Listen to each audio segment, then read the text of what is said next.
session. The Honorable Cheryl A. Matthews presiding. Good morning, you may be seated.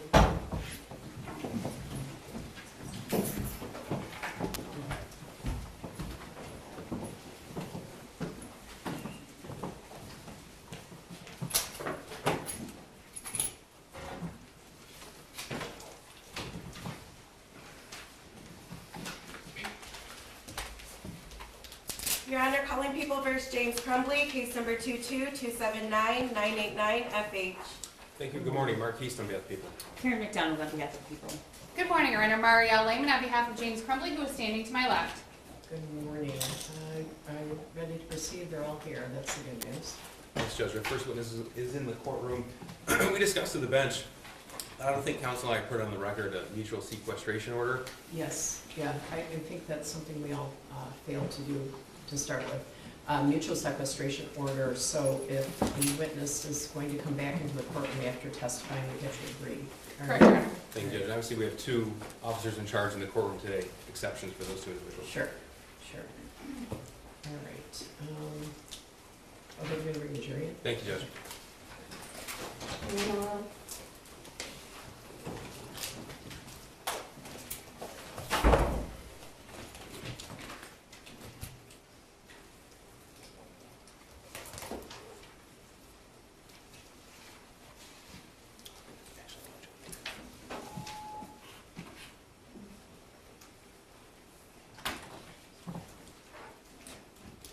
Mr. Crumbley, can you hear us? Yes, I can, thank you.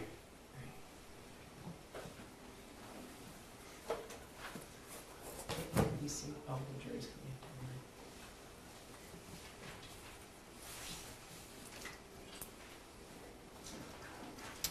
in. Sure, you have that? Pens, okay.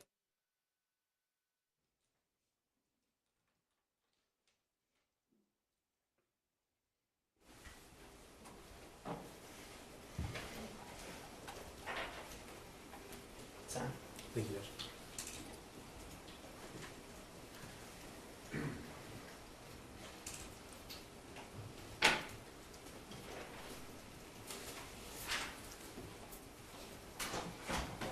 All rise for the jury.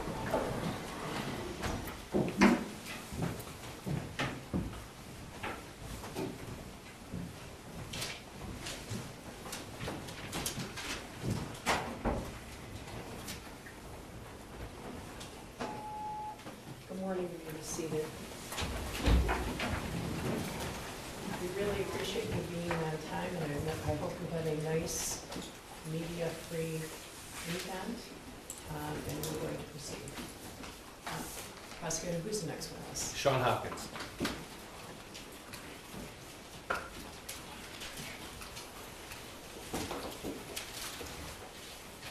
Raise your right hand. Do you swear or affirm the testimony you're about to give is the truth to help you God? I do. Okay, please step up and have a seat.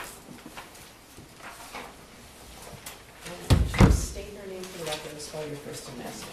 Shawn, S-H-A-W-N, Hopkins, H-O-P-K-I-N-S. Go ahead, prosecutor. Thank you. Sir, how are you? I'm here. Sir, do you work for the Oxford School District? I have been employed for the Oxford School District. I am currently on leave at this moment. Now, I'd like to direct your attention specifically to the fall of 2021. Were you working with Oxford School District at that point? Yes, I was. In what role? I was a counselor in Oxford High School. Okay. And tell us, please, what general duties are associated with that particular role? I managed a caseload of about 400 students. With that, I was in charge of scheduling for those students, preparing them for life after high school by helping them kind of look through different potential job opportunities, caring for social emotional wellness for students, and being kind of just a general person who would be consistent throughout their time in high school working with them. Okay. You said you had a caseload of about 400 students? Yes. How many students went to Oxford High School that particular time? There were approximately 1,800 students, divided amongst 4 counselors. There were 1,600, and then approximately 200 in an early college program as well. So in November of 2021, approximately how long had you been employed with Oxford High School? I started as an intern in 2014 and was hired full-time in fall of 2015. Okay. Tell me a little bit about your background, please. I came out of college, graduated with a degree in youth ministry, worked as a youth pastor starting in 2009, and then did that and went back to school for a master's degree in counseling. I graduated with that, actually walked in December of 2014 and started working in the high school thereafter. Now, you mentioned your role included helping students transition into post-secondary either education or employment, scheduling, as well as social, emotional issues. Yes. Would one of those roles take precedence? It would ebb and flow depending on the time of year, but there was never anything that you did that was, this is the most important thing, because it was what student you were with at the time. Okay. To a senior going to college, helping them with that college application took precedence in that moment. To a student sitting in front of you with social emotional needs, that took precedence in that moment. So, did you have regular check-ins with students, or was it an as-needed basis? It depended on what it was for. We did have regular meetings with students in regards to scheduling, but when it came to social emotional, that was more of an as-needed basis. Did your role as a counselor involve disciplining students? No, Okay, who took care of that?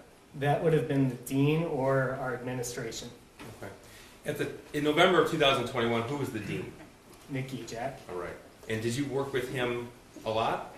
No, I didn't. He was actually new to the district that year. Okay. So, is there a reason why the counselor would be separate from the discipline of students? The counselor's role was to be a student advocate, to remain on the side of the student through difficult situations oftentimes, to give the student somebody that they could build that trust and rapport with, where the dean would be enforcing code of conduct. What code of conduct, what's that? The standards that are expected to be followed by students. Okay, so a rule, would that be fair? That would be a part of it, Okay. yes, yes. Now, in the fall of 2021, was Oxford High School in person, hybrid, or remote? Oxford High School was in person. Okay. Were all students and teachers wearing face masks at that point? Yes, they were. In the fall of 2021, what sort of issues would you face with the students' social emotional health? Social emotional health was definitely on our radar in the fall of 2021. Coming out of COVID, coming out of time being out from school, the anxiety that was associated with that time period, we saw a lot of issues for students, whether it be anxiety, whether it be depression, and in a few cases, it was suicide attempts. Now, that year, did you encounter any students who actually had attempted suicide? I did, How many? at least 4. Sir, are you familiar with the term suicidal ideation? Yes, I am familiar with that term. Could you please explain to us what that means? Suicidal ideation Your Honor, I'm is, going to object to relevance. Judge, I believe this witness will testify that he indicated that the defendant's son was expressing signs of suicidal ideation that was expressed to the defendant. Well, that was his belief at the time, right? So I'm gonna allow it. Thank you. What's suicidal ideation? suicidal ideation is looking at themes, ideas, behaviors which could be associated with suicide. So when you take sadness, depression, anxiety, those on their own aren't necessarily suicidal. And when we look at them, we may see somebody who's not actively suicidal, that may not be expressing a date or a plan or a method, but we see themes that, if left unchecked, could be associated with potentially becoming suicidal. Okay. Now, as your role as a counselor at Oxford High School, had you dealt with students who were expressing suicidal ideation separate from those who actually attempted suicide? Yes, Could you put a number on how many? dozens. Now, you mentioned that there were 4 counselors for a school of around 1,700, 1,800 or so. How was it that each student was assigned to a counselor? Of the students who are not in the early college program, they were divided out alphabetically amongst their counselors. Was James Crumbley's son one of the students assigned to your caseload in November 2021? Yes, Is James Crumbley in court today? yes, he Could is. you please point to him and describe something he's wearing today? He is seated at this table wearing a suit coat with a blue tie. Your Honor, would the record reflect identification of defendant? The record would reflect the in-court identification of the defendant, James Crumbley. Sir, when is the first time that you would have interacted with James Crumbley's son? The first time that I likely interacted with him would have been scheduling during his freshman year. Okay, so for context, November of 2021, he was a sophomore, is that right? That is correct. Okay, so this would have been August or September of 2020? No, when students are in 8th grade, they're scheduled at the middle school level. I Okay. may or may not have been in his classroom because it's divided out within their 8th grade classrooms. And we don't know the students at all at that point. Okay, I would have done scheduling with him during his freshman year, approximately February of 2021. February of 21. Yes. Okay, Those meetings were done virtually and were not in depth and were only to discuss their next year's schedule. do you remember anything about that meeting if you I had? don't remember that meeting in particular, no. Well, I'm going to show you. First of all, if you recall, when is the next time that you had any interaction with the defendant's son? I don't recall this particular meeting, but I know that there was a phone call in spring of 2021 Okay, from a teacher to me, and then I called into the student's classroom to meet with the student. okay. I do not remember that meeting. All right, I'm going to show you what's been admitted as Exhibit 198. This is an email, May 13th, 2021, 1:46 in the afternoon. Without telling us that person's name, who was that person who sent you the email? Without telling, Well, who does she work there at Oxford High School? she was an English teacher at English Oxford teacher, High School. okay. And the email is, "Hi, when you get a chance, can you call the defendant's son down and see how he's doing? He is failing my class and tries to sleep all the time.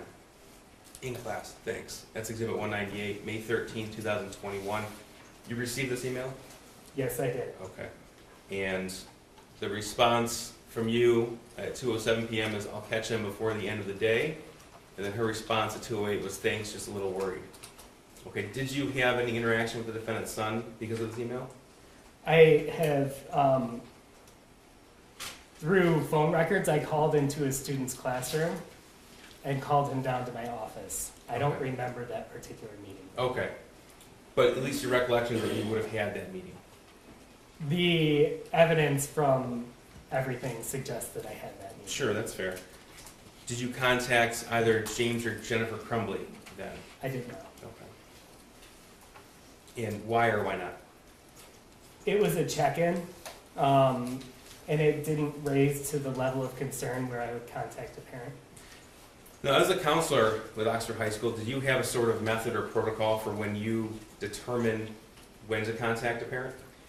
There isn't a set, there isn't always a set level of when you do it, but when something becomes repeated or when something becomes more concerning, I am going to then involve a parent. Okay. Are grades available to parents on a district-wide basis? Yes, they are. They are available through a system called Power School, which is available online Okay, and that's a system that a parent can log in daily if they would choose to. as often as they would like. Now, the next interaction you had with the defendant's son would be September 2021? I did not actually have an interaction with the defendant's son. I received information about the defendant's son. Okay, I'm showing you Exhibit 199. This is an email from a different teacher to you, September 8th, 2021? Yes. Okay. And why don't you go ahead and read the email here that you received? Hi, Shawn. Could you please touch base with student? In his autobiography poem, he said that he feels terrible and that his family is a mistake. Unusual responses for sure. Okay, that is September the 8th, 2021. Do you recall any interaction with the defendant's son at that point? I do not. Okay. Now, do you recall any meetings, check-ins, or phone calls from September to November of 2008, or 2021? No, so to give context on this, what I did was have a conversation with the teacher to gain a little more context of what was meant by the email. And then the teacher filled me in that the student was actually joking with others in the class, and that it was not at the level of concern that she had believed when she sent the email. Okay, so if I'm correct, then you received the email, then you made contact with the teacher who sent you the email? Yes, Okay, and then a determination was made that no further involvement was required? correct. Okay. I'm going to show you this is your response. Thanks for the heads up. I'm in senior meetings throughout the day, but we'll try and catch up with him. That was to the same teacher, September 8th, 2021, 9:15. Yes, that is correct. This is People's Exhibit 200. This is November the 10th, 2021. The same teacher emailed you, "Hi Shawn, the defendant's son is having a rough time right now. He might need to speak with you." Do you recall that email? I do. Okay. And tell us what you did when you received that email. I checked in with the student in the hallway in between classes to just let them know that if they were having a hard time, that I was available to talk to. Okay. And here's your response at 4:44 p.m. "I'm sorry, I was in a meeting through the end of the day. I'll catch up with them." Yes. So you recall that interaction with the defendant's son? Yes. Okay, tell us about that, please. It was in between classes. I believe the morning after I had responded to this email. And I just spoke to him briefly in passing to let him know that if he needed to talk for any reason, that I would make myself available for him. Okay. Did you make a decision to contact a parent at that point? I did not. Okay. You did not contact a parent? I did not contact a parent. And tell us why, please. Because I wanted to gain any information from the student and allow the student the opportunity to talk. Being sad isn't unusual, but if I had no information other than the student is sad, it's not something I would call a parent over. And when's the next time you had any interaction with the defendant's son? November 29th. Right, I'm going to show you what's been admitted as People's 201. This is an email from a teacher to Mr. Ejak and Ms. Fine, and you eventually were CC'd on this email? I was forwarded this email, Okay. yes. And the email says, "Good morning, I had a student during first hour today," the defendant's son, "who was on his phone looking at different bullets at the end of first hour today as I was walking around the room passing out their essays.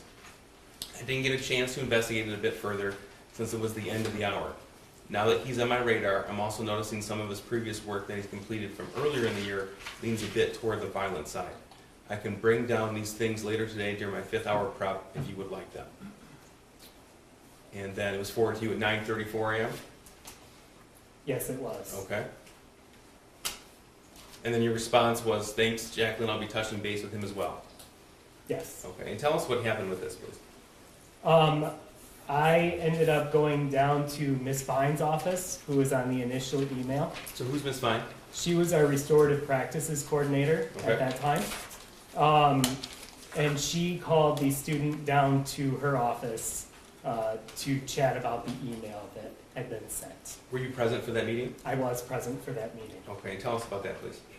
The student came down towards the end of the second class of the day, and Ms. Fine led the meeting. I was there to be a support for the student in case it became a disciplinary issue. But it was very cordial. When you say support for the student in case it became a disciplinary issue, that's not for you to discipline, correct? That is correct. I would be there just as somebody who's able to be a comfort to the student Okay. during a time where they may potentially be experiencing discipline. Now, at that point, was everybody wearing a COVID face mask? Yes, they were. And in fact, had you ever interacted with the defendant's son without a COVID face mask? No, I did not. So you said Ms. Fine led the meeting? I'm sorry, I interrupted you. Yes, Ms. Fine did lead the meeting. She had a conversation with the student about the email that was received, and led it in a way to see if the student would bring any information available based on what the email was received, where she asked him, were you looking at anything in class? Were you looking at, what teacher were you looking at this information in class, to see if he would acknowledge that it was Ms. Kavina who sent the email.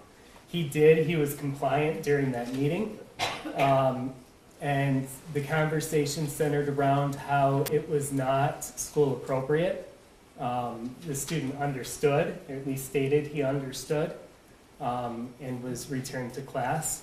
A phone call was then placed to the student's mom from Ms. Fine.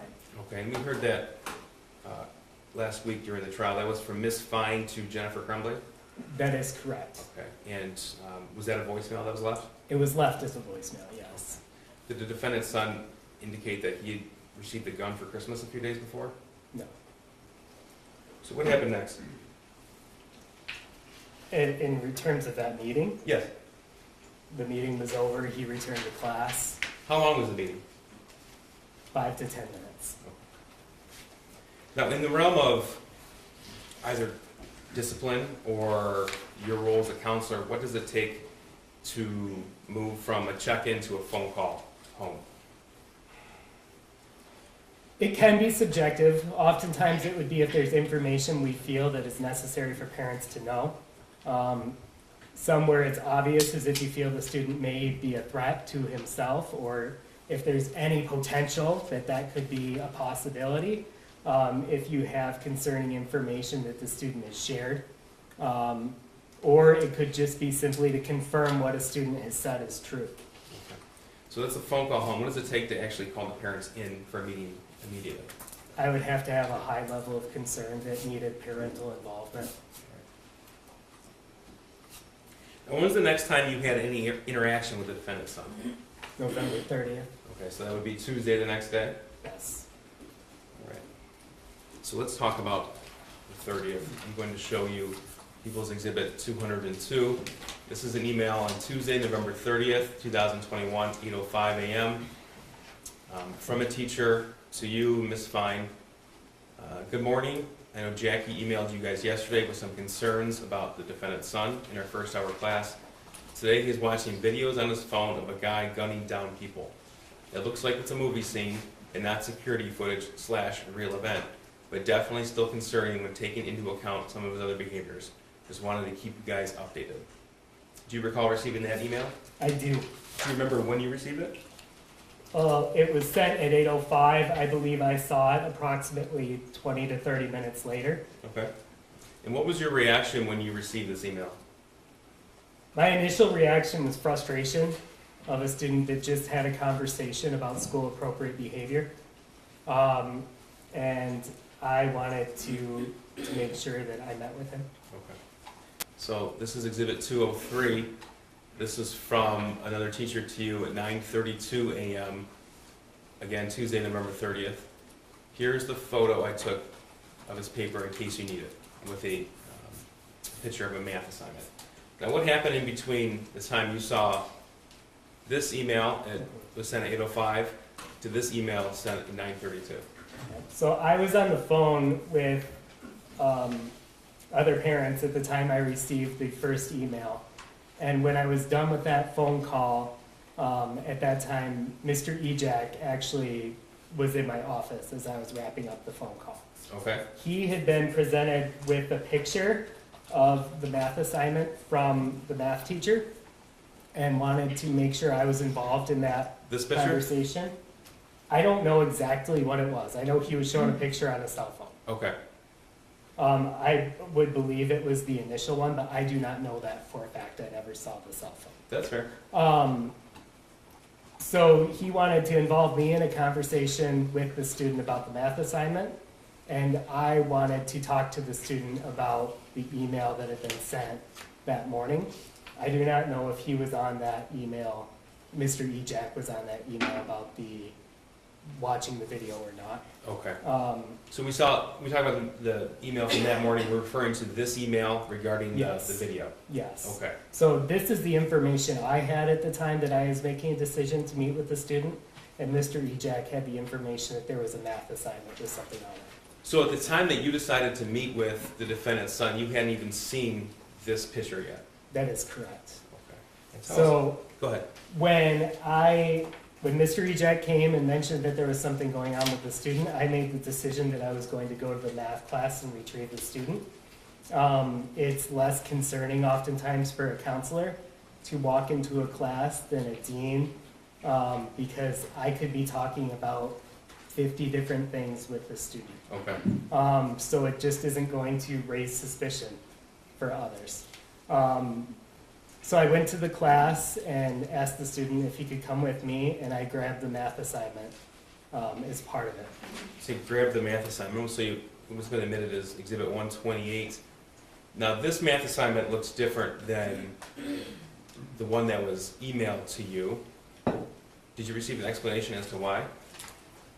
I didn't know there was a difference initially because for the first 30 minutes, all I had was the actual physical copy. And that would be this in Exhibit 128? Yes. Okay. Yes. So as I was meeting with the student in the office, I had the email about what had been sent about watching videos, and I had the copy that is currently on the screen of the math assignment. So I initially asked the student, what was it that you were watching in class? Why am I receiving an email from a teacher one day after I know you just had a conversation about what's appropriate in school and what's not? The student told me he was watching a video game on his phone. Not uncommon, also not school appropriate, especially given the context of what we had just had in the conversation. Okay. So we had a conversation about making that good choice and making wise choices. And then I grabbed the math assignment and I put it in between the student and I. So Mr. Ejak was actually in that meeting as well. He sat kind of off to my right. The student was across from me, across from my desk. And I asked him, okay, so we can talk about, making good choices in the classroom, but let's talk about this. And I put the assignment in between us. And what And- stood out to you when you saw this? Well, I wanted him to explain it to me, but some of the things that actually stood out to me the most were what was written on it. Because I read something like, the thoughts won't stop, and I could read help me underneath it being crossed out. Is this the part right here that I'm highlighting? Yes. Okay.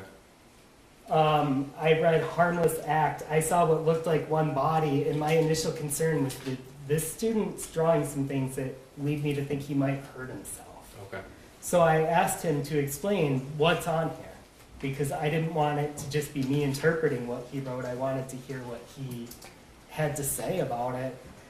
And he told me initially that it was a video game, that he liked drawing video game characters, liked that area of entertainment, and that he wanted to go into video game design. So then I told him, okay, you can tell me that, but let's explain these words. Here you write, the thoughts won't stop. Here you write, harmless act. And here you write, I'd have to look at it, I think it was like, my life is useless, or something like that, where he crossed it out. This part that's highlighted right here? Yeah, and I said, that doesn't sound like a video game to me. So I take it then you didn't accept his explanation of the video game? Not in totality, no, because I wanted to gain more context. So did you make a decision at that point to do something? Well, as he continued talking, he then started talking about things that were going on in his life. What do you mean things that are going on? Well, he mentioned that school's been tough during COVID, that a family member had passed recently, a family dog had died. He said a friend moved away, and as he was talking, I just kept hearing all these themes of sadness. What was his demeanor like? Appropriately sad. It matched what he was saying. Okay. And so at that point, I told him, okay, this is a lot that you've got going on, and I want to make sure that we get you help. And so I told him, when I hear all of this, what I do is I'm gonna call a parent. And I asked him, is there a parent you'd rather I call? He told me mom would probably be easier to get a hold of. So I called mom first and left a voicemail. This would have been approximately 20 to 25 minutes after the meeting started. Okay. So at this point, I just decided that it was enough that I wanted to involve a parent. All right. You said you called mom first and left a voicemail. I did. Did you also call the defendant, James Crumbley? I did, and it was right after leaving a voicemail. I'm not entirely sure if he answered or not. I think he did, but it was almost like there was just air on the other end. Okay. So I wasn't able to leave a message or anything. Mom then called me back a few minutes later, and we talked for, I would guess, 5 or 6 minutes. She was on speakerphone with her son for a brief part of that conversation, and I asked her to please be able to come in, that I had some concerns I wanted to go over. I texted her. Did you specify those concerns? Well, I texted her a picture of the math assignment.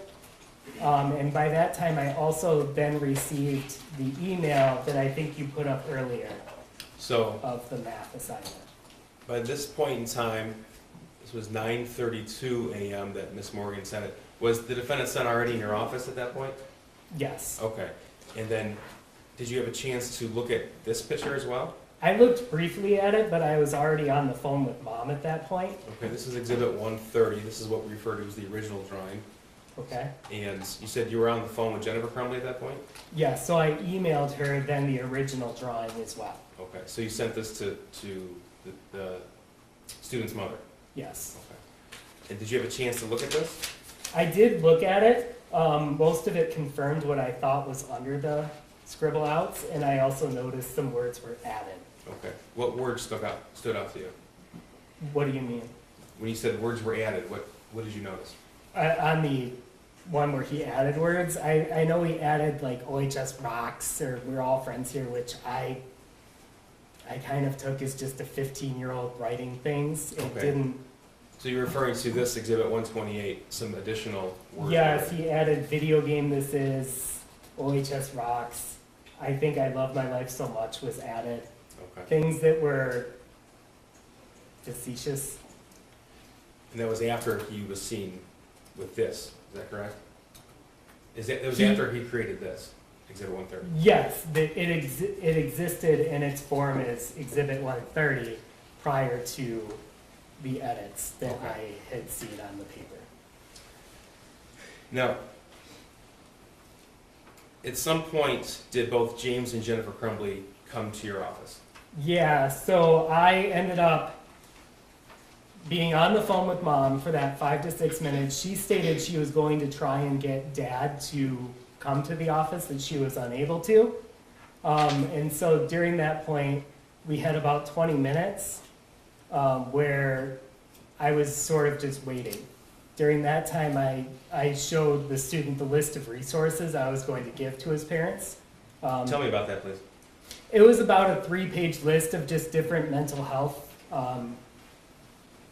services in the area.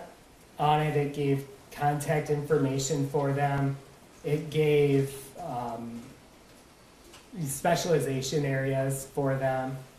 And it gave oftentimes insurance, if it was accepted, if they worked without insurance, anything that they would work with payment plans. Okay. So I wanted him to see what I would be providing his parents. Was the defendant's son with you from the point that you brought him out of class to the point that James and Jennifer Crumbley arrived at school? Yes. Okay, and approximately how long was that? It was approximately an hour and a half.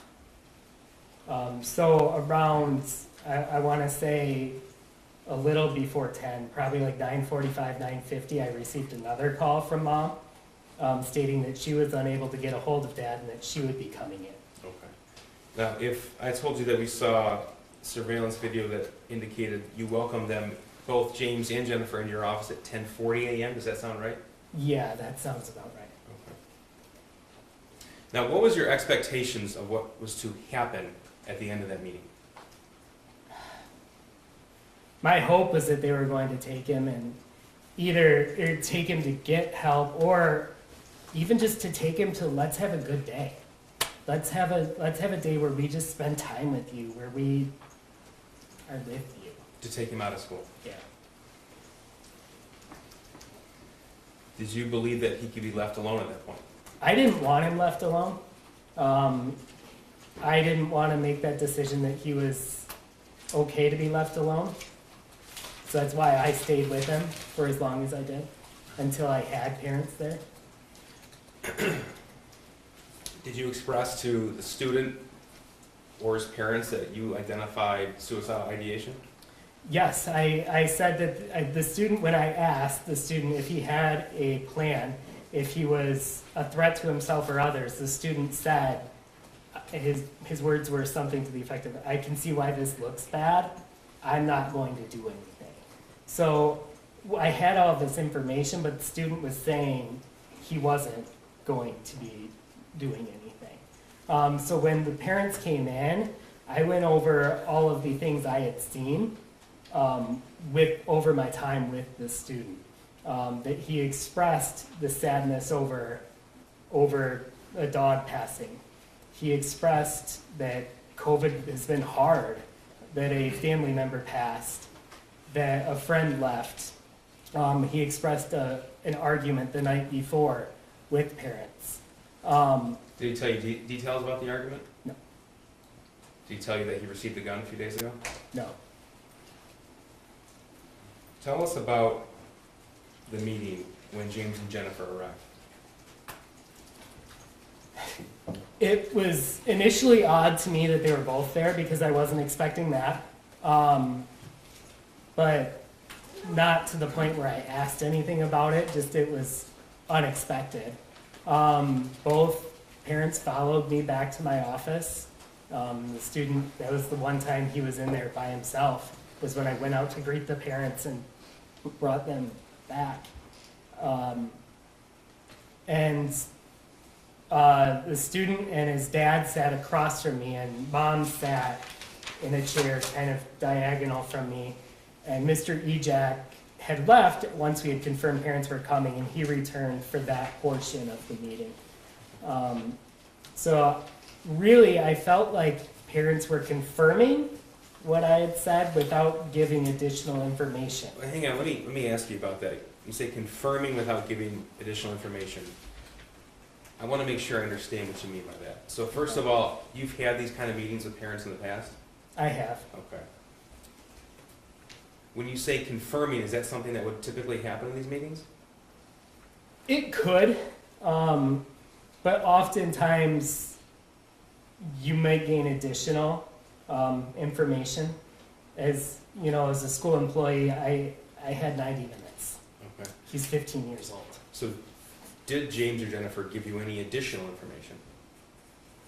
No. So tell me what you did and what was said. So to start off the meeting, I asked mom if she had received the phone call from the previous day and that those events were true. She said yes. I talked about how the student had expressed these different areas of sadness, that his dog had passed, yes. Family member had passed, yep. Friends left. And all of those were just confirmed. Were there any details about the circumstances of the friend leaving and the impact on their son? I didn't know any details about it. No. They didn't share any with you? No, I'm sorry, I interrupted again, go ahead. it's okay. So a lot of it was, I felt like I was bringing information and they knew it, but I wasn't gaining information. So at that point, I know I handed mom the list of resources and said I'd like him to get support outside of here. I'd like him to get help and have somebody that he can talk to. And mom made mention that they would, but they couldn't right away So I told Mom that I wanted him to get help as soon as possible, today if possible, and was told that wasn't possible Okay, told by James, Jennifer, or both? by Jennifer. Okay. James at that time, to my memory, was talking with his son. Do you recall what he said? I remember it, yes. He was looking at the math assignment with his son. When you say math assignment, are we talking about It's this the one? hard copy, So we're referring to this, Exhibit 128? yes. Okay. And he was talking to his son and mentioned that, you know, you have people you can talk to. You can talk to your counselor, you have your journal, we talk. And it felt appropriate at that time, but At that point, did he share any details about anything you had discussed? I don't recall any additional details, no. But my concern at that point was that there wasn't any action happening. When his wife said that they can't, did he protest that? No. So you said you had a concern that no action was happening, so what did you decide to do? Well, I told them that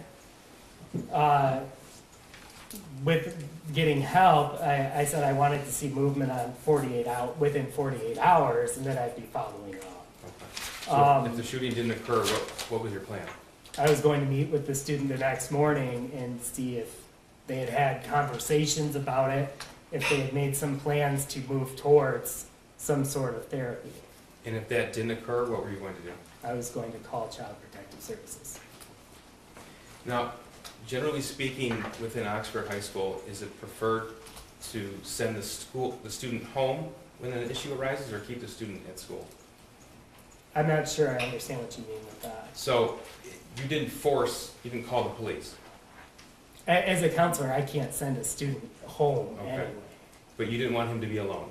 I didn't want him to be alone. So in this context, my thought was when parents were saying they had to return to work, I wanted to make sure the student was with people. Because my concern was him, was his well-being and his ability to be safe and cared for. Did James Crumbley elaborate at all on the fight they had the night before? No. Now, how long did tell us how the meeting ended. Jennifer asked if they were done, which felt abrupt. And during that time, the student had also expressed interest. He wanted to go back to class. I asked Mr. Ejak if there was any, like from a discipline standpoint, is there anything you need to do? Is there any reason he can't go to class? And I was told no. So I wrote him a pass to return to his end of his third hour. Okay. When Jennifer asked, "Are we done here?" did James protest at all? No. So tell us what happened as you wrote the student the pass. I told the student that I cared about him and wanted him to know that I just wanted him to know that. Did either James or Jennifer say that to him? No. Mr. Hopkins, do you have any knowledge of firearms? Very limited. Would you know what this firearm depicts? What kind of firearm? A handgun. Is that the extent of your knowledge? Yeah. What about this bullet here? A bullet. Just a bullet? And neither James nor Jennifer said anything about the firearm or the bullet? No. Now, you indicated that you passed on a 3-page list of resources for mental health providers. I did. I'm going to show you a screenshot of 137 here. In James's hand, does this appear to be that list of resources? Objection. I would say that calls for speculation. I don't think Mr. Hopkins knows what's in Mr. Crumbley's hand. Do you know what's in his hand? I know that it's multiple pages of paper, and I handed him a stapled 3-page piece of paper. Okay. Do you see anything in Jennifer Crumbley's hands? I do not. Well, a phone. And something in her right hand, but I'm not sure. Maybe. I see a phone.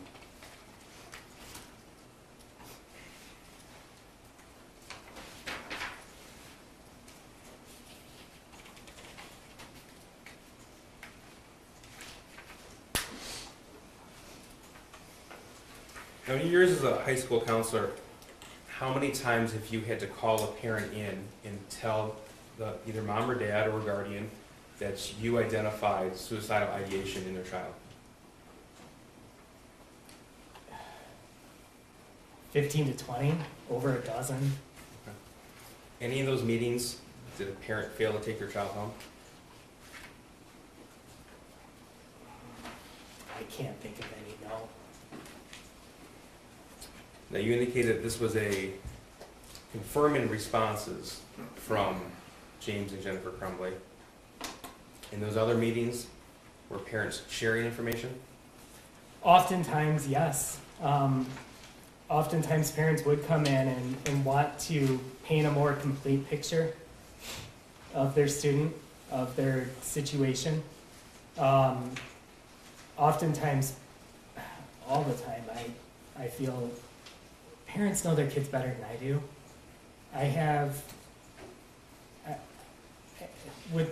If all I ever did was meet with students, I might have 2 hours a year with each student. Do you rely upon the parent for that information? Absolutely. I've got nothing further. Thank you, Judge. Ross? Yes, Your Honor, thank you. Good morning, Mr. Hopkins. Good morning. I'm going to go back to your first interactions with Mr. Crumbley's son.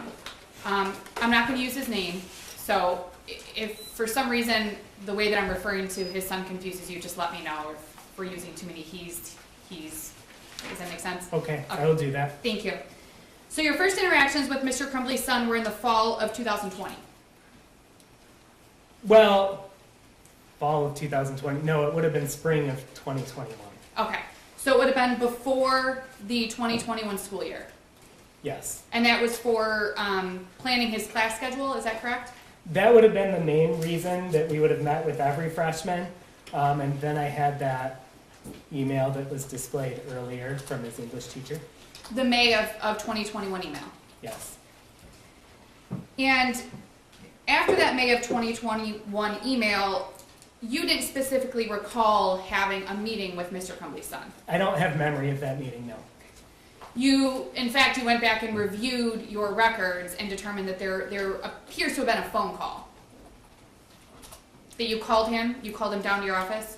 I called into his class and called him down to my office. Okay, but you don't remember ever meeting with him? I don't remember the meeting. You did not contact Mr. Crumbley or his wife after that May of 2021 email? That is correct. So other than discussing Mr. Crumbley's son's class schedule with him, and then maybe meeting with him in May of 2021 about that email, you don't recall any additional interactions with Mr. Crumbley's son before November 10th of 2021? That is correct. In September of 2021, you received another email from a teacher which was displayed, I believe it was Exhibit 199, which would be an email from a teacher talking about a poem. Am I understanding that correctly? Yes, that he had a class assignment of writing an autobiography poem. And he had said to that teacher he'd made some concerning statements in that poem. Yeah, so if I can give a little more context to this was actually a Spanish class, so the poem wouldn't have even been in English. Okay. So he used words in Spanish? That is my understanding after talking to the teacher. And the Spanish teacher had concerns about the Spanish words that he used? That is my understanding based on the email. I also followed up with the teacher and gained further context about it. Right, and as a result of gaining further context, you were not concerned? Because the teacher lowered the level of concern for me, yes.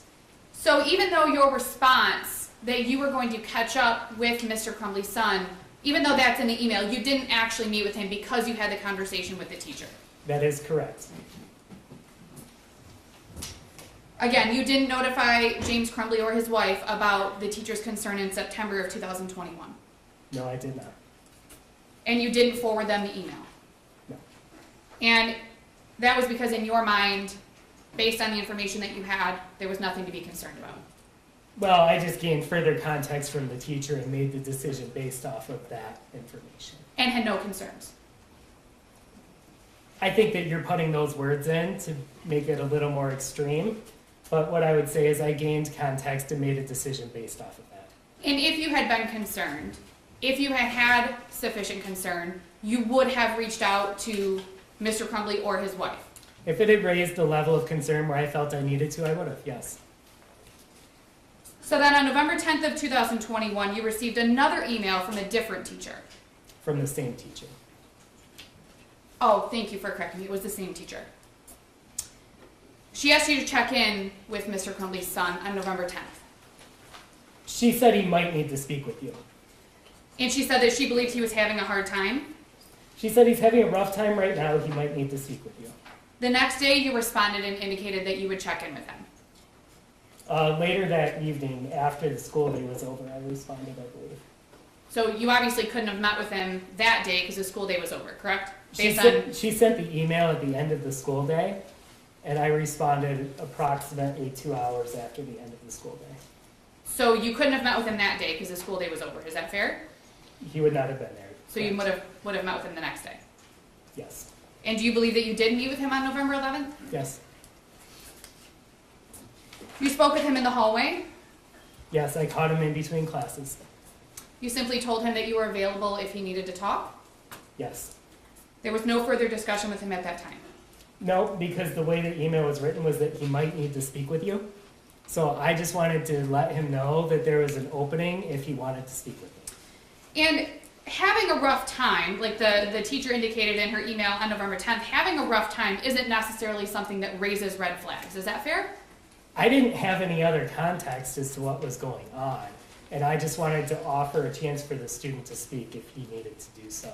And his response, if you recall, was something along the lines of, okay, thanks, okay. And I'm not asking you to quote him because I don't know if you remember, but it was not an uncommon response. Does that make sense? Yeah, it was a normal response given the situation. You did not email James Crumbley or his wife about that November 10th email, correct? I did not email them, no. Or the November 11th brief meeting with their son. Correct.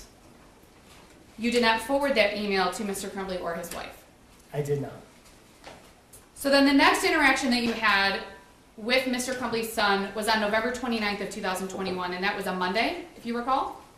Yes, that would have been a Monday. You were forwarded another email that was sent to Nicholas Ejak and Pamela Fine, is that correct? Yes, I was. And this third email, this is the third email you've received from a teacher since this school year began, if you recall.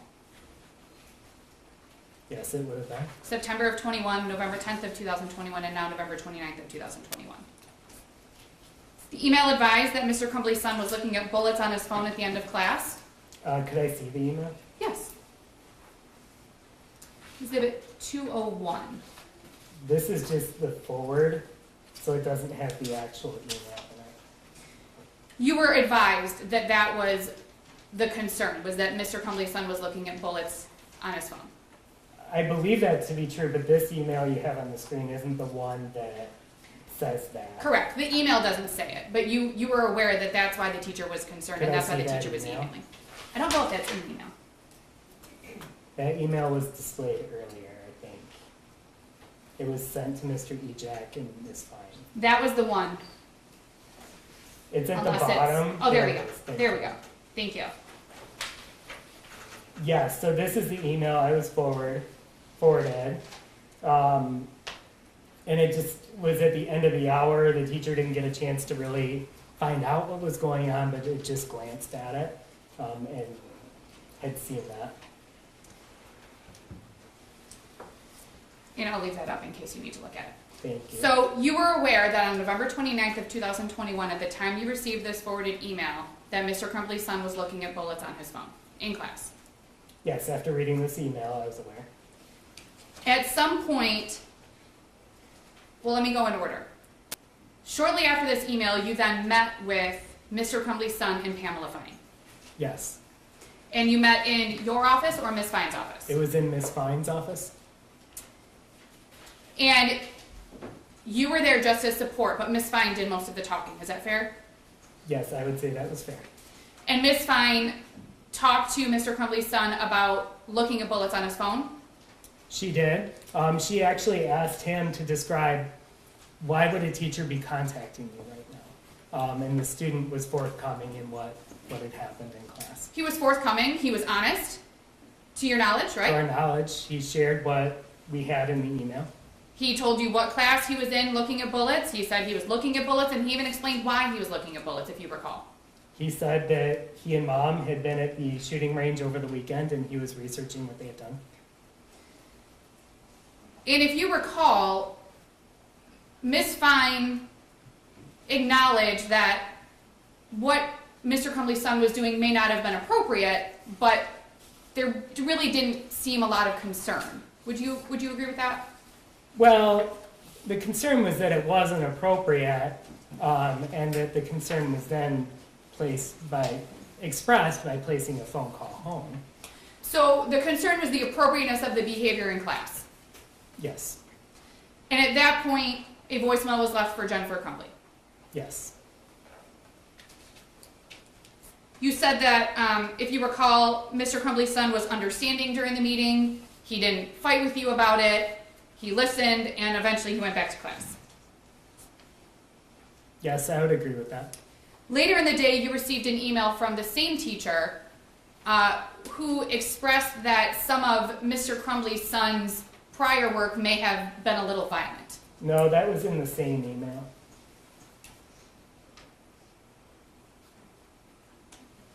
It's in the same email? It is. Or was it in an email sent later in the day? No, it's in the same email from that morning. It was up on the screen. It's at the bottom of it. The one that was originally sent to Mr. Ejak and Ms. Fine, Yes, that was later forwarded to you. yes. You didn't see any of those assignments prior to meeting with Mr. Crumbley's son. That is correct.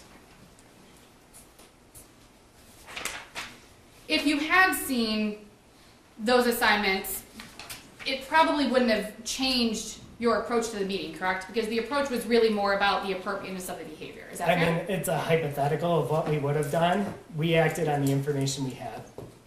And the information that you had was that he was looking at bullets in class. Yes.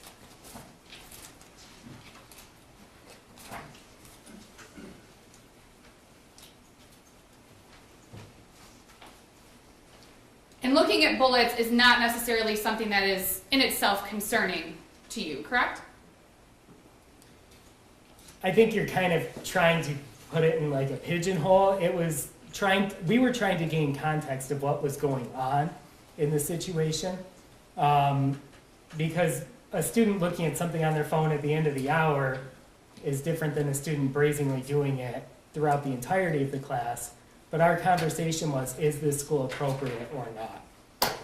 And in fact, if you recall, your position was at the time, it wasn't necessarily concerning because he was honest about it. It seemed kind of a commonplace thing given the Oxford community and the gun culture in the Oxford community and things of that nature that you took into a factor. We took a lot of things into a factor, including the fact that we conversed of how it was not school appropriate. And that's why a phone call was placed home.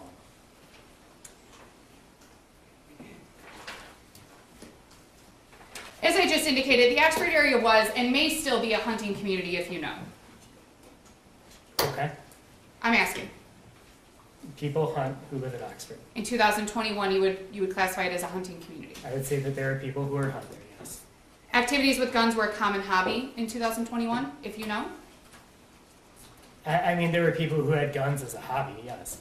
It was common for students to be interested in guns I'm sure there are students who are interested in guns. and to go to the shooting range. Yes, students would go to the shooting range. Yes, I'm just going to object to make sure that the witness is speaking with personal knowledge. It appears counsel is asking him to give general speculation. Well, if you know, if you know, you're not familiar with guns yourself, it sounds like, so just if you know. Okay. Students going to the shooting range isn't viewed as unusual or concerning in and of itself. Is that correct? I think that you've got to have context with all of these. Right, and I'm just asking, in and of itself, a student going to the gun range, the shooting range, is not concerning in and of itself? It depends on the context, because the student weightlifting is not concerning in and of itself unless they're doing it inappropriately, right? So you're taking something that's a broad statement that can have a wide context. And on November 29th of 2021, Mr. Crumbley's son told you and Miss Fine that he'd gone to the shooting range with his mom the weekend before. Correct. That in itself is not concerning to you. He did it in a way that was appropriate.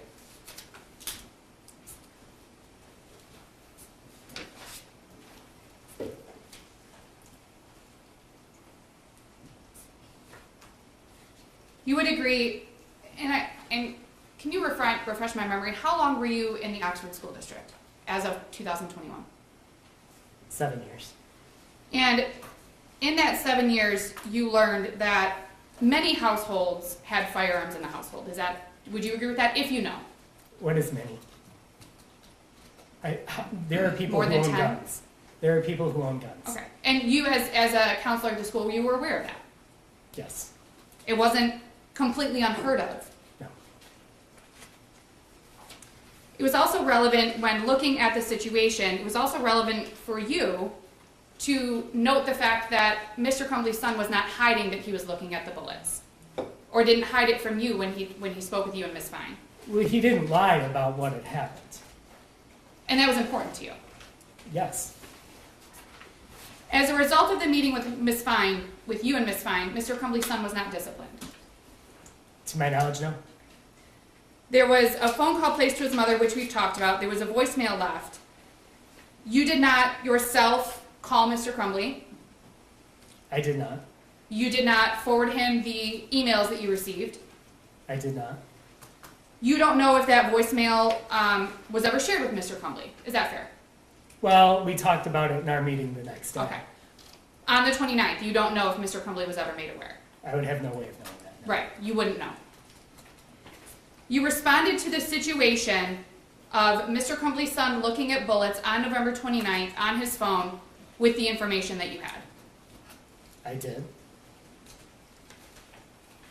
And from what you knew at the time, other than the behavior being inappropriate for school, you didn't see anything else that might have been concerning.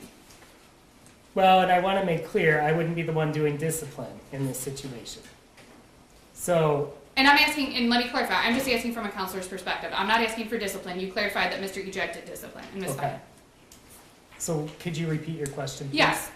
As a counselor, on November 29th of 2021, you didn't see anything overly concerning about what we've just talked about with looking at bullets on the phone. That the focus was more that looking at bullets on his phone was inappropriate for school. So are you asking from a mental health standpoint, did I see anything concerning?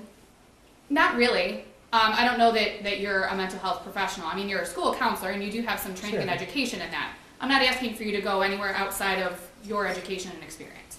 Just as a high school counselor, sitting in Ms. Fine's office with the information that you had, you didn't see a bunch of red flags. We've talked about, and let me give you some, let me go over it a little bit. You've discussed that you know that there are households in Oxford that have firearms in them, right? Yes, there are. You know that people in Oxford hunt. Some do, yes. You know that students are interested in guns. Some can be, yes. You know that students look at bullets. We had one student who did that in that situation, yes. You know that student, Mr. Crumbley's son, was honest about looking at the bullets when he was asked about it.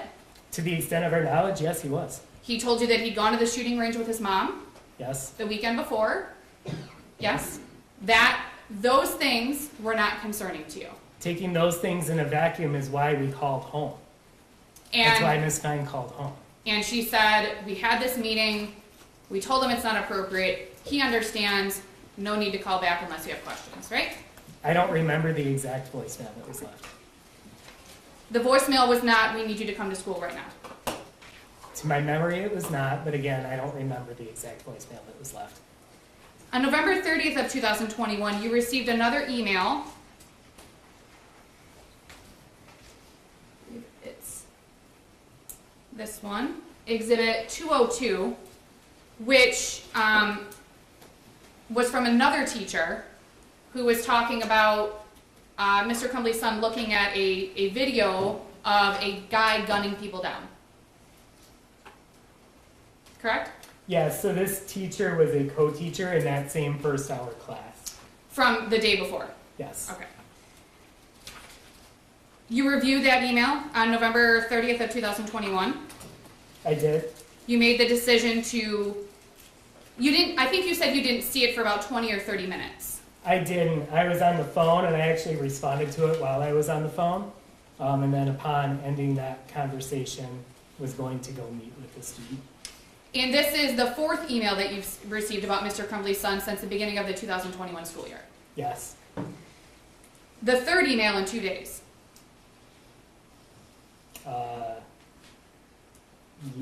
Is it? You would have received the I think it's the second in 2 days. November 29th email about the bullets, and then do you recall receiving a follow-up email later that day? It was a confirmation of that. Okay. Yes. So this is the second one with additional information. Okay. The second one on a different issue, is that fair? Yes. Okay. Yes. The teacher described the video as a movie scene but not a real event. Yeah, she said it looks like it's a movie scene and not security footage / a real event. She expressed some concern based on, quote, some of his other behaviors. Yeah, but definitely still concerning when taking into account some of his other behaviors, yes. You did not forward this email to Mr. Crumbley after you received it. Well, no, but over an hour later, I called him into the school. Right. And you decided after receiving this email that you were going to meet with Mr. Crumbley's son. Yes. Approximately an hour after receiving this email, Mr. Ejak advised you of another report made by a teacher about Mr. Crumbley's son. Yes, as I was about to go and call down his son, Mr. Ejak actually came into my office with information about the math assignment. And that there were some concerning comments and markings on the math assignment. I didn't have any context about the math assignment. I just knew there was something about it. At that point, you hadn't seen it. You were just I going had off of what you were being told. Is that fair? That is fair. Okay. So you went to Mr. Crumbley's son's classroom.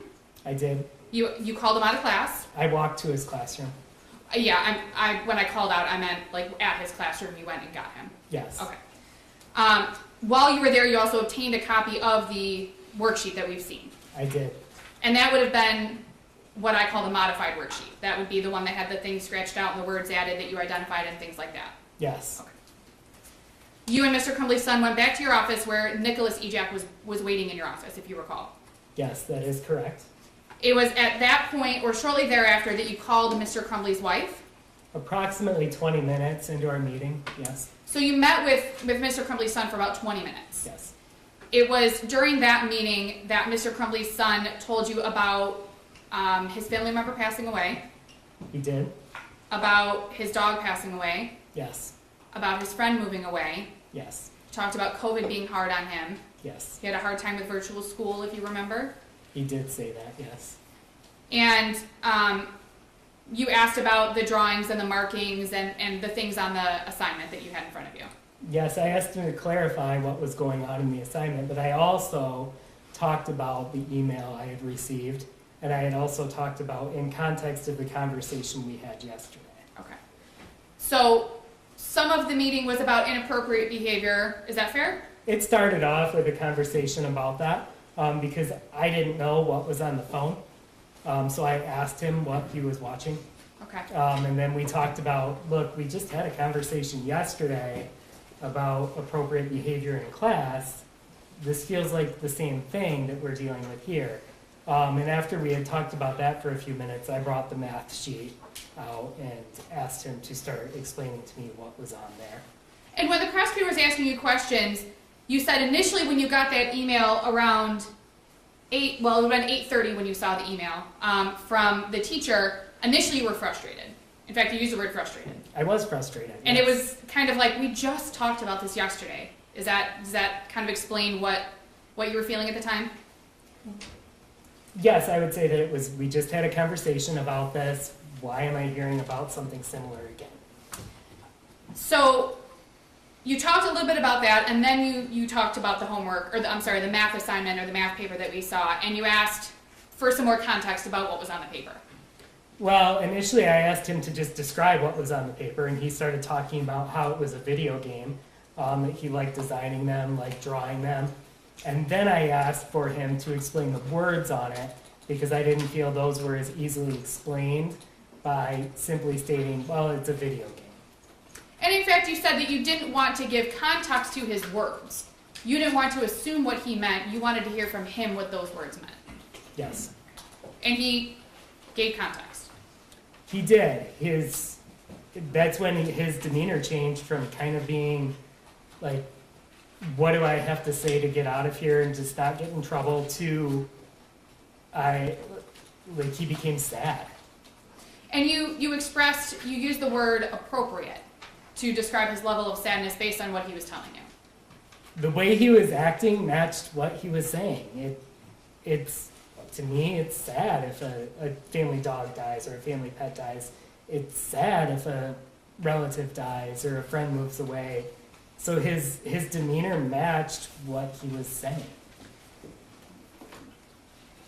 And again, in and of itself, being sad is something that you talked about you saw an increase of after COVID in your students. Do you recall that? Yes. And he did. that was not, again, in and of itself. And I'm not asking you to, I'm not trying to trick you by asking these questions. I'm not trying to give meaning to something that isn't there.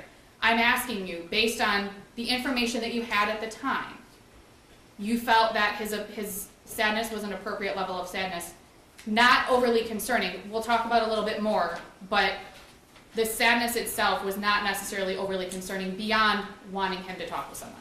Appropriate and concerning are two different things. Okay. When I say appropriate, I mean it matched with what he was saying. Something can be an appropriate response, but also be heavily concerning, right? Like, I don't know a good example off the top of my head, but what I'm saying is his demeanor matched with what he was saying, but to me it was concerning, which is why I called parents. Right, exactly why you called parents. So if he had been sitting in front of you and talked about these losses and was kind of like, yeah, it's no big deal, it's not a big deal, that could also be concerning. It would be a different type of concern, Okay. yes. If he said, I lost the top to my pen and was crumbling in pieces and falling into a puddle of tears on your floor, that would be concerning, but for different reasons. It would be memorable and Okay. concerning, yes. So the losses that he experienced, you agree, I think we can all agree, were significant. I think when taken in totality, yeah, And he was showing you that he was sad. yes. He was also expressing during this meeting that he had concerns about missing class, if you recall. He did, especially as after classes changed, which is a normal thing. He expressed that he was worried about missing his chemistry class, which was his next class after the math class. So during that time, Mr. Ejak went and retrieved his belongings and went to go get homework for his chemistry class. And I'm going to go over that in just a second too, but if you recall, and I don't know if you pay close attention to your students' attendance, but if you recall, Mr. Crumbley's son had pretty good attendance. He did. He didn't miss school a lot. No, he did not. If you recall, his grades weren't great. No, but he was on track for graduation. He was passing. I believe he was failing one class at the time, and it was not by much. So he was close to passing all of his classes. One of them he was failing, but close to passing. Yes. So his attendance and his grades obviously were not overly concerning to you. I wouldn't say overly concerning, but a student who cares about class and wants to, he had expressed an argument the night before and wanted to go to class, had expressed, frustration of missing school during COVID and just that entirety. So it wasn't strange at that point to have a student not want to miss class. Right. That wasn't odd to you at all, given his history. Now, if he were somebody who missed school all the time and was failing all of his classes, he's like, I really want to be in school, I really want to do my homework, you might feel a little differently. Is that fair? I would say it was in line based with the information I had. Okay. And you said that after Mr. Crumbley's son expressed these concerns about missing class, that Mr. Ejak went to his, was it first hour class to get the backpack? It would have been in his second hour class where his belongings were, yes. So he went, Mr. Ejak went to his second hour class to get his belongings and brought his belongings back to your office. Yes, this would have been after we had confirmed parents were coming, probably a little after 10 a.m. He, if you recall, began working on schoolwork, waiting for his parents to get there. That is my recollection, yes. Also, if you remember, while you were waiting for his parents, you also began watching some videos with him. Yep, so he had expressed different things he wanted to do after high school. And he had expressed wanting to go into video game design. I know that when students are waiting for parents, it can be high anxiety time for them. So I wanted to try and engage him as best as I could. So we actually watched videos from the OTEC, the Technical Center campus, where they had programs that were centered around what he wanted to do. So we talked about what it would look like to do an application for them, because he was a sophomore and he would be able to apply for the next school year. And so I did that, one, to kind of just bridge that time that could be high anxiety, and two, if you have any inkling that a student may potentially be displaying any signs of suicide or suicidal ideation, getting a gauge of future plans is crucial. So I wanted to get that gauge as well. And he did that, and he picked out some videos to watch, is that fair? And you picked some out? Yeah, You also asked him during that time if he was a threat to himself or anyone else. I asked him that earlier. And that is part of your assessment of the situation, is that fair? Well, it was a question I felt needed to be asked based on what I had. And based on your education, your experience, and your training, you know that that's an important question to ask. In that situation, yes. And he basically said, I know this looks bad, but I'm not going to do anything. Yeah, it wasn't said as flippantly, but it was, he understood, like, I can see why this looks bad. I'm not going to do anything. Okay. So, although you had concerns, you also had the student in front of you reassuring you that he was not going to hurt himself or anyone else. Based on what he told me, yes.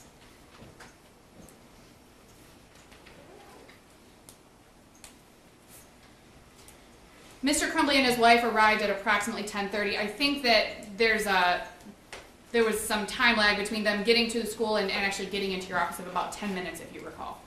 Okay, I don't know when they arrived at the school. I know when they arrived to my office. Their son was in your office when they got there. Yes, Mr. Ejak came into the office after Mr. Crumbley and his wife came into your office. yes. Okay. Because at some point he'd left while you were sitting with Mr. Crumbley's son. He left once we had confirmed that parents were coming. Mr. Ejak comes back in. When Mr. Crumbley and his wife walk in, I just want to lay the room out a little bit. So there's your desk. You're on one side. On the other side was Mr. Crumbley's son. Yes, There was a second chair in front of your desk. yes, Mr. Crumbley sat in the second chair next to his son. yes. And then Mrs. Crumbley sat in a third chair that was available in was it behind Mr. Crumbley a little bit? So there were two across from my desk, and then there was one that was kind of off on a corner, Okay. and that's where she sat. Your office was not the size of this room, is that fair? Yeah, that is fair. Okay. Fairly small. It's not small. It's a decent sized office, but it had space where there were two seats across from me, one seat kind of on the kitty corner, a door, and then some space kind of off to what would have been my right as I was sitting in my office. And Mr. Ejak would have been kind of off to your right, is that fair? Yes, Okay. So he wasn't sitting in one of the 3 or 4 chairs with your chair. He was kind of off to the side. that is correct. You testified when the prosecutor was asking you questions that while you were talking with Mrs. Crumbley, that you recall Mr. Crumbley was interacting with his son. I do.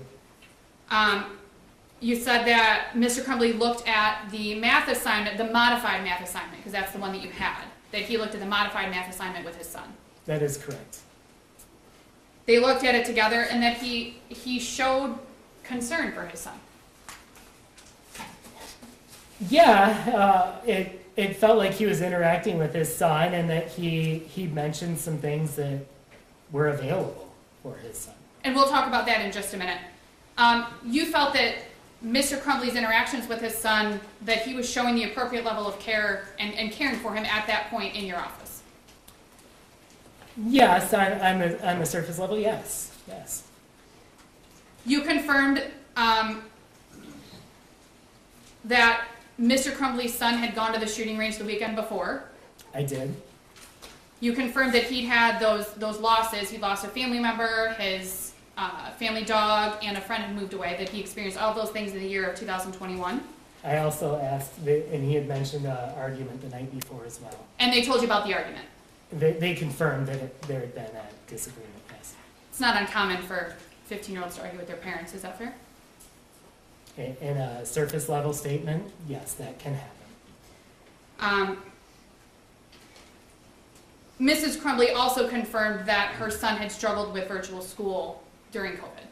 She did. And that confirms what Mr. Crumbley's son had also told you about not liking virtual school. Yes. You told Mr. Crumbley and his wife that, well, let me back up a little bit. You told the prosecutor that your hope was that Mr. Crumbley and his wife would take their son out of school, either get him to see someone to talk to, or to go have a really fun day. My words to them were I'd like him to get help as soon as possible today if possible. And so you expressed to them that you wanted him to get help as soon as possible today if possible. Yes. And Mrs. Crumbley said, we can't do today, we have to go back to work. Yes. They assured you, though, or at least you felt assured, that they were going to get him help. They were not against it, and they made it seem as if it would be something that they would be willing to do. Okay. So you handed these 3 sheets of paper to one of them. They didn't toss it in the garbage, right? Not in front of me, no. Right. They didn't scoff about it and say, we're not doing this. They took the paper. Right. So you had no reason to believe that they weren't going to get their help, either at some point, get their son help, either some point that day or as soon as possible. Based on the conversation, no, but that's also why I planned the follow-up meeting with the student the next day, was to ensure that there was some movement. And you planned the follow-up meeting kind of in, and I don't mean this in a disrespectful way, but you kind of planned that in your head, like this is my next step. Yes. Okay. You didn't express that during the meeting. No. In the meeting, you expressed that you were going to follow up in about 48 hours. Well, because when Mom said that today wasn't an option, I said 48 hours then, I'll be following up. Okay. So in your mind, you had some kind of timing that you were going to follow up to make sure that things were being followed through on. Obviously, we know that first check-in point didn't come. But you told them within 48 hours you wanted something done by the next morning. And based on your meeting, you didn't have any reason to think that Mr. Crumbley or his wife were not going to follow up. I would agree.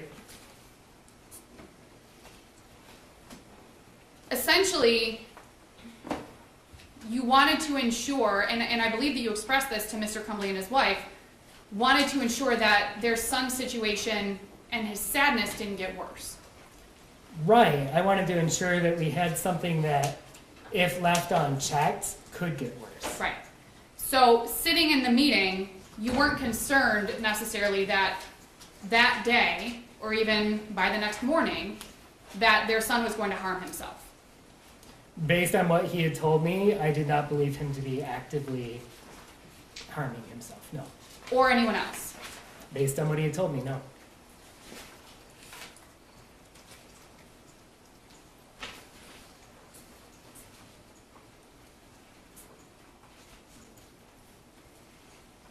Mr. Crumbley's son expressed that he wanted to stay in school. He did. He wanted to stay in school for some of the reasons we've discussed. He didn't like virtual school. He wanted to make sure he could stay up with school. He didn't want to miss class. These are some of the reasons that he gave you. Yes, those were some of the reasons. He really just said that I struggled with virtual school. I want to make sure I'm staying on top of what I have to do. And that wasn't concerning to you, that he wanted to stay in school. No. Obviously, it's not concerning, right?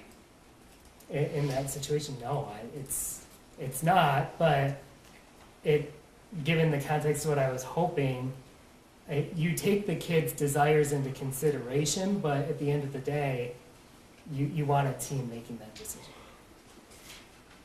And if you recall, you had just had 2 virtual days of school, I think the week before. Yes, leading up to Thanksgiving, we did have days that were virtual.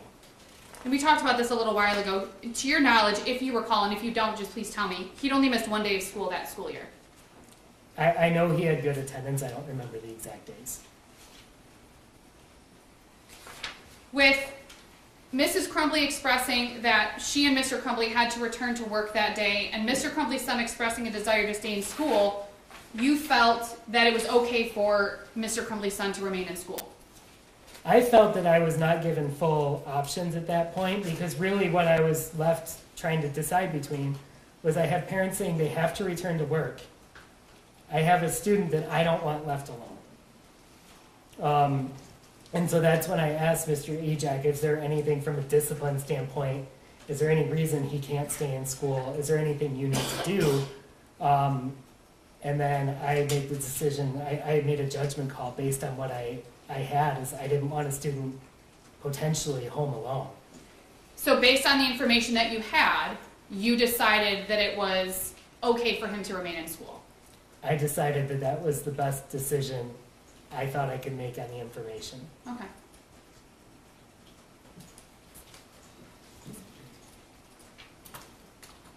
Based on that meeting, Mr. Crumbley's son, to your knowledge, was not contemplating suicide. You said that he had suicidal ideations, but that's different than being actively suicidal. It is. The student stated that he was not actively suicidal. You knew that he had been to the gun range with his mom the weekend prior. Yes. You knew at a minimum that he had access to a firearm the weekend before because he went to the gun range. I knew that he had been to a gun range and had used a firearm at a gun range, yes. You did not ask him on November 30th of 2021 if he had access to a firearm. I did not. You had no reason to look into whether or not he had access to a firearm. Would you agree with that? Based on the information that you had.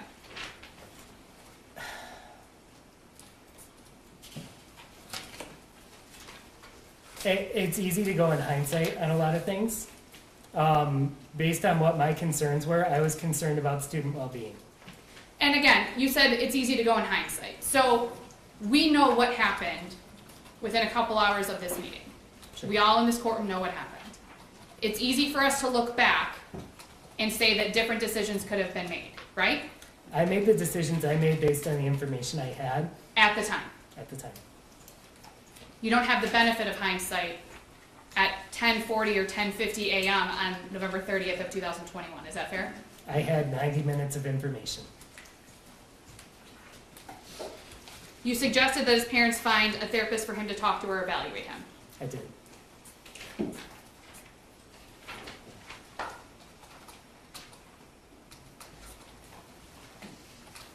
You have had experience with parents who have refused to provide mental health treatment to their child. Is that accurate? Do you recall that?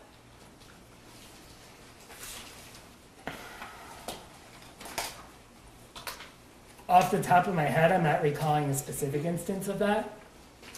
If it occurred, do you remember testifying previously about that? I don't know. Okay. Would reviewing your testimony on that help to refresh your recollection? If we want to bring it up, sure.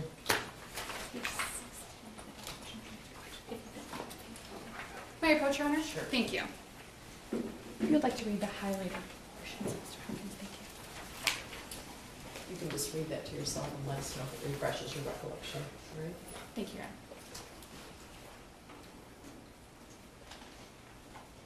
Yeah, so I had asked, like, if it's occurred, and I say it's not overly common, but I'm sure it does happen. But I'm giving a for instance of what we would do in that type of situation if it were to happen. May I approach, Your Honor? Sure. Thank you. So reviewing, based on what you just said, reviewing the transcript has helped to refresh your recollection. Well, what I'm stating in the transcript is in a situation where that could happen, that what we would do is involve CPS and make sure that the student is receiving ordinary care. In fact, the question was, You told the jury what CPS is. Child Protective Services would be involved if that situation were to occur. In fact, the question was, thank you, okay. Had you ever dealt with a kid at school who you felt needed psychiatric care and yet the parents didn't provide it in some fashion or another? Your answer was yes, that had occurred. And then I go on to explain what would happen in that type of situation. Right. You said it's not overly common. It does happen. If it did happen, this is what we would do. Correct? Correct.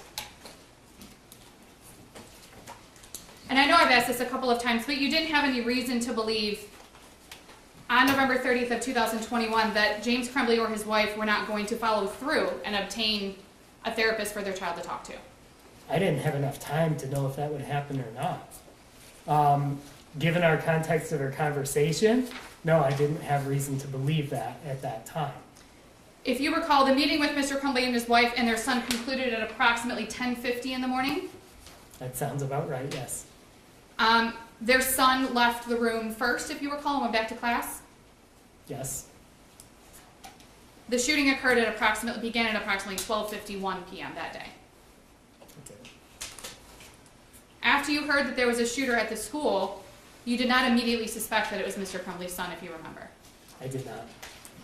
In fact, you didn't suspect that it was Mr. Crumbley's son until you looked into his attendance after the shooting. Correct. This is also after Mr. Crumbley's son had already been arrested. Quite a bit after, yes. I'm going to talk about just a few things. Just go back to your direct testimony with the prosecutor. You said that calling a parent in is a high level of concern. Yes. And that could be a concern for appropriate behavior. It could be, yes. It could be a concern for the student's well-being. It could be. It could be a concern that the student needs immediate care or help. Yes. It could be for any number of reasons. A high level of concern is dependent on the situation. Is that fair? Yes, I would agree.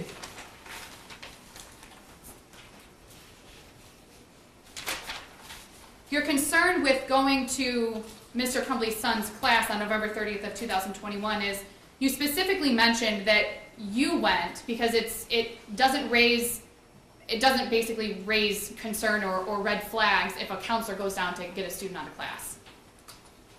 Yes, that is true. And I had very little information at that point as to what was going on. So I wanted to make sure to do it. And I knew that the dean wanted me involved in a conversation. So I knew that student support was at least a potential plan at that point.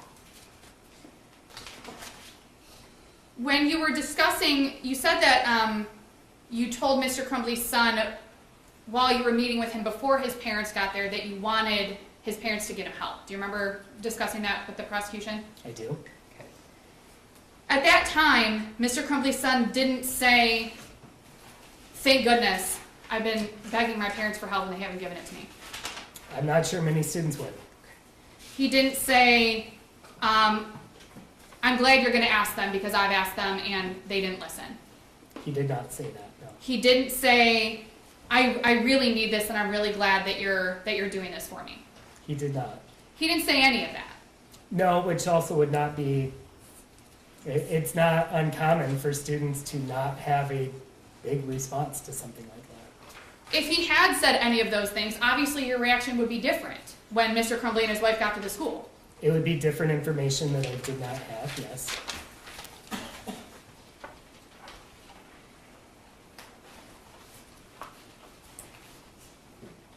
And when Mr. Crumbley and his wife were at the school, they also didn't say anything about, or Mr. Crumbley didn't say anything specifically about, wow, son, you really did need some help. You've been asking me for it, right? No.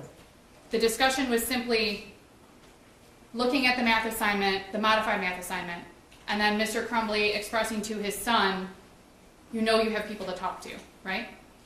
That was a piece of it over the 10 minutes, yes. That they've talked. Mr. Crumbley and his son have Yep, spoken. he did say that they talked. When discussing the impact of Mr. Crumbley's son's friend leaving. You don't know that Mr. Crumbley's son had ever expressed how significant that impact was on him. Is that fair? Until sitting in your office. I had very little context, even when he was in my office, over what that was. All I knew was that a friend had left recently, had moved, and that was hard. You indicated on your direct testimony with Mr. Keese that Mr. Crumbley mentioned you have people you can talk to, we talk, and then mentioned something, your testimony was that his son mentioned something about a journal, or I'm sorry, that Mr. Crumbley mentioned something about a journal. Mr. Crumbley's statement to my recollection was, you have your counselor, you have your journal, we talk. Mr. Crumbley didn't say your journal, you know, the one that's in your backpack. No. He didn't say the one that you always keep with you. No, He didn't say a color. no, He didn't describe it at all. no. So, to your knowledge, based on that conversation, you can't say that Mr. Crumbley's son knew what his son's journal would look like if he had a journal. Based on that conversation. No, I had no knowledge beyond that there was an existence of some sort of journal.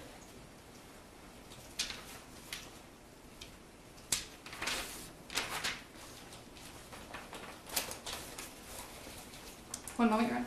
Sure.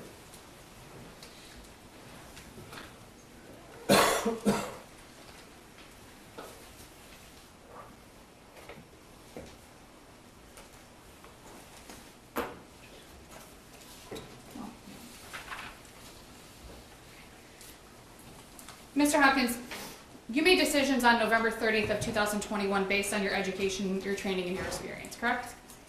That was a piece of it. Also based on the information that you had in front of you, That was a majority of it. which included 4 emails from teachers in approximately 2 months regarding Mr. Crumbley's son, That was a part of it, yes. concerns that those teachers had raised, Yes, that was a part of it. much of which you did not share with Mr. Crumbley prior to that November 30th meeting. Is that fair? Correct, it was shared during the meeting. Based on all of these things, you did not believe that Mr. Crumbley's son was an immediate danger to himself, I did not believe that, no. nor did you believe that he was a danger to anyone else. Based on the information I had, no. I have no further questions. Redirect. Thank you. Mr. Hopkins, it appears that information and context would be important to you in these kinds of meetings. Yes, it would. Okay. Now, did James Crumbley tell you that November 30th wasn't the first time that his son asked for help? No, Did James Crumbley tell you that his son asked for help in April of 2021? no, Did James Crumbley tell you that despite that, never once was an appointment with a medical health provider set up? no, Did James Crumbley ever tell you that as early as June of 2021, his son had obtained his own firearm?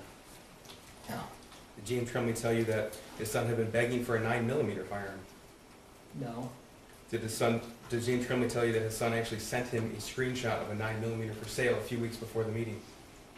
no, Did James Crumbley tell you that his son actually obtained a 9mm just 4 days before this meeting? no, Did James Crumbley tell you that the 9mm he obtained looked identical to the 9mm that he drew right here on this picture? no, Did James Crumbley tell you that he worked for DoorDash, he hadn't begun work that day, and he could have taken his son home? no, Did he tell you that when his son was talking about his friend leaving, it was actually his only friend? no, So you took what you learned from the defendant's son, you described those losses he felt as significant, I did, and that's without knowing all that information? yes, You mentioned that you would hope that a decision about a student would be made by a team. I did. Who's on the team? The student, the parents, and any caring adult at the school. And did either James or Jennifer Crumbley share any information with you? They did not. Had they of, what would you have done? Objection, Your Honor, speculation. She asked the same question on cross. Did you ask that question? She asked, what would you have done? Talking about calling CPS and such. No, actually, that was related to if they had, She asked if they had not obtained treatment for their son yes, by the following day or within 48 hours. if they had refused to obtain mental health treatment, what would he have done?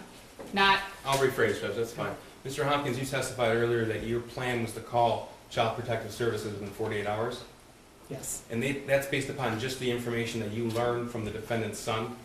it is. Would this meeting have ended differently had you known all the other information that we just went through? objection, Your Honor, speculation. I think it does call for speculation. I believe he can offer a definitive answer here, Judge. A definitive answer about what would have happened if they had not contacted a therapist. Is that what you mean? No, Your Honor, he's asking about a definitive answer for what Mr. Hopkins would have done if there had been additional information. And Your Honor, can we approach, can we approach, please? Okay, can you turn off the audio?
Possibly. Thank you, Mr. Hopkins. You were asked on cross-examination that you didn't ask the shooter on November 30th if he had access to a gun. Do you remember that? I do. And your response was what? I did not. Okay, and did you have reason to ask him about that? At that time, I didn't feel I did. And you were asked about the shooter's recitation of what happened at the shooting range with his mother. Are you stating I asked that? No, you were asked that. Oh, You- by cross. Okay, so you learned on November the 29th and November the 30th that the defendant's son went to a shooting range with his mother that prior weekend. I did. Did James Crumbley tell you that the shooter actually shot his new gun? No. Thank you. I have nothing further. You can step down in your excuse. You guys need a break? Thank you, Judge. All right, so about a 10-minute break. All rise for the jury.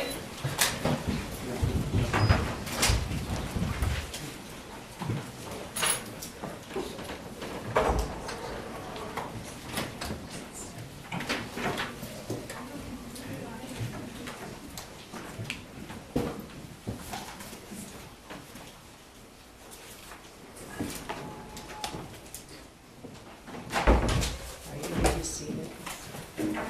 Who's the next one? I'm going to find out right now, Judge. We have somebody traveling in, so I want to make sure it's here. All right, so about 10 minutes. That'd be fine, Judge. Thank you, Your Honor. If you could all just remain seated, please.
on calling People First James Crumbley, case number 22279-989-FH.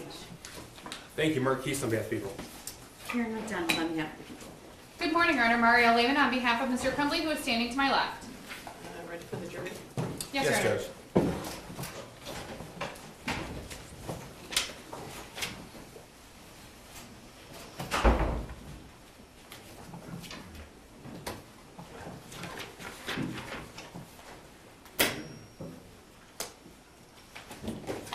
Who is the next witness?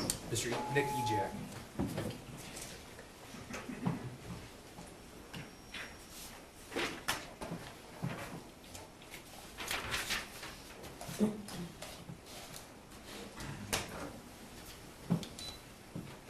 This one doesn't go on alphabetically.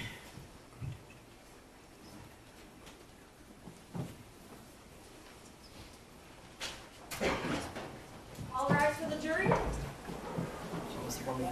is there a button right there? This one doesn't go on automatically, the other ones. Is there a button on the back? Yes.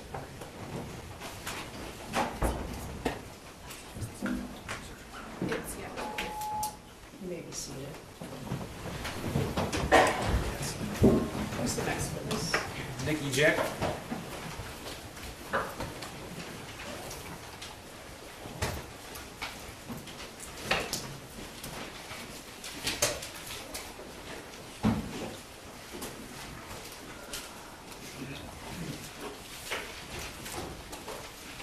Good morning. Could you raise your hand? Do you swear or affirm the testimony about to give is the truth, so help you God? Okay, could you step up and have a seat?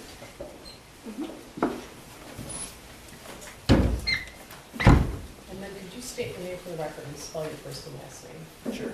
Nicholas Ejak, first name Nicholas, last name Ejak, E-J-A-K. Go ahead. Thank you. Good morning, sir. Good morning. In the year of 2021, where did you work? Oxford High School. Okay. In what role did you work there? I was the Dean of Students. Could you keep your voice nice and loud? Sure. I was the Dean of Students. Okay. And tell us, please, what does the Dean of Students do?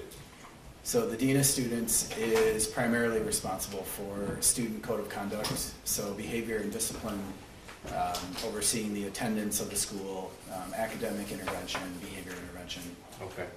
So Mr. Hopkins just testified, and he indicated he was a counselor, whereas you are the Dean of Students. So it would be fair to say that you handled discipline, whereas he handled the student advocacy? Yes. Okay. As of November of 2021, how long have you been in that role? Just about 4 months. Okay, so you were hired for that school year in the fall of 2021. Correct. Now that's part of administration, is that correct? It's an extension of it, yes. Okay. Was James Crumbley's son a student at Oxford High School in November of 2021? Yes. Prior to November of 2021, did you have any interaction with James Crumbley's son? I did not know.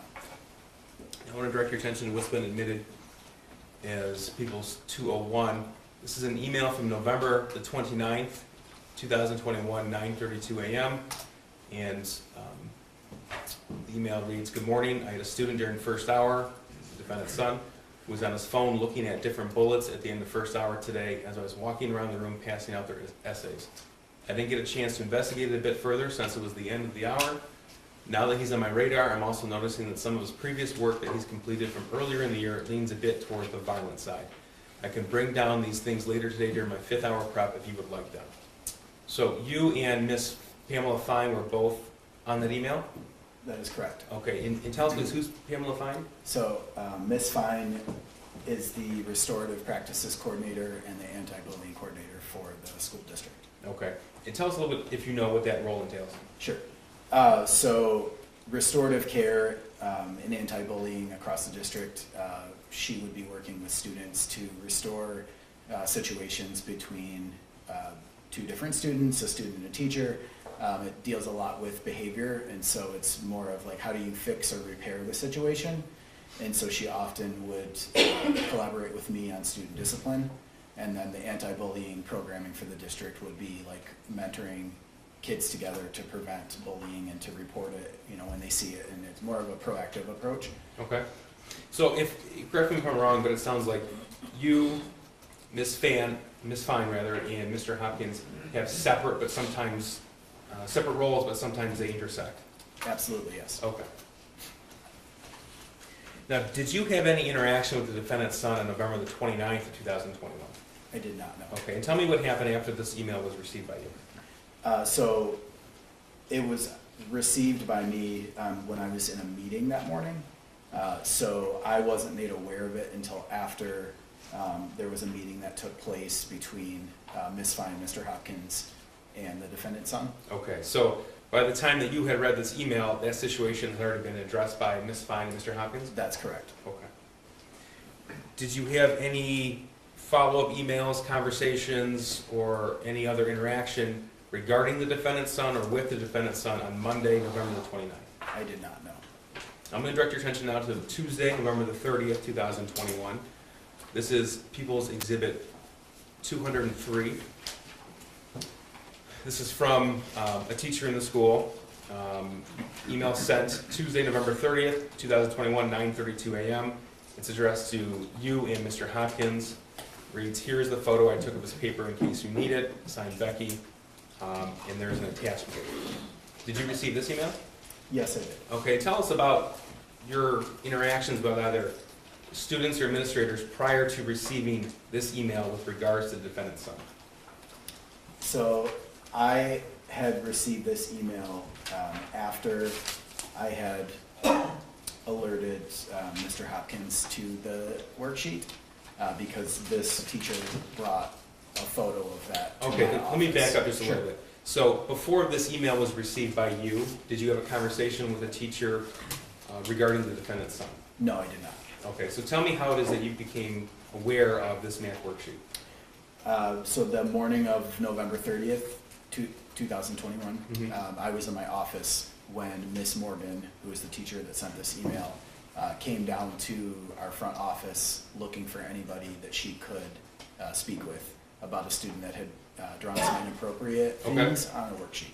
And you were there? I was the only one available at the time, yes. Okay, and tell me about that interaction, please. So she entered the threshold of my office door and said she was just looking for somebody to report something, and so I had waved her into my office, and she had stated that there was a student that had drawn some inappropriate things on a worksheet, and then she proceeded to turn her phone around and show me a photo of the said worksheet. Okay, so this is Exhibit 130. Do you recognize this? I do, yes. And how do you recognize it? That's the photo that was on her phone. Okay. And so she turned her phone around and shows you this? Yes, that's Okay. correct. And tell me what happened next, please. So I briefly read the statements and looked for a name in the corner and noticed that it was a name of the student that had been in the meeting with Mr. Hopkins and Miss Fine from the day before. Okay, so you looked at the worksheet. What stood out to you when you first saw it? The phrases that were written on there, Specifically, which ones? the thoughts won't stop, help me, the world is dead. Okay. What happened next? My response to her was, I need to get his counselor. And her response to me was she needed to return to class. Okay, so she went back to class, Yes, and then what did you do? I walked down to the counseling portion of our front office to alert Mr. Hopkins. Okay. And tell us about the interaction you had with Mr. Hopkins. Sure. So when I arrived to his office, before I even mentioned anything, he brought up the defendant's son in sort of a question form, and my response to him was, yes, how did you know? And then he proceeded to share with me that he had received an email that morning regarding that student and thought that that's why I was there at his office. And then I had shared with him that I had just been shown a photo from Miss Morgan. Okay. And kind of explained what I had saw on the worksheet. And he immediately stood up from his desk and said, I'll go retrieve him from class. Okay, so he received a different email the morning of November 30th than the picture Yes. that you were shown? Yes. Okay. Now, when you saw this picture, were you considering this in the realm of student discipline? Not at all, no. Okay, I so was more concerned that there was a mental health concern. Is And that so- why you decided to get his counselor involved? Yes, that's correct. Okay. So after you shared what you learned with Mr. Hopkins, he went and retrieved the student back to his office? Yes. Okay, and tell us what happened next, please. So I waited in Mr. Hopkins' office for him to return with the student, and he came in and sat down and began to kind of talk through what was going on that led him to write those things on his worksheet and draw some characters on there. And the defendant's son repeatedly made sure that we were aware that he understood why we needed to do this and that it made sense and that he understood how bad it looked. Okay. Did you lead that interaction with the defendant's son, or did Mr. Hopkins? Mr. Hopkins did. And why is that? As the school counselor, therefore, looking into a potential mental health concern, that would be his responsibility. Okay. Did your perspective, based upon the information that you were told, ever change from a mental health lens versus a discipline lens? It did not, no. So tell us what happened next after the defendant's son went through the drawing with Mr. Hopkins? So he had sort of explained that he was interested in video games and that part of those the drawings on there were him trying to get into graphic design, which led into a little bit of a conversation about how there could be potential avenues during his time at Oxford High School to delve into that deeper with some other programs. And then he kind of leaned in more towards the statements that were written on there and talked about how those didn't necessarily explain the video game aspect. And then I listened to the defendant's son speak about him feeling sad lately, Okay. which in a high school is not that unusual. Were you involved in the decision to contact the parents of the student? I was there for it, but Mr. Hopkins had mentioned that we were going to reach out to his parents. Okay. At some point, did you leave Mr. Hopkins' office? Yes, that was after we were able to speak with a parent on the phone. And so I left to retrieve the students' belongings since our class periods had changed. Okay. At that point in time, COVID protocols were still in place? Yes, Okay. Did students carry their backpacks with them? yes, So you retrieved the defendant's son's backpack from the class that he was in and brought it to Mr. Hopkins' office? that is correct, yes. Okay. And did the defendant's son stay with Mr. Hopkins until his parents arrived? Yes. All right. Were you there in Mr. Hopkins' office the entire time, or did you come back in? No, I came back in once the parents had arrived for the meeting. Now, what was your expectation of what was to happen that day after the meeting with the parents? My understanding and expectation was that, based on the recommendation from the counselor, that the student would be leaving that day, based on prior experiences at schools where parents are called in to talk about student mental health. Typically, they leave when it's suggested that they leave. With the student? Yes. You were there for the, how long, first of all, how long did the entire meeting last between James and Jennifer Crumbley and Mr. Hopkins yourself? I was there for 10 minutes of it, and there had been maybe 3 or 4 minutes prior to my arrival. Okay. I'm not sure if they waited for me to start or if they had already begun, but I know that I arrived a few minutes after they did, after I was alerted that they had arrived. So were you there when Mr. Hopkins explained his concerns about the drawing? Yes. Okay. Now, he just testified, so I don't need you to go through everything he said, but do you recall if James Crumbley said anything? During the meeting? Yes. He did. He expressed concern for his son, that he knew, or he reminded his son that he could always speak to him about stuff, and that he had a journal that he could write stuff in if he was feeling frustrated or going through something. Now, as a dean of students, when are you permitted to search students' personal belongings? So when I have a reasonable suspicion that the student might have something illegal or something that's not allowed at school, and so there needs to be some sort of sign, like a report from somebody. Oftentimes kids will be seen with it, or they'll be showing whatever the things are that they've brought to school they're not supposed to.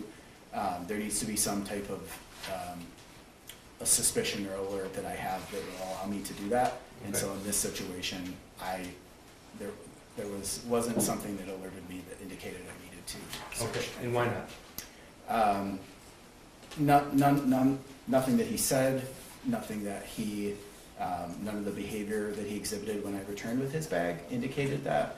There wasn't any suspicion that I had at the time that allowed me to believe that I needed to do that. At any point were you informed about the defendant's son's access to weapons? I was not, no. Were you given details by either James or Jennifer Crumbley about the words and drawings on this exhibit? I was not, no. Thank you. Nothing further.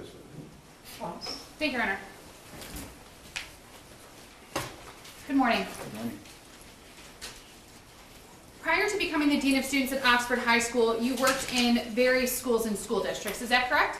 Yes, For most of your career, in fact, you worked with at-risk students. yes, Normally, that includes students with some sort of academic or behavioral problems.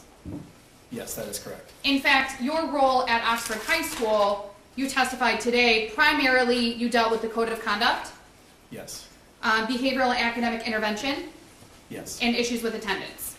yes, You had not had contact with Mr. Crumbley's son until November 30th of 2021. that's correct. So, as far as you know, once you became employed by Oxford High School, there were no behavioral issues with Mr. Crumbley's son? There was not. No academic issues?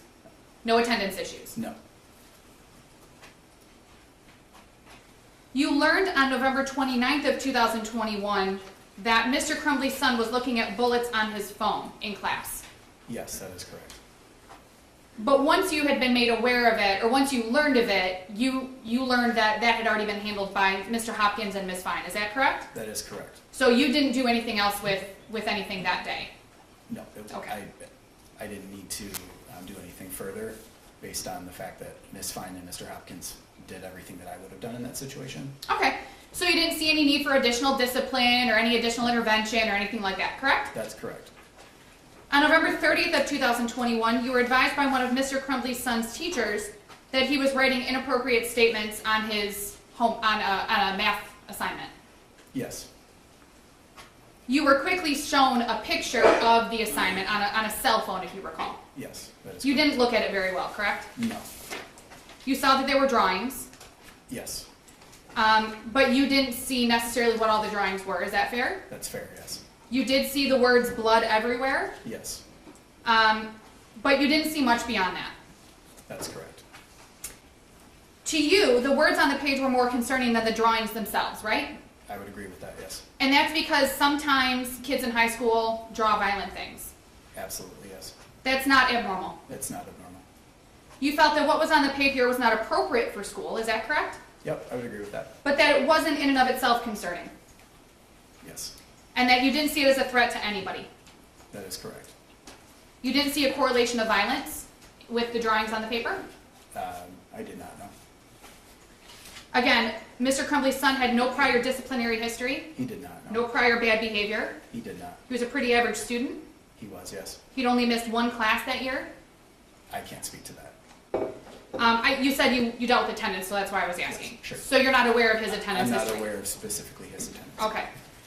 He had none of the typical early indicators that there would be an issue of concern other than these isolated incidents from November 29th and November 30th that you were aware of. Judge, I'm just going to object to the form of the question. Typical indicators. This witness can testify regarding code of conduct and discipline, but that's it. Yeah, unless he is able to testify about what a typical indicator would be by his experience. And I can ask him that, Your Honor. Based on your experience dealing and your education and training with at-risk students and for your position as the Dean of Students, there are what you would consider early indicators of potentially concerning or threatening behavior. Is that fair?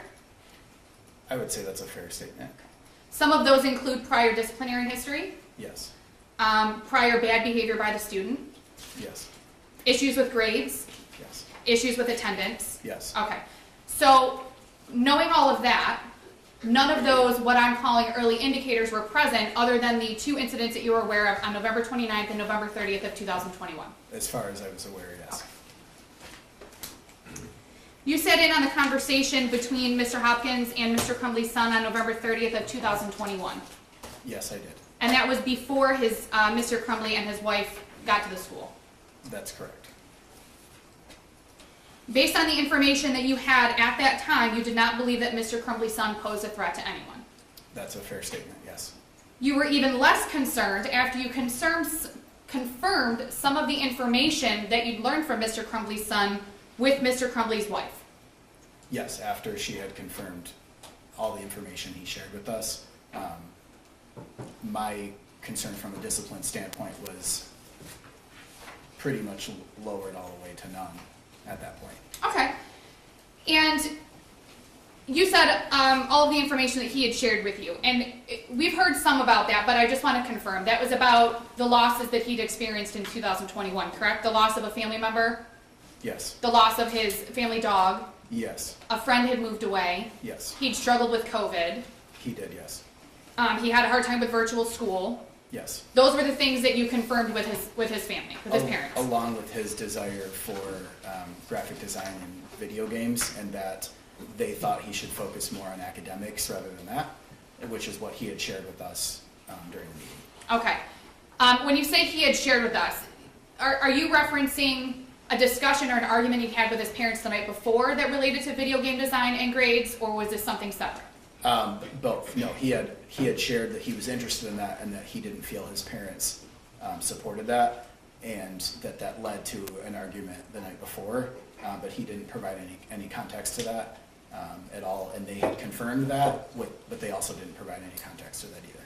So there was a confirmation that the student and Mr. Crumbley's son and Mr. Crumbley and his wife had an argument with their son the night before. It sounded to you like it may have related to video game design and grades, but you didn't have any context beyond what you believed it to be about. That's correct, yes. Now, obviously, during these meetings, you expect for a student's parents to give you information about things that they are concerned about, correct? Typically in these meetings, parents come to them and they provide additional context, stuff they're seeing at home, a history of, especially in a mental health situation, a history of any kind of counseling, and any issues they've had at other schools or whatever, but they usually provide additional information.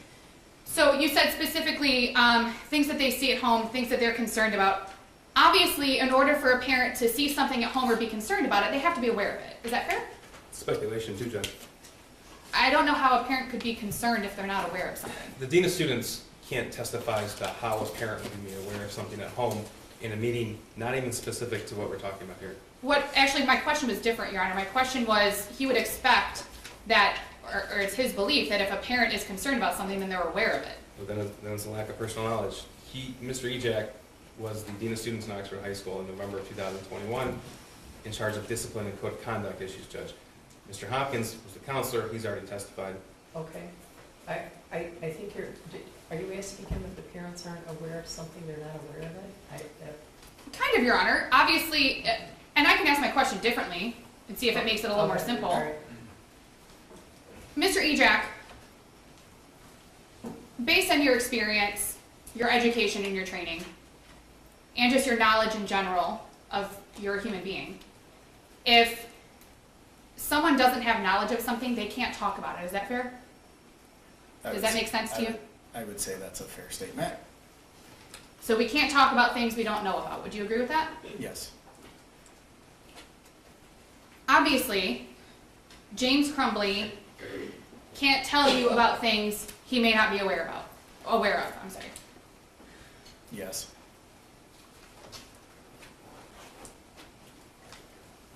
You weren't concerned on November 30th of 2021 by Mr. Crumbley's son looking at bullets or drawing guns. Is that fair? I think there was a level of concern there, which is why we called the parents in for the meeting. And if you recall, the level of concern was regarding the appropriateness of behavior in school. Yes. You didn't find his interest in guns or bullets concerning, especially in the Oxford community, if you remember. Yes, that's correct. You've had students draw guns on papers in the past. Yes, that's correct. In fact, students in Oxford, not all of them, I'm not saying all students in Oxford, but there are students in Oxford who have guns in their home. Yes. You know that there are students in Oxford who handle firearms. That's a fair statement. You would agree that it's not unusual No, it's not unusual. in that community. In that community, yes. I'm not asking you to speak about any other community, but in that community, it's not unusual for students to handle guns. That's correct. When faced with a situation where a student has drawn guns on papers, you typically use your education and training to assess the risk. As far as a discipline standpoint, Discipline or otherwise, whatever your role is in that assessment. yeah, so my role would be to look for any violation of our code of conduct. And so that by itself, the drawings on the worksheet don't violate a code of our conduct. And a violation of the code of conduct would also encompass any sort of a threat to other people. Is that fair? That's a fair statement. So as part of your assessment, you're also determining whether or not there's a threat. I'm determining whether or not I need to alert somebody to something that could potentially be a threat. And in this situation, you didn't make that alert. Is that fair? That is correct. There wasn't any information that led me to believe there would be a reason to alert somebody else. And part of your assessment is, again, looking at those typical early indicators that we talked about, whether there's a history of violence, correct? That's correct. A history of discipline, That is correct. bullying behavior. That is correct. You look at, to see if there's a direct threat. That is correct. If those things are not apparent, if those things are not present, then it's just a student who drew a gun. Is that accurate? That's pretty accurate, yes. You were part of the meeting after Mr. Crumbley and his wife arrived. And let me go back a little bit. So you sat in on the meeting between Mr. Hopkins and Mr. Crumbley's son, correct? That is correct. If you know, that meeting occurred, lasted approximately 90 minutes. I don't remember. Okay. You left that meeting at some point. Yes. Then you came back once Mr. Crumbley and his wife arrived. So I left the meeting to retrieve his belongings, the student's belongings, and returned back to the office and then left again until the parents arrived. Okay. You entered Mr. Hopkins' office after Mr. Crumbley and his wife arrived in Mr. Hopkins' office. That's correct. You saw that Mr. Crumbley was seated next to his son, Yes. which that's was correct. directly across the desk from Mr. Hopkins. Yes. It was your perception that Mr. Crumbley was showing care for his son, Yes. that he reassured his son that he can always talk to him. Yes. You mentioned something on direct with the prosecution about a journal, Yes, I did. and you seem to recall that Mr. Crumbley made reference to a journal. He did, yes. You don't recall Mr. Crumbley saying the one that you always keep with you? I don't recall that, no. He didn't say anything like the one that's in your backpack, I don't recall. specific colors, I don't remember. how long he's had it. I don't remember.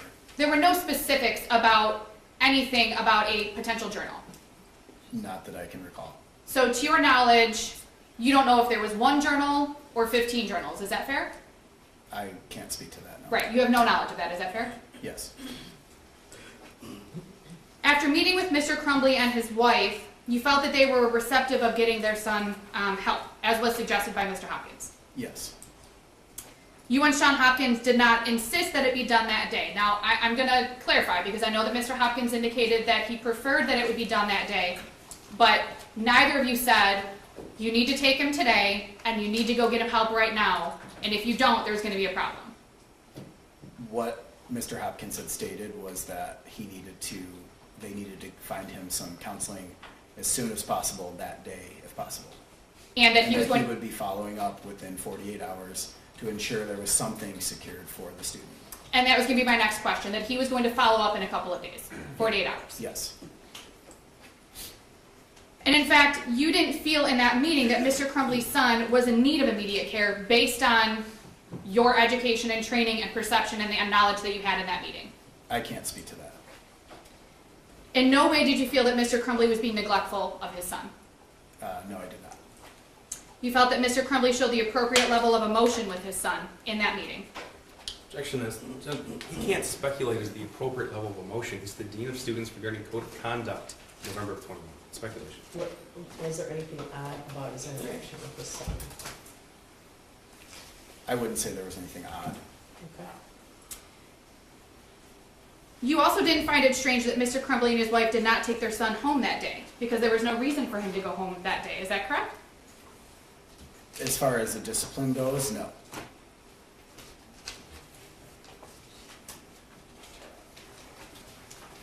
During the meeting, you said that you retrieved Mr. Crumbley's son's backpack from his classroom and brought it back to Mr. Hopkins' office. That's correct. You indicated this backpack was heavy. Yes, such as every other student in the school. And let me clarify, that day, you didn't say that today, that day, November 30th of 2021, you commented to a teacher that the backpack was heavy. Yes, I made a joke at how easily she picked it up, and then when she handed it off to me, my arm dropped down. So it was more of a joke at how strong she was compared to myself. And if you recall, at the time, the students weren't using their lockers, They were not using their so it was lockers. fairly common for a student's backpack to be heavy. That's correct. You didn't look in the backpack? I did not know. You didn't, and I think you said you didn't have reason to look at I the didn't backpack. have reasonable suspicion, no. You didn't ask Mr. Crumbley's son to look at his backpack? I did not know. You did not ask Mr. Crumbley or his wife to look in the backpack? I did not know. You didn't look yourself or ask anyone else to look because you didn't feel that there was a reason to look in the backpack. Is that fair? There was nothing from our conversation or from anything that we had heard so far that would indicate it was enough to reach to that level, correct? You've had numerous discussions about this case since November 30th of 2021. Yes. You've talked with various attorneys, Sure. Yeah. and I'm not asking you about what your communications were with your own attorneys. I'm not asking you about that. I'm just asking if you've met with attorneys. I've met with many different attorneys. You've met with the prosecutor's office Yes.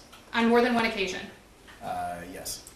And some of those meetings with the prosecutor's office were to prepare for testimony. Yes. Some were to get more information about what occurred on November 30th of 2021. One was yes. You learned through some of those meetings that there was no indication that there was a handgun in Mr. Crumbley's son's backpack. Can you restate that? Sure. You learned through some of the meetings with the prosecutor's office that there was no indication that there was a handgun in Mr. Crumbley's son's backpack while he was in Mr. Hopkins' office. Object to the form of the question. Yeah, what do you mean? What do you mean?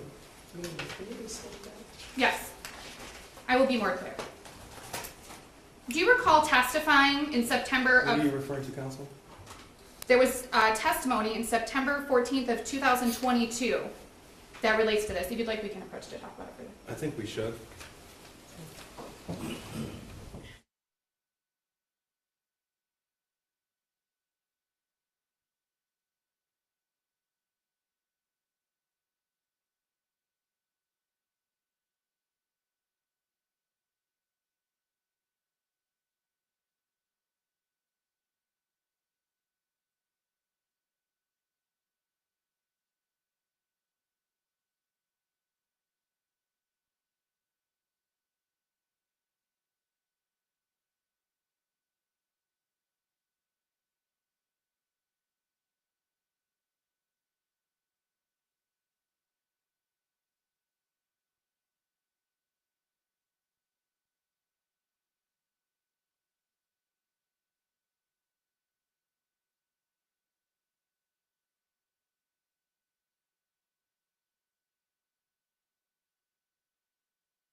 Okay, go ahead, Ms. Lindley. Thank you, Your Honor.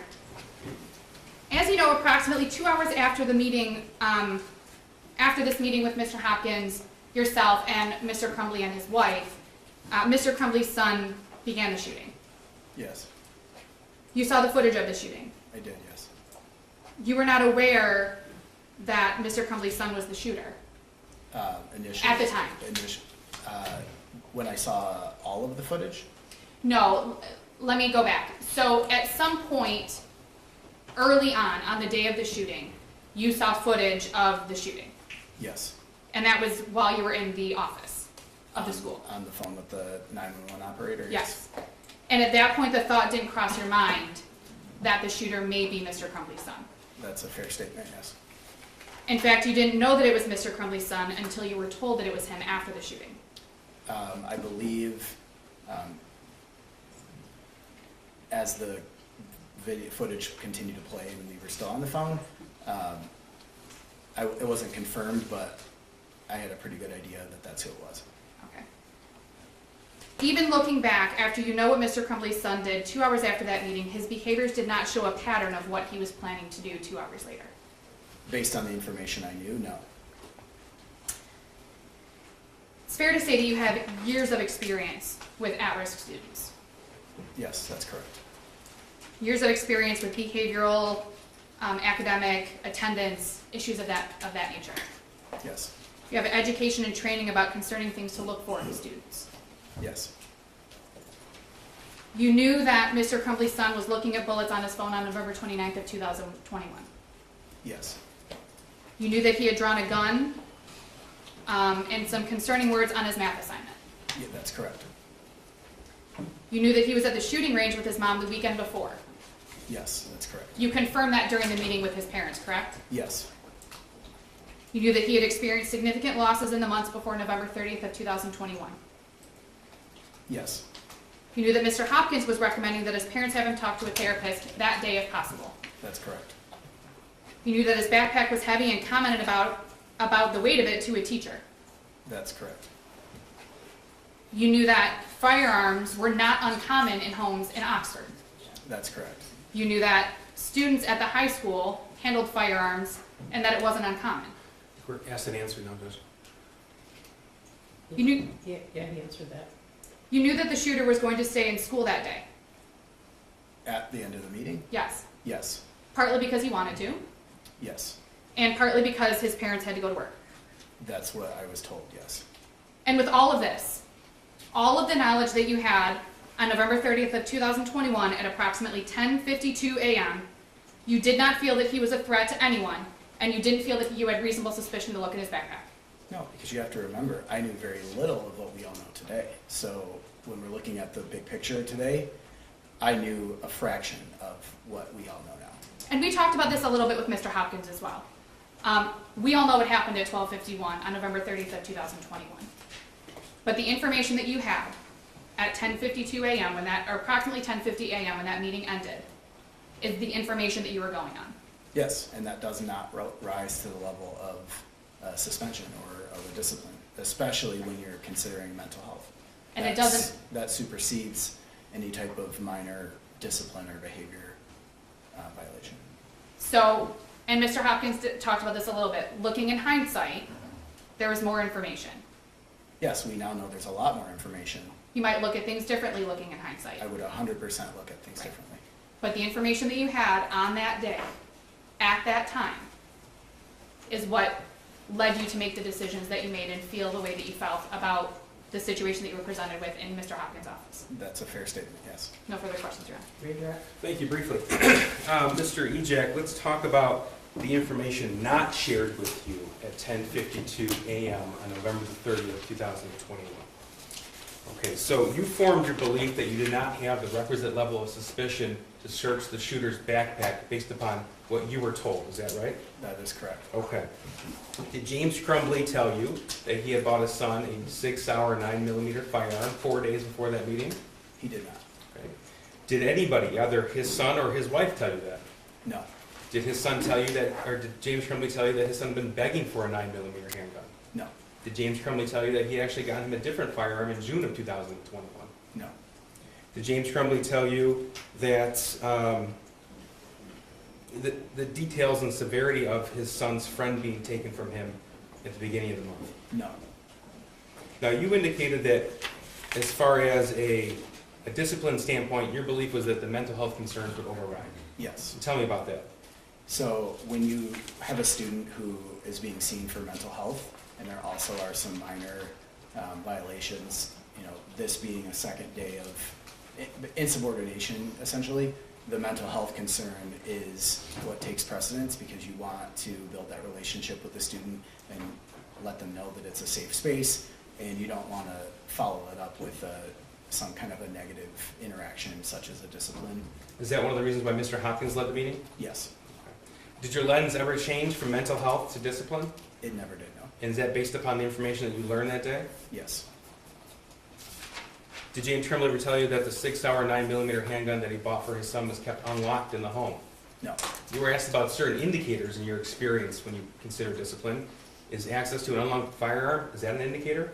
yes. Is that something to consider, had you known that? It would be something to consider. Okay, but that information was not shared with you. No, it was not. Now, just so we're clear, sir, the information that you and Mr. Hopkins were told on November the 30th, that information wasn't shared with anybody else in administration, is that correct? That's correct. Okay.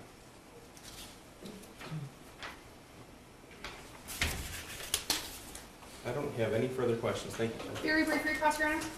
Very brief. Okay. Mr. Ejak, you don't know whether James Crumbley knew that his son had access to a firearm that was in the home, is that correct? You don't know whether James Crumbley knew. Just the question was he told that? I don't know how he would know what the defendant knew. He Unless testified he was told. what he was not told, Judge, that was the question. Yeah, he said he wasn't told, but I don't know how he would know what your client knew unless he had a conversation about that. Thank you. You don't know whether Mr. Crumbley's son had expressed any sadness over his friend moving to his parents, based on the information that you had on November 30th. Can you say? Yes, it was kind of a Are you convoluted asking question. whether it was discussed in that meeting, or? Whether Mr. Ejak knew that Mr. Crumbley's son had expressed any of this sadness that they had identified to his parents prior to that meeting. Do you know if he did? I'm not sure what you're trying to ask. I'm sorry. Yes. Do you know if James Crumbley was aware of this sadness that you all had identified during this meeting with Mr. Hopkins? I do not know. No further questions, Your Honor. Was the information that was shared from Shawn Hopkins regarding the emails that he received? Yes, Okay, and he went through the drawing with James and Jennifer Crumbley? yes. And at no point did James or Jennifer Crumbley ever say that the firearm purchased 4 days before mirrors the firearm drawn on that math worksheet? They did not. Thank you, nothing further. All right, you can step down and be excused. Your lunch is in.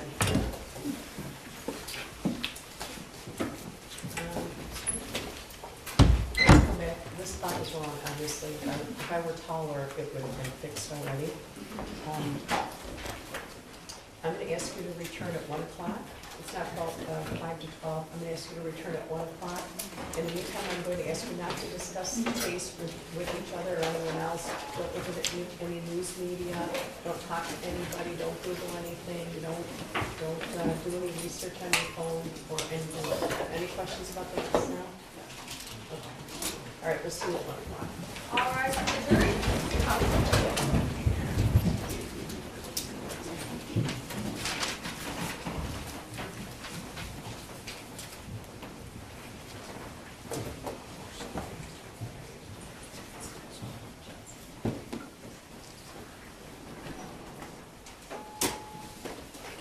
All right, you may be seated. Who's the next witness? We're gonna find out, I just spoke with counsel about that, and we'll let her know as soon as we know. Okay. All Thank right, you, I'll Judge. see you at 1 o'clock. Thank you, Your Honor. Thank you.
I'm just letting you know to do it. Hand it outside.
calling People vs. James Crumbley, case number 22279-989-FH.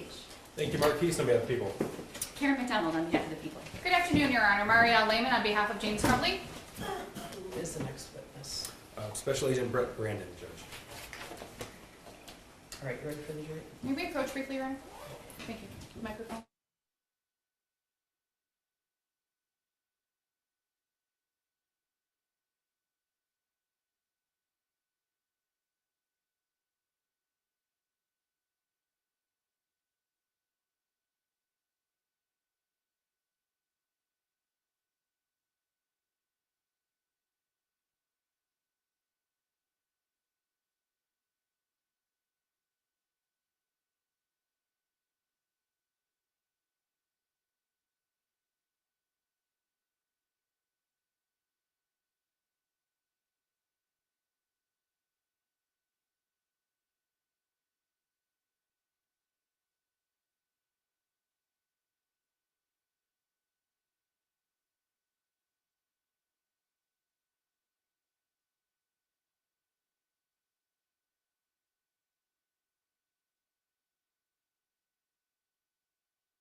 Do you want to be excluded from the courtroom? Do you want to be excluded from the courtroom?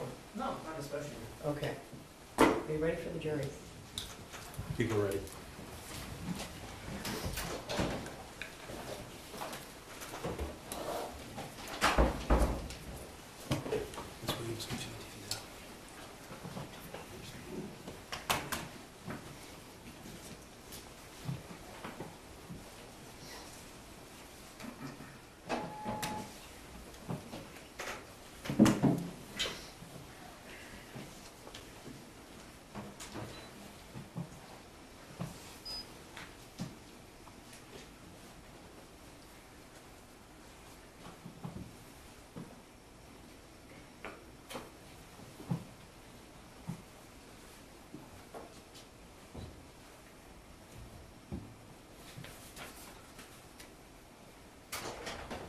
All rise for the jury.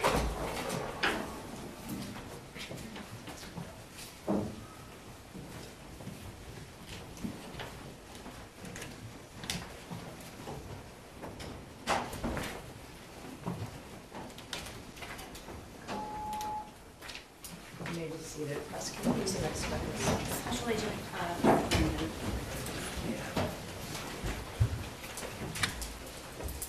Could you raise your right hand? Do you swear or affirm the testimony about today is the truth, so help you God? I do. Okay, please step up and have a seat. And then state your name for the record, so you first and last name. It's Brett Brandon, BRETT BRANDON. Go ahead, prosecutor. good afternoon. Good afternoon. All right, Special Agent, can you tell the jury what role you're playing here today and during this trial? I'm one of the officers in charge of this case. Okay, and what does that mean? It means that I've been assigned with Lieutenant Willis to usher this investigation through the prosecution. Okay. This Lieutenant Willis? Yes. He's normally sitting right here. He's also an officer in charge? Yes. Okay. And can you tell the jury what your occupation is? Yes, I'm a special agent with the Bureau of Alcohol, Tobacco, Firearms, and Explosives. It's commonly referred to as just ATF. And what does the ATF do? The ATF enforces the nation's firearms, arson, and explosive laws. Obviously, we primarily focus on the firearms laws.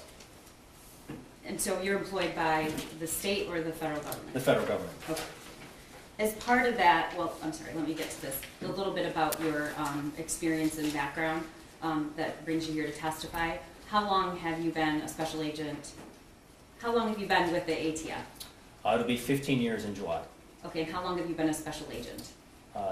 Been a special agent for, it'll be approaching 11 years in July. And what does special agent mean? A special agent, so if it means we're a criminal investigator trained in investigating for the purposes of ATF, the crimes underneath the jurisdiction of ATF, but also we assist with other federal investigations and obviously state and local investigations. For ATF, primarily involving the use of firearms. And what is your educational background? I have a degree from Oakland University in political science. I spent 1 year at law school at the Catholic University of America, and then obviously I was trained at the ATF National Academy for the requisite training to become an ATF agent.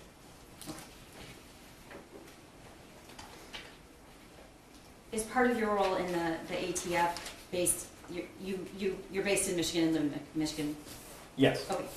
Do you have any interaction with state investigations, and if so, what are they? Yes, I've had many throughout my career. Right now I'm assigned to the Pontiac Gun Violence Task Force. It's a partnership between the Oakland County Sheriff's Office and the ATF. In that role, we investigate both state and federal firearms violations occurring within the city of Pontiac, primarily shootings. And do you ever respond to or have anything to do with investigations that don't involve shootings? Yes. What kind of? So generally, for whether it's the task force or just as an ATF agent, it's primarily the criminal possession and use of firearms. So in other words, it doesn't have to be a shooting, it could just be a possession of Sure, firearms? yeah. Okay. Yes. About how many shooting investigations have you been a part of? Hundreds at this point in my career. And do you, as a part of in your role, have a general understanding of the laws associated with purchasing firearms, both in the state and federally, or just federally? Both, specific to this investigation, it would be both, yes. Okay. Can you tell the jury what FFL stands for? Yes, so an FFL is a federal firearms licensee. I think we heard testimony obviously in here before from Kami Beck. She was the employee from the gun store in Oxford, as we're referring to it. That would be a federally licensed gun store, which is the technical term for that, is a federal firearms licensee. And in order to become a licensee, what does that seller have to do or comply with? So there's an application process that they have to go through with the ATF to become a federal firearms licensee. And then are there guidelines or requirements they must follow? Yes. All right, we're gonna get to that in a minute. Do you know James Crumbley? I did. And how did you come to know James Crumbley? I became aware of who James Crumbley was the date of the shooting on November 30th, 2021, and I had contact with him inside of his residence during an execution of a search warrant that night. Do you see him in the courtroom here today? I do. Can you describe something he's wearing? He's wearing a white shirt, a blue tie, and headphones. May the record reflect he's properly identified the defendant, Your Honor. The record will reflect in-court identification of the defendant, James Crumbley. Thank you. What, if anything, did you review in your role as officer in charge in this case? A vast amount of information. So there would be the returns of 7 cell phones that were forensically extracted, social media returns, financial information, firearms records, including from the federal firearms licensee, and other documents and records, and surveillance video, obviously.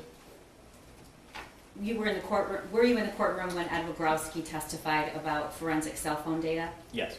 And can you tell the jury what software or program you used? Yes. Objection, Your Honor. The question is what Mr. Wogrowski used. I don't know that Agent Brandon knows that.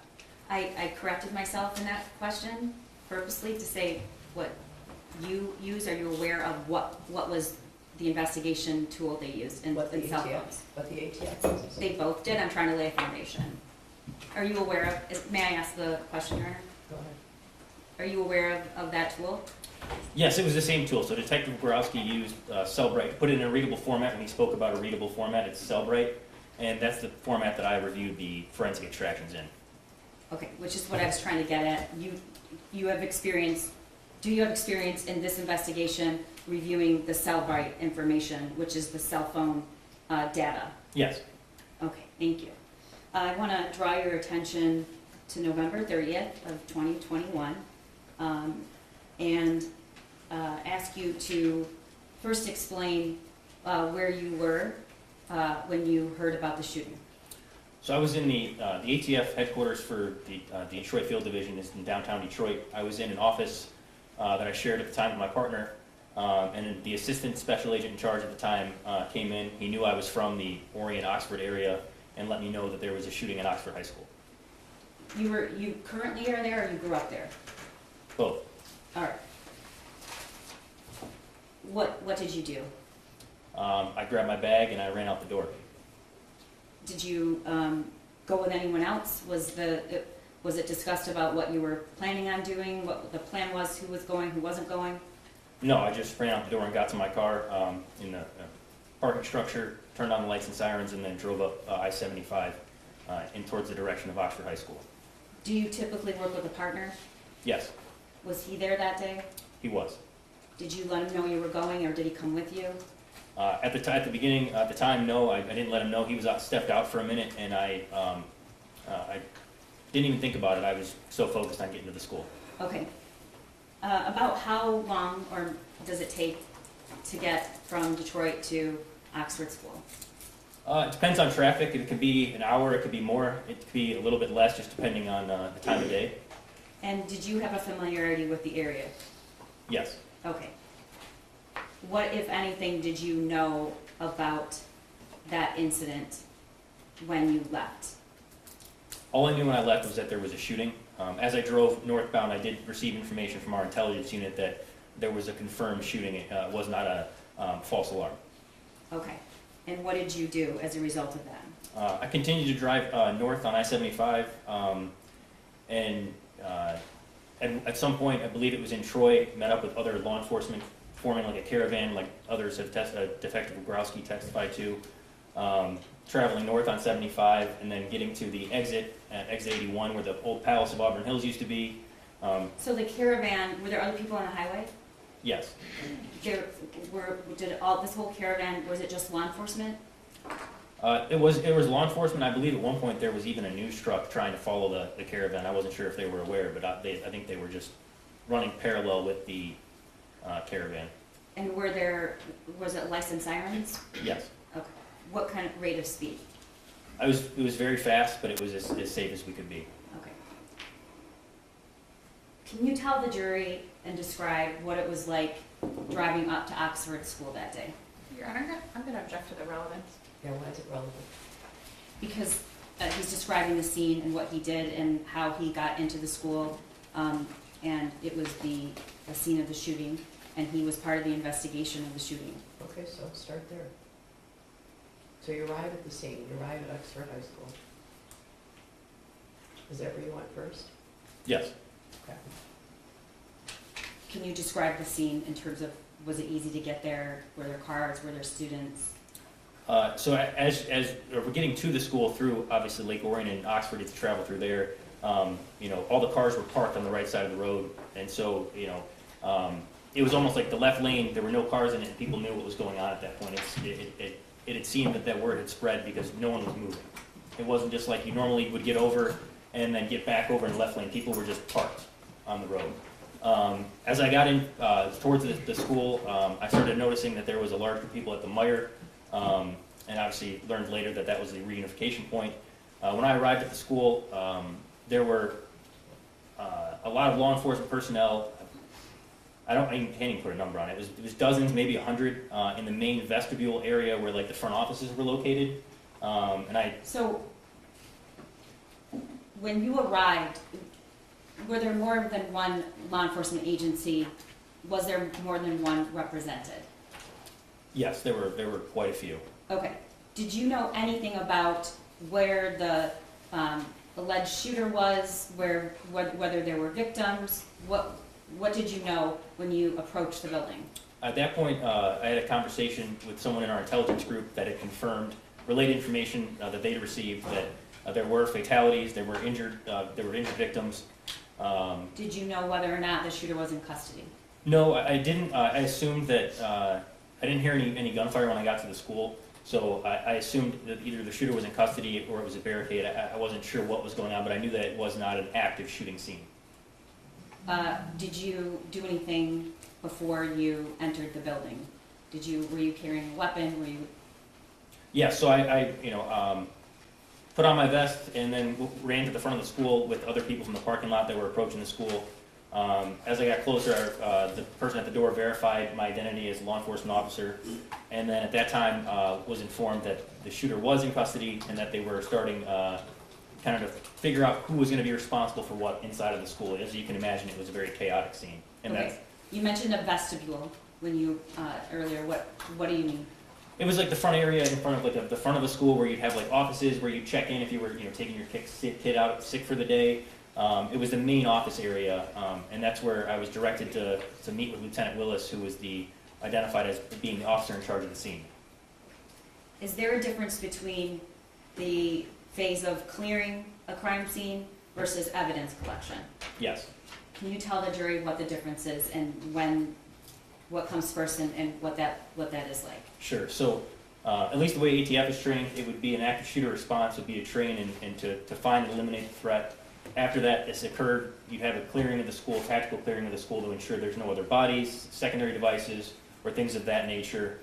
In this instance, it became clear that there were two things going on at once. There was people volunteering to clear the school for a second time, and then there was Lieutenant Willis, who was directing more of the investigative aspects of this case. When you arrived, do you know about what time you arrived? I don't recall exactly what time I arrived now. Okay. Were there still students in the school? Not. If there were, if they were in classrooms, I wasn't aware of it. I did not see any students when I got to the school. Was part of your role to engage in clearing the school? So generally, yes, with ATF, we would be involved in clearing the school, the active shooter response, the clearing of the school, and then the investigation. I mean, when you got there that day, did you help clear the school? I did not. Based on the fact that the investigation had started, that the shooter was in custody and they had the weapon secured, I thought the best use of my abilities as an ATF agent would be to start the trace of the firearm to determine how it ended up there. Okay. You just said you found Lieutenant Willis, is that correct? Yes. Okay, where was he standing? He was standing in front of the school offices. At one point, he was standing on a chair directing people around. Like I said, it was a very, very chaotic. But I found Lieutenant Willis, and I believe someone had told him I would be coming to help trace the firearm, and that's when I went over and located it. And before that, had you ever met Lieutenant Willis? No. Okay. And what happened next? So Lieutenant Willis held up a trash bin that had the murder weapon, several magazines, ammunition, and the shooter's cell phone inside, and I was able to take photographs of it. Okay. A trash bin, a plastic trash bin, Yeah, so trash, not a one you throw like a school lunch in, but like a small one you have in like an office, like a square or rectangle trash bin. and if you know, what was it doing there? Or how did it get there? It was my understanding that that evidence was placed in there to keep it safe while they were continuing to clear the school. Okay. And you said he held it up, and then what happened? I took photographs of the evidence, specifically the markings on the firearm that I needed to start the tracing process. And when you say markings, what do you mean by markings? So the firearms are required to have a make, model, and a serial number. Those three items are necessary to start the trace for ATF to determine where it was first sold. Did you actually physically pick up the weapon? I don't believe so. I don't think we wanted to preserve the evidence. I believe that the firearm was already flipped in a way that had the markings visible. I believe I just took a photograph of it and then provided that information to the intelligence group that would initiate the actual digital part of the trace. Okay. Once you did that, what did you do next? So once that process had been started, I went to Lieutenant Sam Marsban, who I had known from the Oakland County Sheriff's Office based on prior investigations in Pontiac, and asked what could be done, what needed to be done. And at that time, I began collecting facts for the timeline for a search warrant affidavit for the Crumbley's family residence. Okay.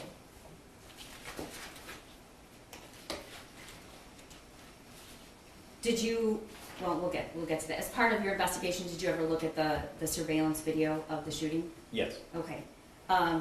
Before we get to that, what are the steps, and how long does it take to trace a firearm through the ATF? So the timing of every trace is going to be different based on the records and how fast they're able to get to ATF. So it'll help you to understand the tracing process starts with those three things, right? The make, model, and serial number of the firearm. Once you have that information and you input it, you can trace it back to the first manufacturer, right? And when the manufacturer is then contacted by ATF, they can tell you which federally licensed gun store they sold it to, and then that gun store has to tell you who was the first person that purchased that firearm. And did you learn who that was? Yes, it was an individual in Rochester, Michigan, who had obtained the firearm from the gun store in Oxford. And then, was that person contacted? Yes. And were they contacted by you or someone on your team? It was two ATF agents assigned to the same division I'm assigned to. And what did they learn? They learned that that individual had sold the firearm back to the Oxford gun store sometime in early September. And then what did they do? They went to the gun store and spoke to Ms. Cammie Back, who testified previously, and learned that the firearm was in fact purchased by Mr. Crumbley on November 26, 2021. So 4 days earlier? Yes. Okay. And if we can stop for a moment, did you just say September? I meant November, I'm Okay, sorry. thank Yeah. you. Thank you to Mr. Case who pointed that out. November, correct? November, Okay. yes. And If we want to stop here for a moment, walk us through a general purchase of a firearm through a federally firearm licensee. sure. So if you walked into a gun store today to buy a firearm, you'd have to fill out what Ms. Back testified was called an ATF Form 4473. It would have information about yourself, as well as information about the firearm you're purchasing. The FFL employee then would contact the National Instant Criminal Background Check System, the NICS system, through the FBI. And once they're given the okay to sell you the firearm, they proceed with that. Do you know if that protocol and procedure was followed here? Yes, in this it was. case? All right. You just stated that in order to buy a firearm, you have to go through all those steps. Is that all guns? Do you have to go through this process? So for every firearms sale from a federal firearms licensee, you do have to fill out the ATF 4473 and have those steps be fulfilled, yes.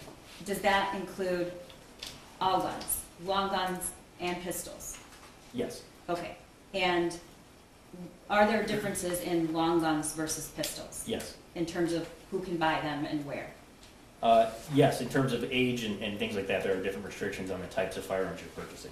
Okay, and in general, how would you describe the restrictions on what is more restricted and less restricted? Sure. So under federal law, if you're going to buy a firearm from a federal firearms licensee, you have to be 21 years of age to buy a handgun and 18 to buy a long gun. That would be either a rifle or a shotgun.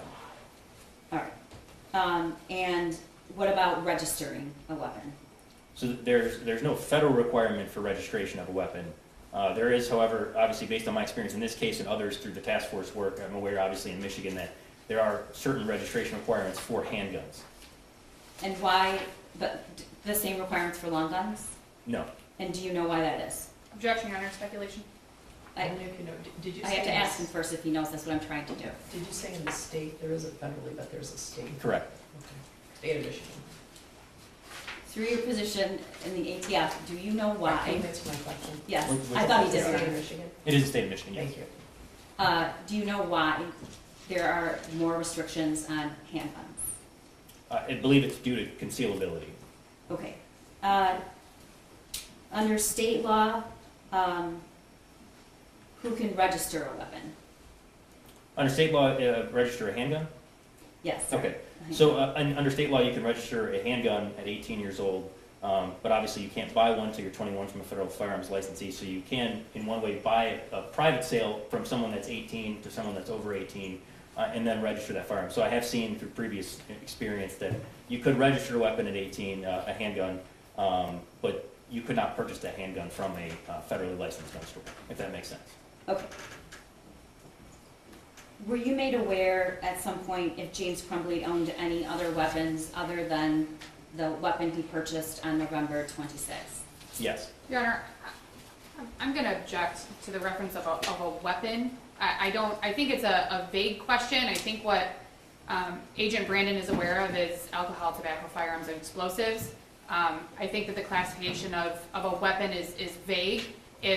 If the prosecution is asking about firearms or handguns or pistols, then I think that should be the question and not specifically a weapon. Well, his response can clarify that. Correct, Your Honor. Right?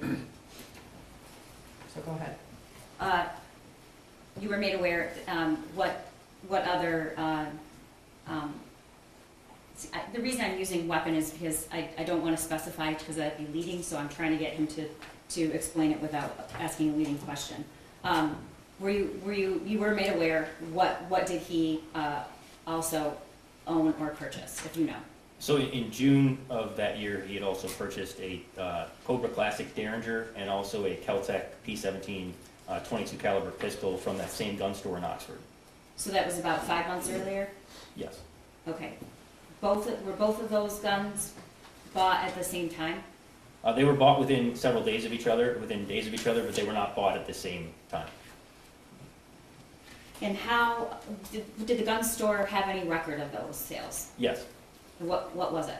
So they had the 4473 documenting the sale of the Derringer, as well as a sales receipt and a Michigan pistol sales record documenting the sale to Mr. Crumbley for both the Derringer and the Keltec pistol. Okay. So you've indicated now 3 separate handguns. Do I have that right? Yes. Okay.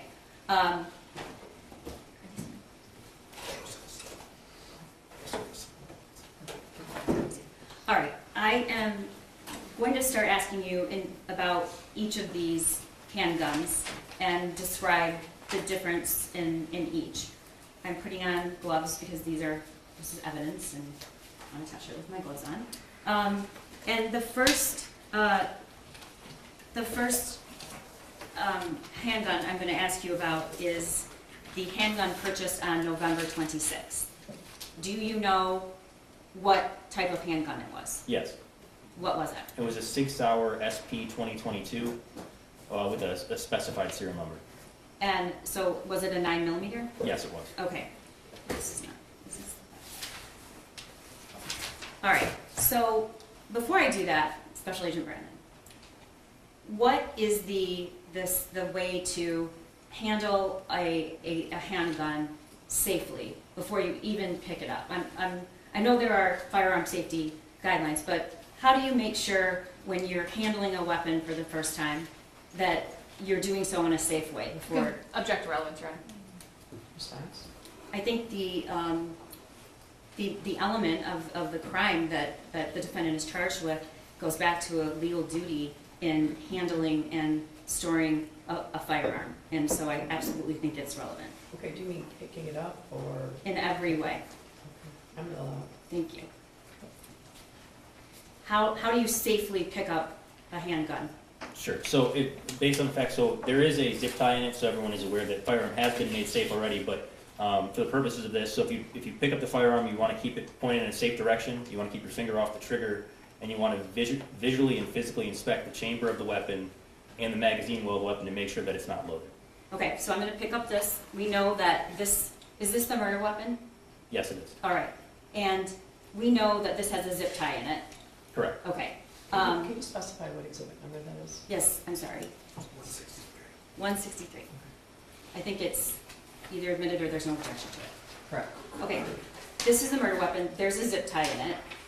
But even if there isn't, the general principle is to make sure the firearm is safe. You just said you physically examined the magazine well. Is that this right here? Yes, that's correct. Okay, and then you also have to do a second step, did you say? Yeah, so the same thing, so I would say physically and visually inspect the chamber of the weapon. So down the barrel, if you look down the barrel right there. So right yep. here? And to make sure there's not a round inserted into the chamber of the firearm. Okay, and again, there's a zip tie in here, but in order to comply with that, you'd have to physically inspect to make sure there's no round in this chamber. Correct. And why, what's the reason for that? So with firearm, there's 4 basic principles of firearm safety. I mentioned 2 of them. Number 1 is to treat every firearm like it's loaded. Number 2 is to point the firearm in a safe direction. 3 would be keep your finger off the trigger, and then obviously not for court purposes, but if you're at a range or shooting, is to be mindful of your target and what's beyond it. At least that's the way ATF trains the 4 pillars of firearm safety.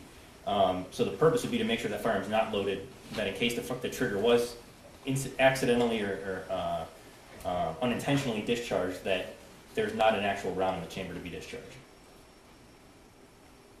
Is it possible for a firearm to discharge without touching the actual trigger? That would depend on a lot of different factors, including the type of firearm. Okay. I probably can't answer that question. Okay, thank you. So you mentioned earlier that you have to identify certain markings. Where are, and I'm going to give you some gloves if you don't mind.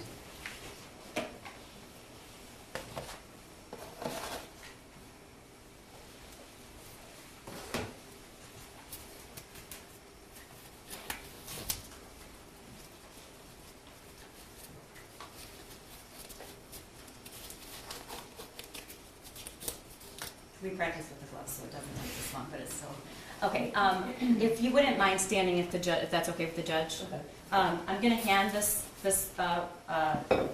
handgun to you, safely pointed down, so you can show the jury what markings you're talking about to identify the weapon. So as you can see right here, it's kind of hard to see with the light, but it says Sig Sauer, that would be the manufacturer. And then you have the serial number as well as the caliber generally also stamped on there as well. Okay. Thank you. I'm going to put this safely back into its box. And then do you know what these are? Yes, those are the pistol magazines that come with the Sig Sauer SP 2022. Okay. And just in case there are people on the jury that don't have a familiarity with handguns, what are these for? What's inside here usually? So in a semi-automatic pistol, you would load your ammunition. Those magazines, I believe, can take up to 15 rounds. So you'd load the 9mm ammunition to capacity to 15 rounds, and then insert that into the firearm. And then once you send the slide forward, that is what allows a round to be chambered into the firearm to be ready to be discharged. So it has a 15-round capacity. So it would have a 15-round magazine capacity. You can also fit one round in the chamber, so that firearm has a total capacity of 16 rounds. Before you would have to reload. Yes. Okay. So can you explain to the jury what semi-automatic means? So a semi-automatic firearm means that for every pull of the trigger, it only fires one projectile from the firearm, as opposed to a automatic firearm, which would be that if you pull the trigger one time, multiple rounds are dispelled from the firearm with one pull of the trigger. The other two weapons you stated were a Derringer and a .22, correct? It was a .22 caliber Derringer and a .22 caliber Cobra Classic, or a .22 caliber Kel-Tec pistol. Okay, so Kel-Tec, all right. What is the difference between those two guns and a 9mm? So a Kel-Tec, the Kel-Tec pistol is also a semi-automatic pistol. It's just chambered in .22 caliber as opposed to 9mm. It's a smaller round, and the Derringer. And again, you say round, and I think for lay people they think of that as many. But what do you mean when you say round? So I know that there's been some talk in this trial about bullets. Bullets are the part of the piece of ammunition that comes out of the firearm when it's shot. The round of ammunition is what's inserted into the magazine before it's fired. That has the fired cartridge case, the bullet itself, and then some type of propellant or powder, usually smokeless powder.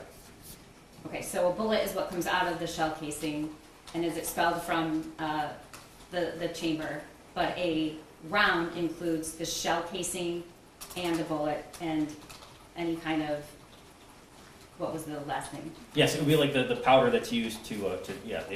So Okay. they would be the round of ammunition is the actual full piece of ammunition prior to being fired. Okay. And does the .22 that James Crumbley owned, does it shoot or fire faster? Does it have a larger capacity magazine? So I'm not an expert on ballistics and traveling at speed of firearms, but as far as capacity goes, it's got, I think the Kel-Tec P17 has a 17 round total capacity, but the actual round of ammunition itself, the 9mm versus the .22, the 9mm is going to be a wider round. So what the caliber refers to is the diameter of the bore, the inside of the barrel. So it would mean that the 9mm round is bigger, and based on the size of the round, it's got more. It's going to be heavier. So the damage from that round would be more than a .22 caliber round. If that makes sense. What kind of handgun does law enforcement usually carry? 9mm generally. At ATF we carry 9mm, and most of the departments and agencies I work with carry 9mm. And do you know why? Your Honor, I would object to relevance. How is it relevant? It goes to the power and the use for a 9mm versus the weapon that the two handguns that James Crumbley already owned. I guess I would have normally agreed with you, but we've heard testimony in this trial that the shooter was intent, even after the family owed two other guns, on having his father buy a 9mm. So I'm going to allow it. Thank you. Can you tell the jury why law enforcement usually carries a 9mm, or you do with ATF? Sure. If you know. Sure. So my understanding, based on the reasoning that ATF uses and other agencies, is that it's a powerful round that could be used to neutralize a threat. It's not going to over-penetrate, and the advancements in ballistics have made a 9mm the ideal round for law enforcement for using in defense.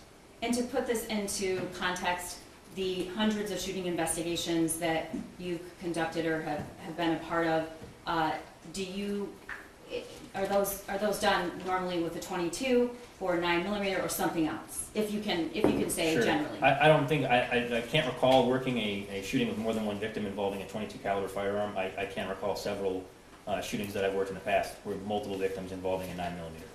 All right, thank you. I'm going to put this back in the evidence box and hand it to Lieutenant Willis, who is in charge of. Turner, may we approach, please?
Okay, thank you, Judge.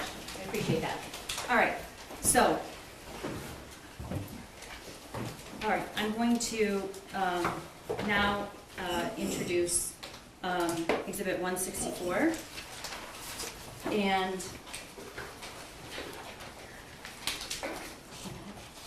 okay, what is this? That's the Cobra ENT Classic 2-shot 22 caliber Derringer purchased by Mr. Crumbley.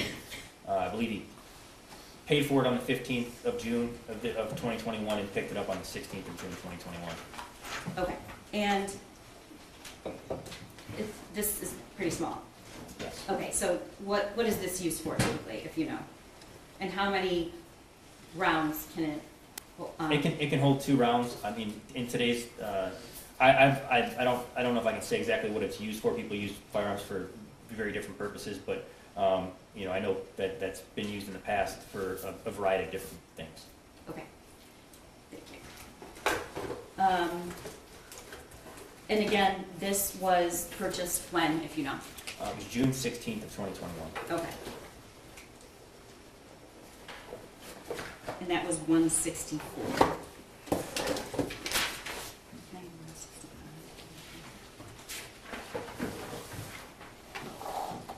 Okay. And this is 165. And again, do you know what this is? Yes, that's the Keltec P17 22 caliber pistol purchased by Mr. Crumbley on June 17th of 2021. Okay, and if you know, how is this was this weapon made safe by you or somebody else before I Yeah. handle it? Yes. And how was it made safe? So when I was going through the from last trial, cutting off zip ties and putting new ones on, racked the slide 3 times, made sure there was no round in the chamber, and then myself and Lieutenant Willis installed zip ties on firearms. Okay, so there's a zip tie in this? Yes. Okay. And, again, can you tell the jury what this is? What caliber of weapon this is? Yes, that's a .22 caliber pistol. Okay. And, in a moment, we're gonna see, the defendant's son handling it, a video. Is this the weapon that he was handling in that video? Yes. Okay. I'm gonna hand this to you because I'd like you to explain to the jury, how to safely handle this weapon in terms of what the safety means on and off. Can you do that? Yes. Okay. Sure, go ahead. So this is the Kel-Tec P17 pistol. So it's not an official phrase, but it's what one a lot of people use is red means dead. So when the safety is off, you can see the red dot. So to engage the safety, you'd have to, put the safety up. I don't think it's going to do that now with the, well, it'll go up now, yeah. With the zip tie, sometimes it's hard to get the slide to go all the way forward. But now the safety would be engaged. So if you pull the trigger, it's not supposed to fire. And when you come back down, that means red means dead. That means the safety is off. Okay. And that, is this also, do you use a magazine with this gun? Yes. Okay. And how many rounds, if you know, does it hold? 16 rounds in the chamber, 1 round in the in the magazine, 1 round in the chamber for a total of 17. Okay.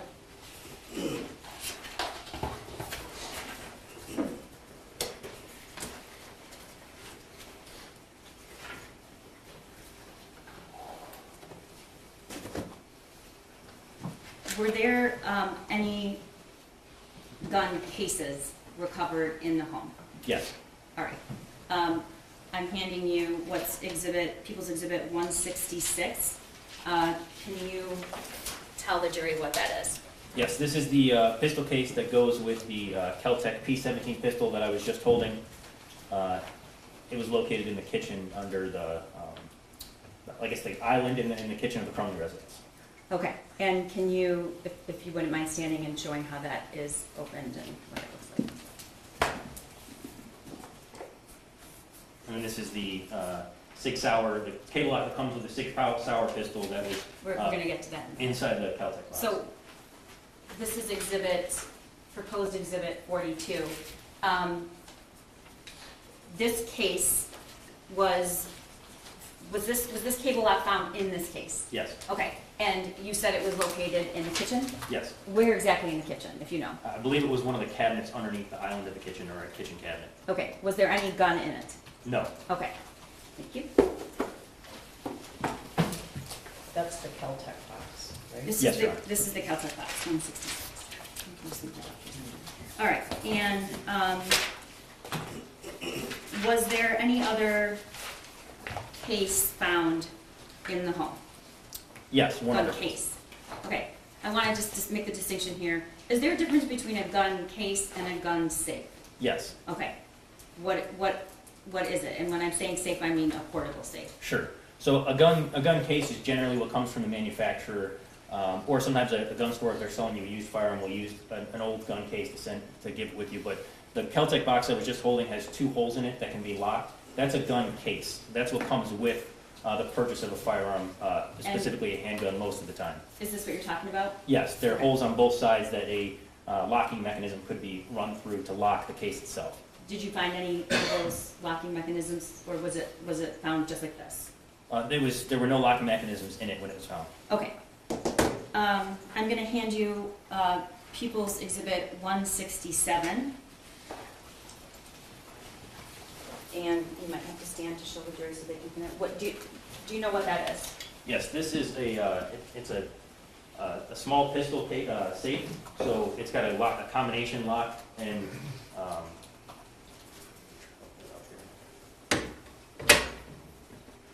so it would just, you close the lock, it's typical, your standard combination lock, you close it, spin the dial, and have your combination code. And do you know where that was found in the house?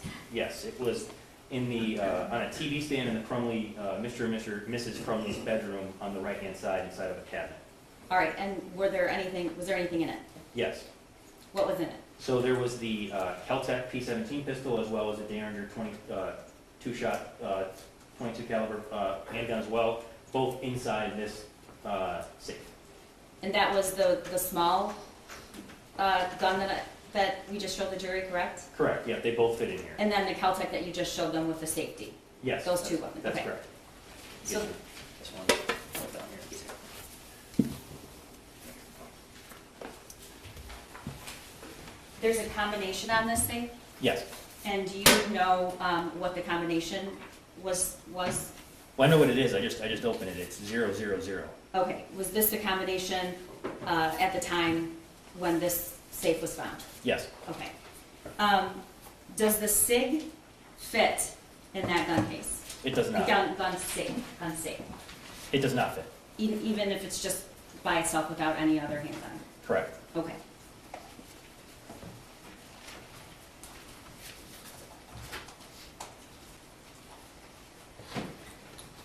Was there any other case found in the home? Yes, And I'm gonna hand you what's been marked as People's Exhibit 41. And what is this? this is the, here, mind this thing? Go ahead. Thanks. This is the Sig Sauer SP 2022, the murder weapon. This is the pistol case that would have came with it. Similar to the Kel-Tec, it does have 2 holes to be locked as well. Okay, and I'm gonna open that.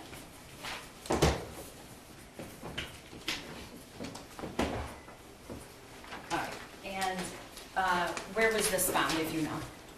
This was found on the, on top of the bed in the Mr. and Mrs. Crumbley's bedroom. Was there anything in it? At the time, no, it looked like this. Okay, was there anything underneath the phone? I learned later that there was, yes. Okay, do you wanna tell the jury what that was?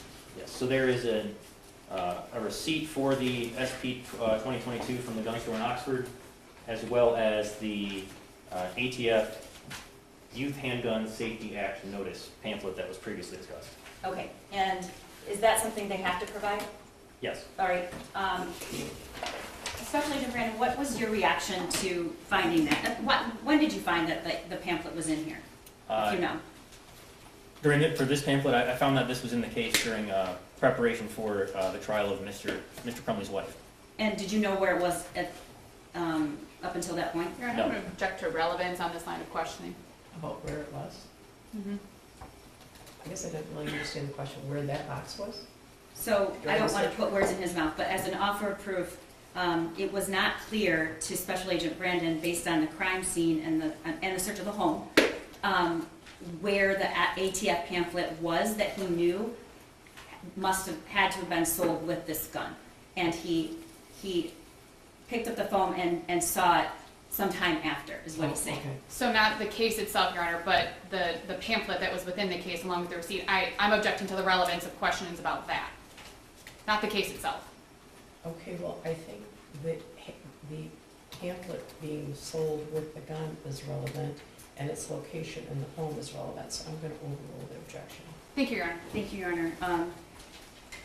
And I'm going to ask him about the pamphlet and ask to read excerpts of the pamphlet, and I know that opposing counsel actually asked Ed Wagrowski to do that, so I'm hoping there's not an objection, but I can lay a proper foundation if there is. Okay, now I don't know if he answered the question about where he found the He pamphlet. didn't, thank you, Your Honor. What was your reaction to that?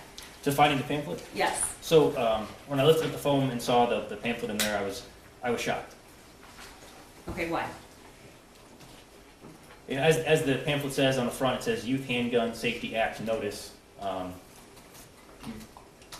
Means they were on notice. They had to pick this up and move it to the back of that gun case and basically discard it underneath the phone. Okay, and can you tell the jury what's the purpose of the law requiring that pamphlet to be given to someone purchasing a gun? The purpose of it, do you want me to read from it? First, I want you to tell me the purpose, and then I want you to read from it. So the purpose of the pamphlet is to inform the buyer of the firearm that juvenile gun violence is a major problem and that safely securing your firearm will prevent that from happening. Okay, and if you open it up, where does it refer to that? So on the first page, it says Youth Handgun Safety Act Notice, and there's 4 bullet points. The first says the misuse of handguns is a leading contributor to juvenile violence and fatalities. And the second one says safely storing and securing firearms away from children will help prevent the unlawful possession of handguns by juveniles, stop accidents, and save lives. I can do that. Thank you.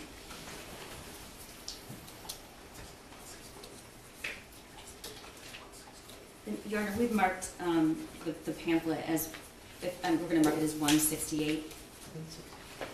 I don't know if it was admitted previously. We did discuss it in other witnesses. Okay, we're moving for the initial Yes. 168. Any objections? No. 168 is All right. I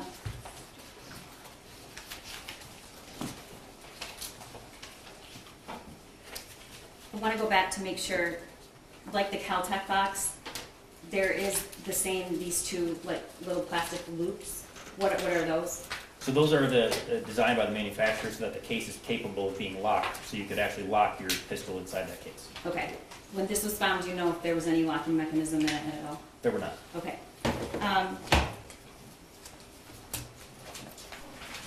Were the 3 guns purchased by James Crumbley, including the SIG for his son, did they have to be registered?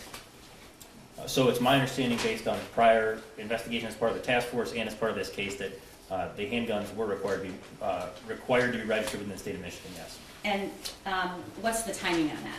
So if you receive a pistol sales record from a federal firearms licensee in the state of Michigan, you have 10 business days to drop it off, or 10 days to drop it off at like a local county sheriff's office, your local police department. In this case, obviously the murder weapon was purchased 4 days before, so there was still some time left to drop that off. Obviously that never occurred. Okay. Were any of those handguns registered? No. All right. I want to go back to November 30th for a moment, and you said you connected with Lieutenant Marsban, and what was the purpose of doing that? So the purpose of connecting with him at the time was to help in any way I could. He had started working on a search warrant from the Crumbley family residence, and as a part of that, I offered my assistance with whatever was necessary. Okay. Did you have to watch the surveillance video, or did you watch the surveillance video? Yes. Okay. Was there anything notable about it? Yes, there were 3 things that, in watching the surveillance video from the shooting, that I found relevant. And what were they? So the first was the stance that the shooter took for the shot that killed Tate. I noticed that he had had some type of firearms training. It appeared to me that he did. I remember remarking to the people in the room at the time that that's what I thought. He had taken what we refer to as a shooter stance. His shoulders were rolled forward, his feet were spread. So that was the first thing that I noticed. And what did that tell you? I thought he had some level of proficiency with firearms, whether he had been to a gun range, whether he had training, or just been at least introduced to firearms in the past. Okay. And then the second thing? So the second thing was what's called a tactical magazine exchange, or what some other departments call a combat reload. So after the shooter moved through the school, and after reloading his first magazine, his firearm was completely empty, so he loaded a fully loaded magazine into the firearm and continued to shoot. After that, after firing several rounds, he ejected that magazine, placed it in his pocket, and then inserted a full magazine into the firearm so that he was fully loaded in the firearm. And what's the purpose of that? Why is that significant? So the way we're trained, at least for law enforcement shootings, is that if you're involved in an incident, you always want to have as much ammunition as possible. So if you have a brief moment where the gunfire is lull in the gunfire, if you're in a gunfight, would be to eject your partially loaded magazine, insert a full one, but not to throw it on the ground, to keep it for later in case you need it. Okay. What's the third thing? So the third thing was when the shooter came out of the bathroom and surrendered to law enforcement. Prior to them coming down the hallway, he took the magazine out of the firearm and he forgot to didn't rack it around out of the chamber, so there was still a round in the chamber, I believe. But he took the magazine out and placed it on top of a trash bin, which I found unique. not something that someone would do if they had just committed a mass shooting. After viewing that, what did you do next as a result of noting those three things? So my responsibility at the time was to help Lieutenant Marsman create a timeline for the affidavit. After noting those things, the following day, the day after the shooting, I began to start an investigation, thinking that the shooter had been to a gun range, contacted a gun range in the area, and confirmed he had in fact been to the range. How did you know how did you pick that gun range? It's probably the most popular gun range in the area and for driving distance from the Crumbley residence. All right, and as a result of your investigation leading to looking at gun range visits, what was uncovered? So at the gun range, we were able to, it was a gun range in Clarkston, able to locate surveillance video for 2 instances, as well as receipts for visits. I believe there was numerous visits. I believe it was around 8 total visits. And were there any other tools in the investigation you used to determine visits to gun range and who was there and at what time? Yes, so in addition to the actual records and surveillance video, forensic review of the extractions of Mr. Crumbley's cell phone, as well as his son's and Mrs. Crumbley's, put together more visits to the ranges as well as videos of those instances. All right. I'm going to show, just one moment, Your Honor. Let's start with June 15th of 2021. Do you know why that date's significant? Yes, that was the date Mr. Crumbley initiated the purchase for the Derringer. Okay, and the slides, in People's 169, what are we looking at? This is a Facebook conversation between James and Jennifer Crumbley on the 15th of June, 2021. Okay, now time, it says UTC -4, 11:34 a.m. Is that the actual time? Yes. Okay, and can you read the text in blue? What does blue indicate? Which person? Blue is Jennifer Crumbley, green is going to be James Crumbley. Okay, and can you read those texts? Yes, so Basic Jennifer, messages. so Jennifer Crumbley asks, talk at 12, and then Mr. Crumbley responds, taking Ethan to store at 12, and then Mrs. Crumbley asks if you get gun. Okay, and then the next? Mr. Crumbley, He's answering her? yes. Okay, Mr. Crumbley responds, yes, and Mo, I believe that's supposed to be no. Jennifer responds, huh? And then James says, we paid for the gun and bought it, but can't pick it up till everything clears Washington, in parentheses, FBI. Could be today, tomorrow, or next day, they don't know. And then Mrs. Crumbley responds, gotcha, bring me those fruit punch things when you come to bring hay. all right, the message about he had to wait, did you, through your investigation, did it reveal that that's consistent with what happened? Yes. Okay, and remind the jury why. So sometimes when you purchase a firearm, the background may take a little bit of time, depending on a lot of different factors. And in this case, it took enough time to where Mr. Crumbley had to come back the next day to pick up the firearm. Okay, and then the next exhibit, People's 170, do you know what that is? Yes, this again is Facebook messages between James and Jennifer Crumbley. Blue is Jennifer, and she says, how much is your gun? And Mr. Crumbley replies, 300. All right.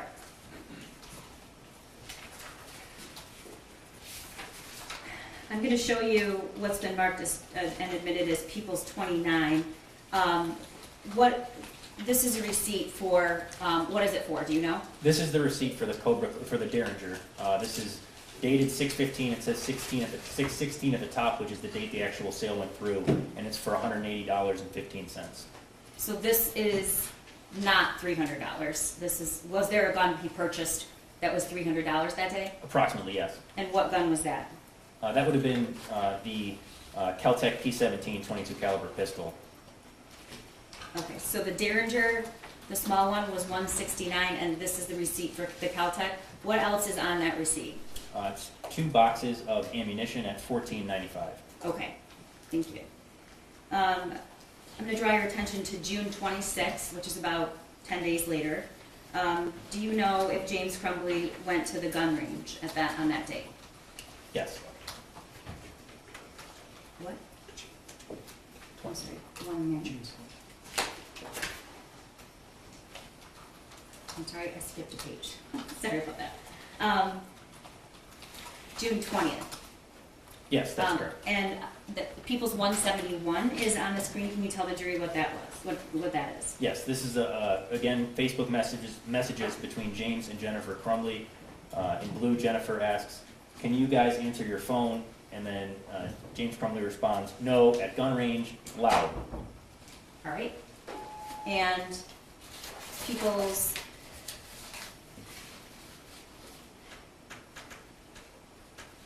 Did you find any videos through your investigation of the range on that day? Yes, And where'd you find it? on James Crumbley's cell phone. All right, and you're looking at 172 and 173. We're gonna play those for the jury, but before we do, can you tell them what they're gonna see? Yes, so the first video is at 12:58 p.m. on June 20th, and it's a video of the shooter's son shooting the Caltech pistol at the gun range.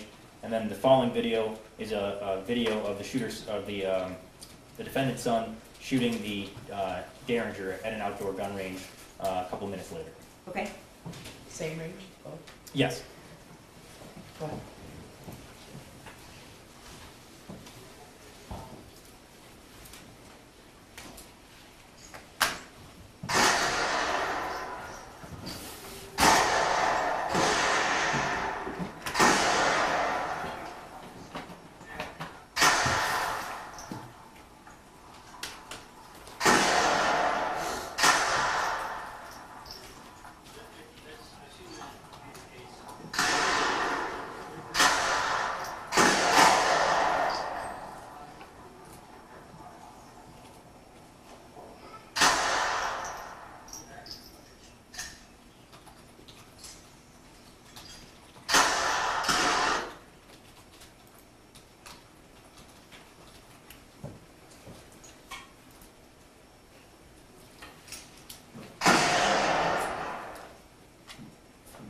All right.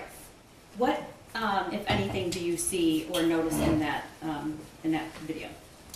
In the second one, Yes. it appeared he almost shot his hand on the during the video. And why is that? He had his hand in front of the muzzle of the firearm. Okay, when you say he, who do you mean? I'm sorry, the defendant, Mr. Crumbley's son. Okay, the shooter. Yes. All right. Did you know, did James send those videos to anybody that day? I don't recall if he sent them that day or the next day, but he did send them to Mrs. Crumbley at some point. All right, and how do you know that? I reviewed her cell phone as well. Okay, and Exhibit 174, can you tell the jury what that is? Yes, so that is one of the videos being sent on June 21st, 2021. All right, and this is 2 slides or it's 2 slides, can you do the next one? And then, is this the second video? Yep, this is in the reverse order. So the first, they're both videos were sent from James Crumbley to Jennifer Crumbley on June 21st, 2021. Okay, so these exhibits are him sending her the videos? Yes. All right, did you learn what she did with the videos, if anything? Yes, she took one of the videos and uploaded it, I believe, as an Instagram story. Okay, and that's Exhibit 175.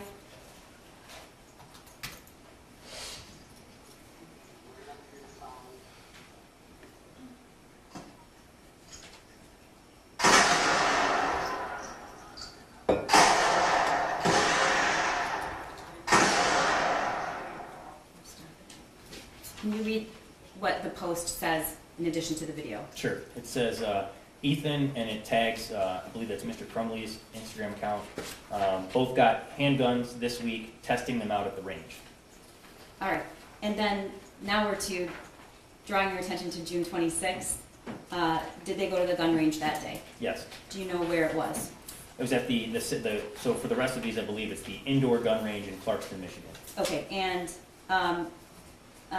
Exhibit 176, can you tell the jury what that is? This is a receipt in the name of James Robert Crumbley on June 26, 2021 for one range, handgun range fee of $20 and then one small silhouette target at 75 cents. Do you know if the videos were taken on that day? Yes, Do you know if they were sent to anyone? I do. And who were they sent to? Jennifer Crumbley. Okay, drawing your attention to Exhibit 177. What is that, if you know? This is a video sent from from James Crumbley to Jennifer Crumbley of the shooter at the firearms range in Clarkston on June 26th.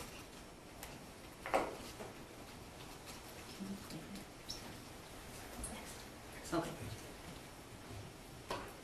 And is 178, which is admitted, I believe, is this the video that was taken and sent to Jennifer? Yes, this is actually, I believe, is the Instagram story that was created from that video Okay. and uploaded to Instagram by Jennifer Crumbley.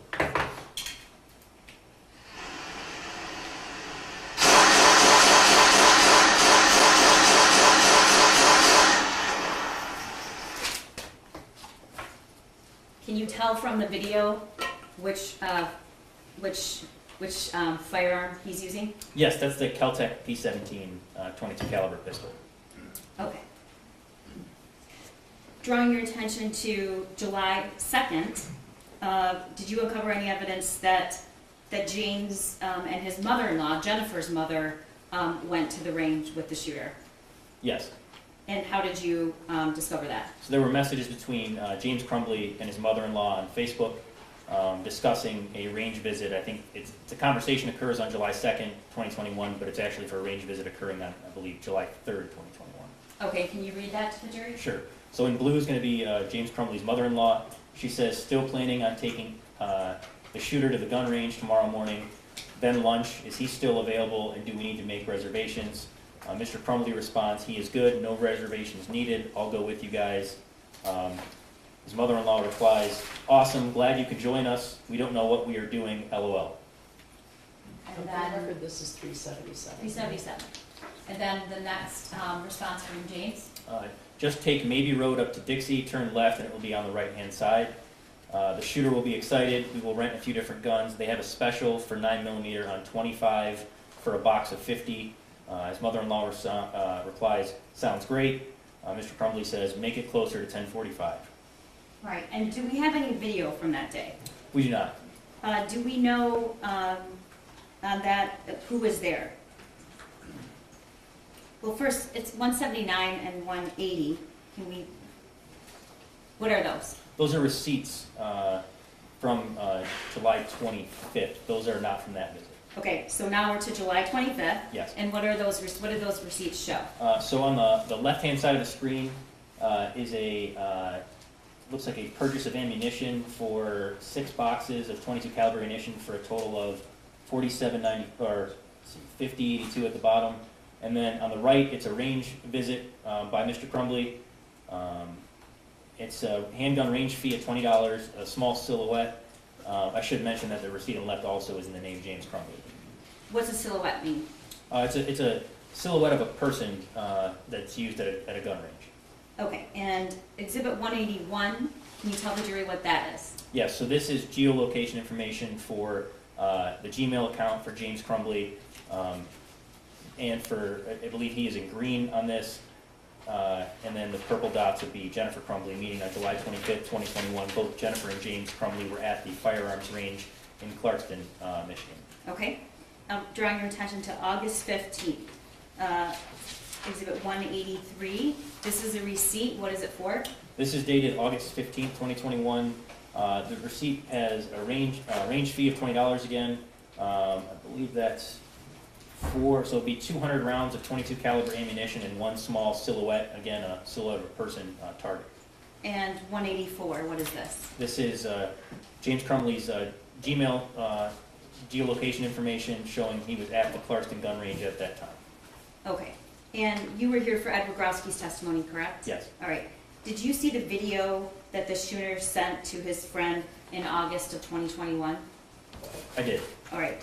I'm going to put 70 and 71 up on the screen. That's one slide. First, what are we looking at? So this is the first video filmed by the defendant's son on August 19th around 9:30 p.m. that was sent to his friend. All right, and what time was it? It was 9:31 p.m. Okay. And can you see that video? Can you stop everything? Okay, I'm stopping. Mr. Peace is stopping it. What are we looking at?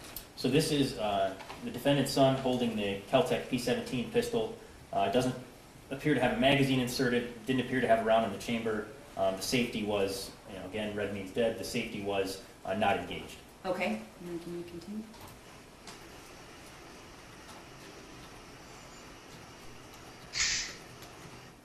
All right. Can you tell, based on, I should probably lay a better foundation. Were you ever inside the Crumbley home?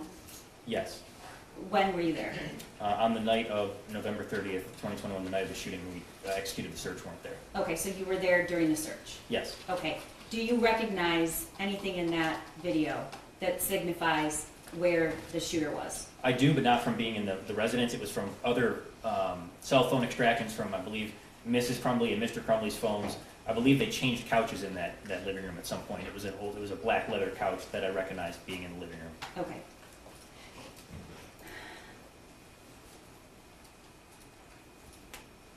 All right.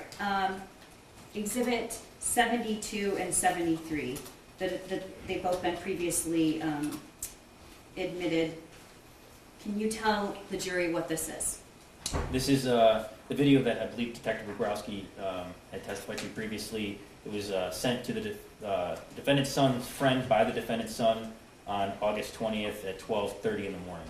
All right, and was there a text that accompanied this right after or before the video was sent? Yes, it was around the time that the video was sent. I believe it said, my dad left it out, so I thought, why not, LOL. I'm paraphrasing. I don't know if that's the exact text, but that's the general idea. Do we have a text? The next slide. Next slide. Is that the text? Yes, that's it. Okay. And we're going to play the video, which has been previously admitted. And before we do, can you tell the jury what they're about to see? Sure. So the defendant's son has the Kel-Tec P17 pistol in his hand. Again, the safety's not engaged. He slams the firearm down on top of the magazine, loads the magazine, and then sends the slide forward, chambering around into the firearm, meaning that if he pulled the trigger at that moment, it would go off. Okay.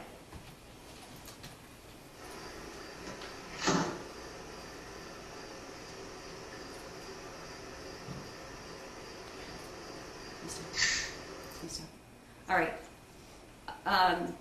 What do you see in that picture besides the Kel-Tec? Appears to be a cat. And based on your investigation, do you know about that cat? I believe that's the shooter's cat, Dexter. All right. And what surface is that? Can you tell? Yes. So after being in the home for the search warrant, I'm aware that is their kitchen. Really didn't have a kitchen area. It was more their living room or dining room table, so to speak. It was a higher kind of four-top table.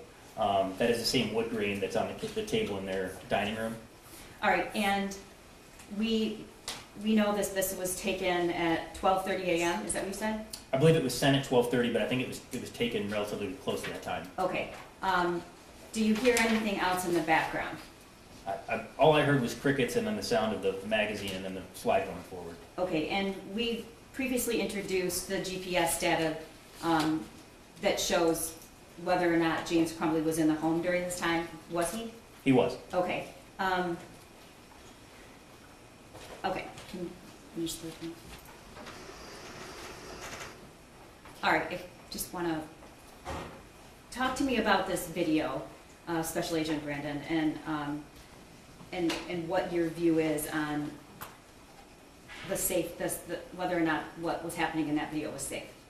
So I would say that regardless if Mr. Crumbley was standing over his shoulder or not, that would not be safe. The firearm is on top of a dining room table. It's loaded, the safety's off, and it's pointed in a direction that if you're inside their home, you can't tell from the video whether he's facing the front of the home or the side of the home. But regardless, the firearm's pointed in a direction that would be almost chest level if a person was beyond the walls of the house or if a person was standing nearby. Not to mention almost, pointing the firearm at the cat. All right. That's the magazine. Can you tell if it's loaded or not? Yes, that magazine there, you can see the rounds of ammunition in the firearm. All right, and you said, could you see whether there was a round in the chamber? I don't believe there was until he loaded the magazine and then sent the slide forward, or else it was malfunctioned.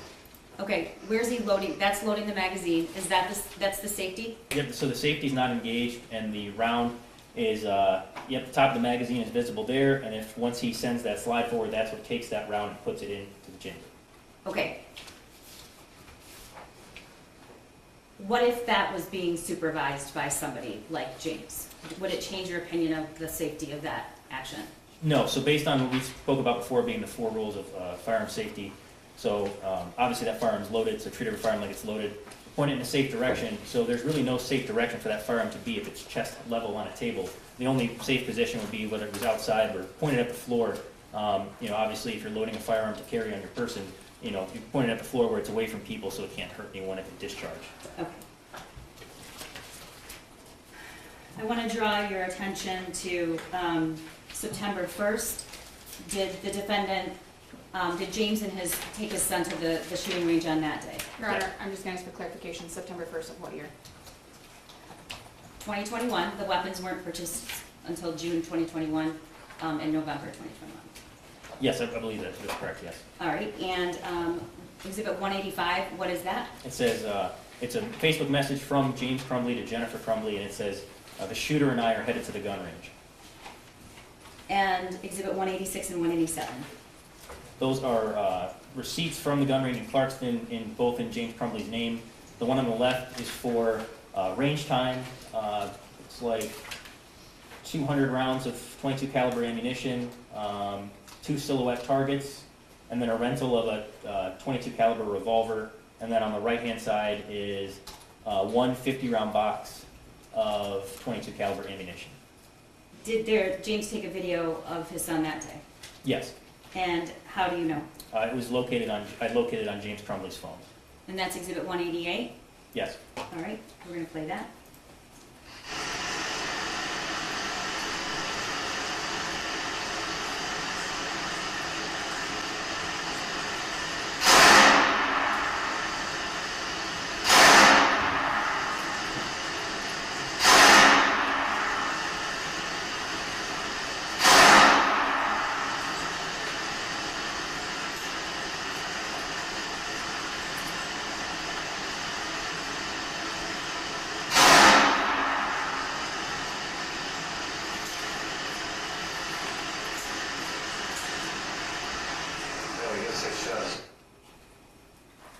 All right. On September 25th of 2021, did you come to learn that James took his son to the range on that day? Yes. And this is Exhibit 189. What's that receipt for? So it's a receipt again, and the name's James Robert Crumbley. It's got a range fee, a rental of a 9mm pistol, 9mm ammunition, .22 caliber ammunition, as well as a torso, black torso target, it says. All right. And this, do you know if that was a SIG? That was not. It was a 9mm HK VP9. Okay. Is there a video of that day? Yes. So the actual gun range surveillance video. This was the furthest back for the range visits that we could get due to the footage writing over itself. So September 25th was the first date that we actually could get footage from the gun range in Clarkston. All right, and this is 190. We're going to play that.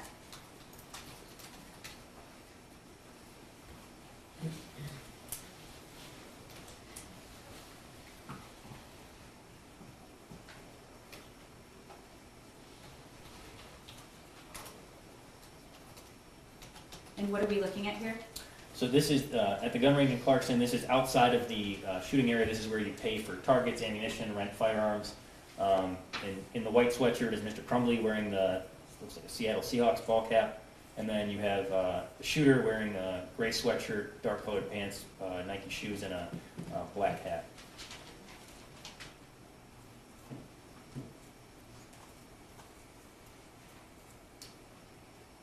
And what do you observe James Crumbley wearing at his belt level? Appears to be a holster.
And can you tell the jury what you're observing? So at some point, it looks like the shooter was trying to clear a malfunction from the firearm. He's checking the chamber to see if a round's chambered. He's having some kind of malfunction with it, and he is having trouble clearing it. And can you tell what firearm that is? The footage here is real grainy. I can't say for certain.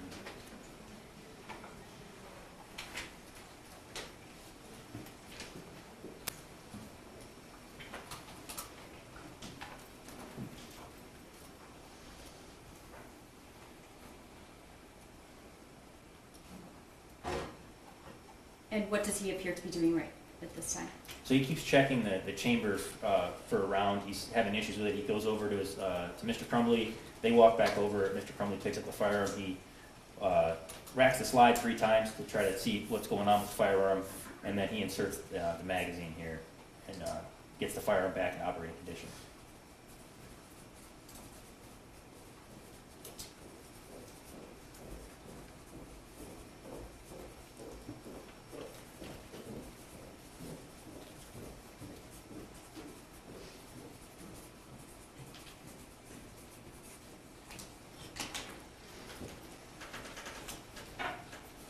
All right, what is the relative price difference between the 9mm ammunition and 22 ammunition?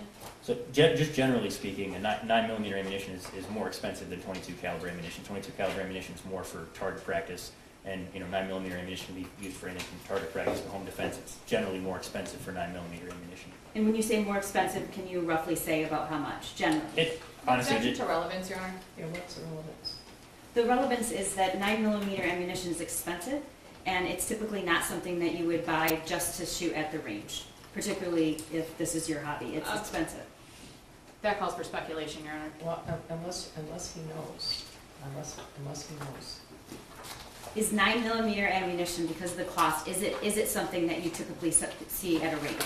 people do shoot 9mm ammunition at the range. Now, what level of money they're willing to pay for that type of ammunition all varies depending on if you're going to shoot at the range. Obviously, you're going to try to use less expensive ammunition, but that'd be speculating anything beyond that. Okay, thank you. Drawing your attention to October 3rd, was there evidence uncovered that James and his son went to the range on that day? Yes. And Exhibit 191, that's a Facebook message? Yes, this is from James Crumbley to Jennifer Crumbley on October 3rd at 12:01 p.m. It says, "Cool, just got cleaning our guns, leaving for range in a few." All right, and then 192 is a receipt. Is it from that day? Yes, it's from October 3rd, 2021, in the name James Robert Crumbley. It's for a silhouette target, a range fee. I believe that's 100 rounds of 22 caliber ammunition, and then an additional,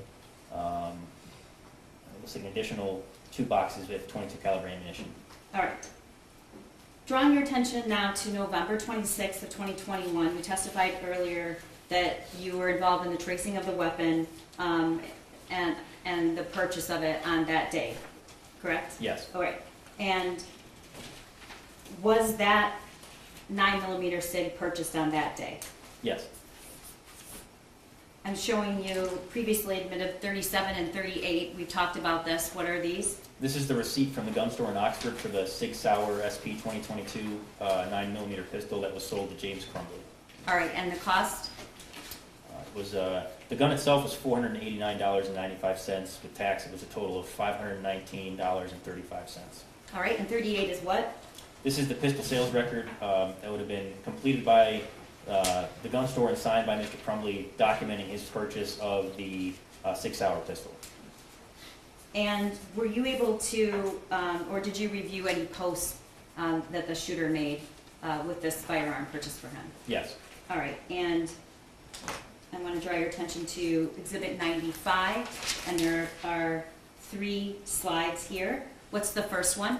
So the first one, so the text for the post, it was November 26th, says, "Just got my new beauty today, Sig Sauer 9mm. Ask any questions, I will answer." It's a picture in the Crumbley's kitchen. It's hard to see from this photograph, but there's you see yellow and then some wood floor underneath it. That's the counters in their kitchen. So I'm holding the box, so this would be showing through this handle with the circle? Correct. Okay. Yes, and that is the 6-hour SP 2022 purchased by James Crumbley. All right, and then the second slide? This is a picture of the defendant's son holding the 6-hour SP 2022 in the Crumbley family residence. That's the same floor inside their house. And it's a post? Yes. All right, and it says, It's the same, so the same text appears with all three photographs, but there's the second, there's the first photograph of just the firearm, second of Mr. Crumbley's son holding the firearm, and then the third picture, I believe, is the Mr. Crumbley's son lining up the sights. So on a firearm, there's the rear sights and the front sights, and when you line those up, that's what you're shooting at, that's what you use to aim. And that's where those three dots are aligned. That's Mr. Crumbley's son pointing the firearm at the floor inside their residence. all right. Drawing your attention to 97, Exhibit 97. This is, where was this photo found? This was found on Jennifer Crumbley's cell phone. It depicts the top firearm where you see the red dot again is the Keltec the P17, and then the bottom firearm is the murder weapon. It's the 6-hour SP 2022. This is all inside of the 6-hour box. You see the two 6-hour SIG magazines on the right side of the screen, plus the ATF pamphlet and the cable lock provided by 6-hour. Okay. Anything stand out to you about this picture? As far as, The ATF well, pamphlet? the pamphlet obviously is on top of the foam in this picture, and the cable lock is still in the box with the SIG Sauer. Obviously, it was later recovered in the Keltec box, not in the box with the 6-hour. All right, and in addition to the ATF pamphlet, is there anything else posted at the gun store about safety? Yes, so behind the counter in the gun store in Oxford is the same 4 bullet points that are in the inside left cover of that ATF Youth Handgun Safety Act. It hangs behind the counter. All right, Remember, that's 193. yes, it's 193. All right. I don't know, is this me? Okay. All right, this is Exhibit 42. What is this? That is the cable lock that was provided with the 6-hour pistol. All right, and is this cable lock is specifically provided with the SIG, with this actual gun? That's correct, yes. Okay, and looking at this, I'm gonna hand it to you now. I get another pair of gloves. It's getting a little hot up here. I know, I took mine out too. Is it getting hot in here? Yes. Yeah. It's climbing. Yeah, it happens all the time. I don't know if those are the small ones. That's all right. We're working on it.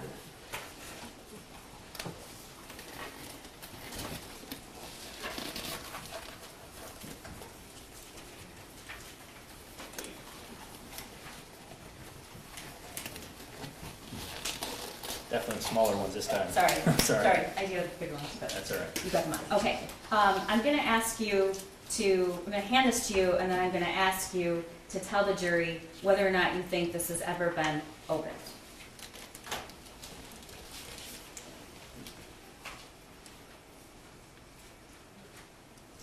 So I would say, is it possible that this top part has been opened? Yes.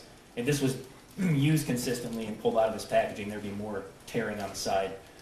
It's cheap plastic packaging. All right, and what's inside of it at the bottom? So there's the instruction manual in here, as well as the 2 keys that are still inserted in the cable lock. Okay, and your testimony is this is provided with, I'm gonna take this back. This was provided with the SIG when it was purchased on November 26th, correct? Yes.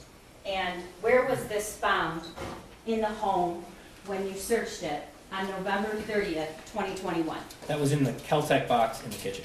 All right, so it was found not in the SIG box. No, So the Caltech box, which is somewhere here. in the underneath back. the SIG box. Yeah. Okay. So the SIG cable lock was found with the Caltech. Where was the Caltech? The Keltec box is in the kitchen. Okay, but the Caltech, the weapon, was in the gun safe? That's correct, yeah. The Keltec pistol was in the gun safe in the Crumbley's bedroom. Okay, so this was found open or closed? That was closed. All right, and did you testify earlier this was found in a cabinet in the kitchen? I believe it was a cabinet or like a little space in the kitchen underneath an island or whatever. Okay, and if we go back to the picture that Jennifer Crumbley posted, same cake block, Yes. okay. On November 27th, drawing your attention to Exhibit 195, what is that? That is a receipt from the range in the name Jennifer Lynn Crumbley for November 27, 2021. It's for pistol range visit, 1 target, and 2 boxes of Patriot Defense 9mm 124 grain ammunition at $23 or almost $24 a box. Okay, so 4 days earlier when the gun was purchased, is there a video of that? Yes. The purchase of the gun? On Oh, the 20, is there a video of the purchase of the gun? No, the gun store did not have footage for that day. okay, so, but this is the 27th, the next day. Is that a Saturday? I believe so, yes. Okay, and is there a video from that? Yes, there was footage at the gun range in Clarkson. There was not footage at the gun store in Oxford. Okay, and do you've heard all the testimony before, were you able to determine where James Crumbley was on this day, on a Saturday when when Jennifer and the shooter went to the range? Yes, he was working that day doing DoorDash deliveries for most of the day. Okay, all right, it's Exhibit 196. I'm gonna play this and the first part of it and stop for a moment at the counter and then move to, I think, just a section at the end, because it's long. So Sure. just wanted to let everyone know. Okay, so what are we looking at right now? So the woman holding the pistol case, that's the 6-hour pistol case, that's Jennifer Crumbley. Behind her is the shooter wearing that gray sweatshirt and sweatpants and black shoes.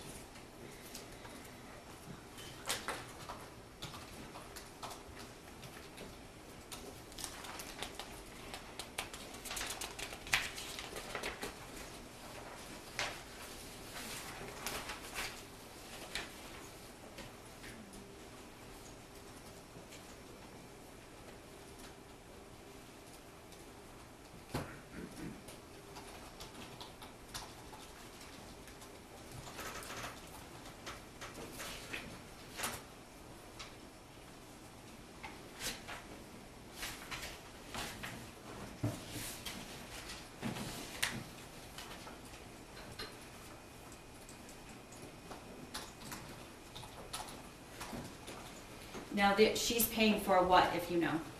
So right now, I think she just handed in her license. But Okay, based on the receipts for this visit, like I said, there was the target, 2 boxes of 9mm ammunition, and then the range visit itself. all right.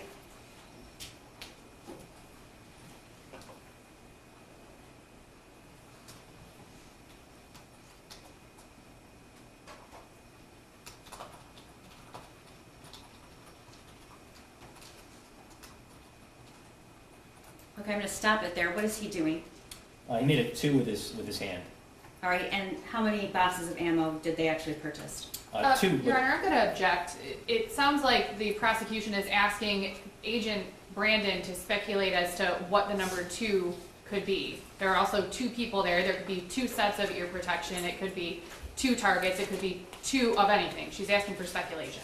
That goes to weight, not admissibility. Yeah, I think it does. Okay. You don't know what he was referring to, there's no sound. I don't. If you play the video and it continues, you'll see what happens next. Okay. Okay.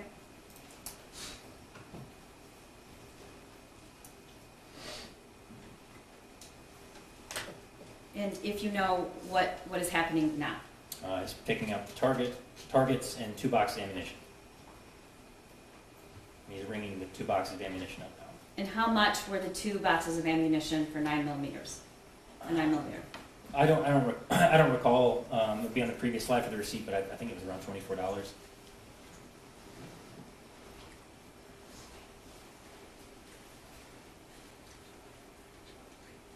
$24 total or $24 for each box? I believe it was 24 for each box. Okay.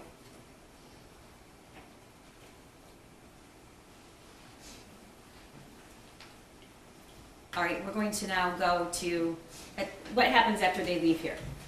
So they pay for their range visit, they get their firearm, or the ammunition, the targets, they then proceed to go put ear protection on and walk into the range and begin to load magazines, and then take turns firing the weapon. All right, and we're gonna go to the segment where they're actually firing the weapon.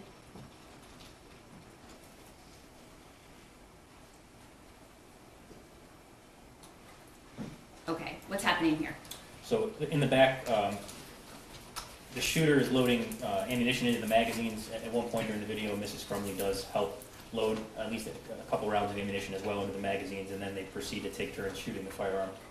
All right, and that's, we're gonna speed to a part. Is there some point where he's, you're observing him instructing or trying to help his mother? Yes. All right.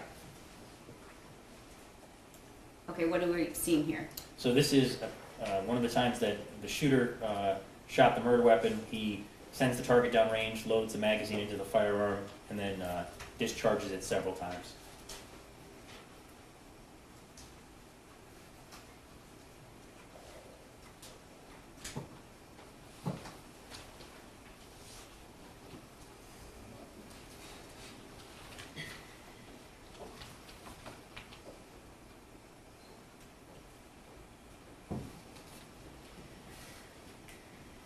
Now, as far as you know, in terms of looking at all the evidence, is that the first time he's fired that weapon, if you know?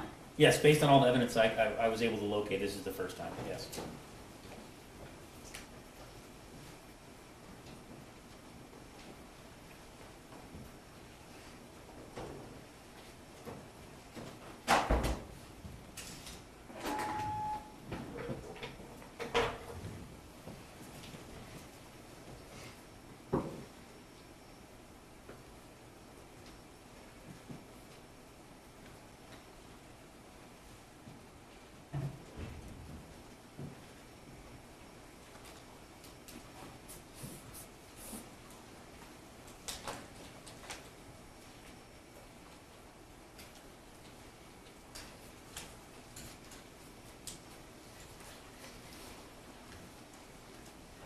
Okay, we're going to jump ahead to, if you know, does Jennifer Crumbley ever fire the weapon? Yes, she takes, I think, 2 total turns firing the weapon, I believe.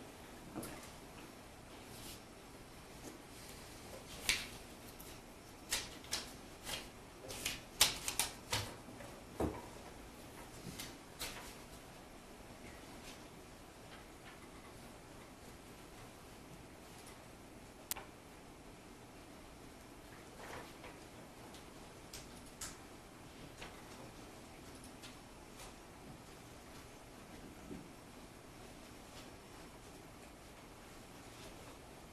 And what are you observing right now? So in the video, the shooter's instructing his mother how to load a magazine and chamber around. Right now he's pointing to the slide release, telling her how to send the slide forward and chamber around from that magazine in the firearm.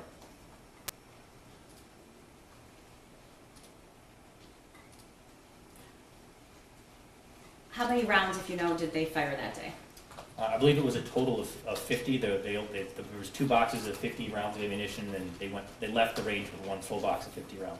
Do you know how many she fired versus the shooter? I don't know the exact number. I know that it was significantly more for the shooter than his mother. Okay, do you know, how do you know that they left with 1 full box?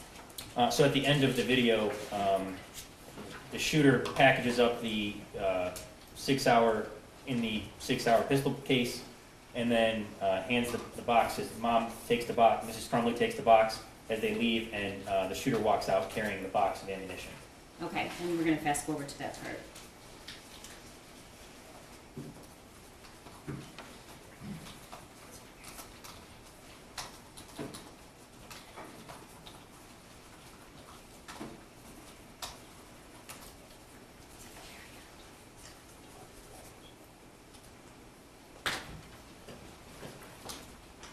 Do you see any, can you, in watching this video, is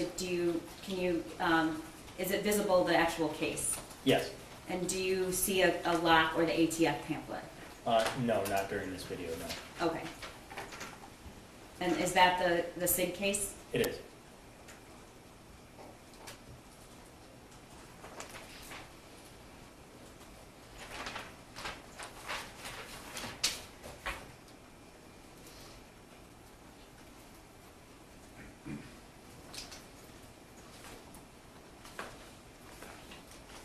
Now, is he permitted to carry that gun out of the range? So there would be nothing barring him with his mother's supervision right there for carrying the firearm, no. Okay. And what about the ammo? Same with the ammo. Okay. And we see later, he's packaging it up? Yes. Okay. And we see later them leaving and who's carrying what? Right now he's trying to figure out how to fit all the magazines and the firearm in the pistol case. He eventually is successful in doing so, closes the clamps on the firearm case.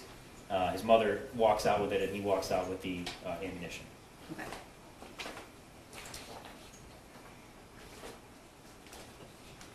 And if you know, how many rounds did he take to the school that day? I believe there was a total of 50 based on the number of rounds discharged being 32 and the rounds recovered. We talked about the cable lock that was sold with the SIG. If it had been installed in that firearm, about how long does that take to install a cable lock? If the slide's already to the rear of the firearm and the magazine port and the ejection port are visible, it would take under 10 seconds. Okay. I want to lastly draw your attention to Exhibit 130. What's that? So this is an Instagram post by the defendant's son. It's 100, sorry.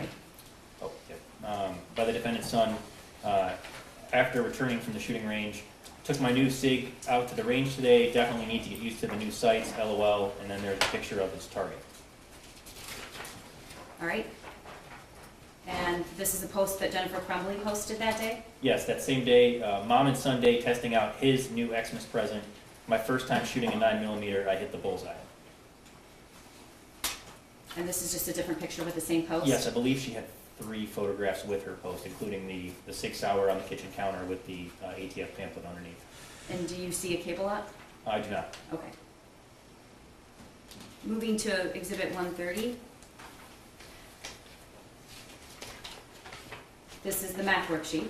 Yes, Did you have an opportunity during your investigation to look at this? yes. And what caught your attention, if anything, with this drawing? The very first thing I noticed was that there was an apparent shooting victim on the drawing. Whether it was a fatal shooting, non-fatal shooting, I'm not certain, but clearly, when I looked at it, it was not a suicide. Anything else? Yes, so the firearm that was drawn on the piece of paper, after reviewing the murder weapon, I noted several similarities between the two and believed that this was actually a drawing of the murder weapon. And what was similar? So on the back of the murder weapon, there are striations or lines on the slide of the firearm. Additionally, the shape of what's the trigger guard, so it's the part where the trigger is housed in. It's that kind of I would say that it's like a half U shape where the trigger is inside of, as well as where the ejection port is, and most notably the magazine. So the bottom of that firearm, you see how it's not flush, how there's basically 2 parts there? That part on the Sig Sauer magazines, there's like a lip that's different than other firearms that shows how it kind of like curves down in the front. All right, next I'm going to, what about is there a picture of any ammo on that drawing? Yes, there's a picture of ammunition. It's definitely a pistol caliber ammunition. It's definitely not .22 caliber ammunition. It does appear to be a 9mm round of ammunition, or at least resemble one. Okay, and next I'm showing you exhibits previously admitted, 97, 101, and 130. What are we looking at? So those are pictures of the murder weapon on either side. You can see the markings I was talking about, the striations on the back of the slide of the firearm, the shape of the magazine, especially when you look on the picture on the right. You see how it's not a flat shape, it doesn't sit flush with the firearm, how there's different levels there. Additionally, the location of the ejection port and the shape of that trigger guard, again, that half kind of U shape there. And Special Agent Brandon, my last question is, what was your impression when you viewed that drawing? My impression when I viewed the drawing? Yes. That he drew his firearm. And the entire drawing, what was your conclusion, or what were your impressions through your investigation? What was the drawing up? He drew a murder. Thank you. Nothing further. Can we take a break at this time, Your Honor? I think the jury's probably. Sure you need a break, right, Ms. Moore? Would you Yes, like a break? Yes, please, Your Honor, thank you. Right. Okay, I have asked about the heat, but this is an old building, and this happens all the time. An hour from now, we'll all be freezing, so. And then let's take a 10 or 15-minute break. You can step down, please don't discuss your testimony with anyone. Yes, Your All Honor. right? Thank you. All rise for the jury.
Shawn People v. James Crumbley, case number 222799989FH. Ready for the jury? Yes, thank you.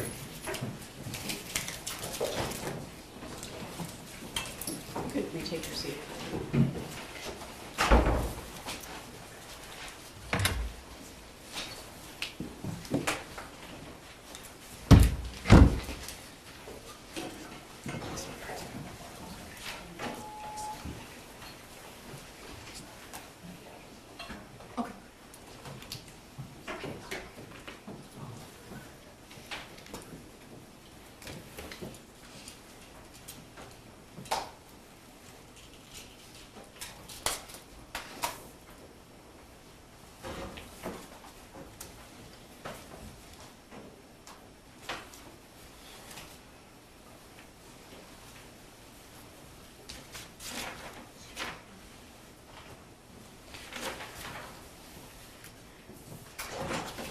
All rise for the jury.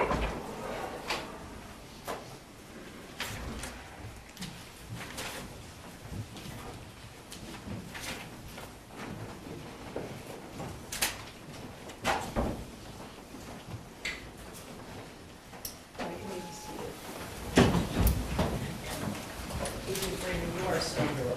Yes, Your Honor. Thank you. Listen. Thank you, Your Honor. Good afternoon, Agent Brandon. Good afternoon.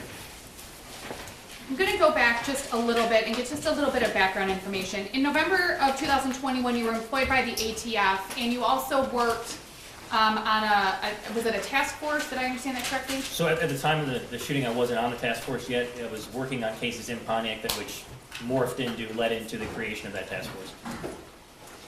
In connection with this case, you reviewed a significant amount of information and data in the investigations related to the Oxford High School shooting. Yes, And that would be specific to Mr. Crumbley, some specific to Mrs. Crumbley, and some specific to their son. yes, On September 25th of 2021, you testified that that James and his son went to a gun range in Clarkston, September 25th, yes. that they rented a 9mm handgun, if you recall, and I can pull the exhibit up if you'd like. No, that's correct. Okay. That they purchased 2 boxes of 9mm ammunition. I believe that's the correct quantity, yes. If you recall, the price of those boxes was $29.99 each. I don't recall, but that wouldn't surprise me. Okay. That sounds about right for a box of 9mm ammunition. Yes, There was also .22 caliber ammunition that was purchased. yes.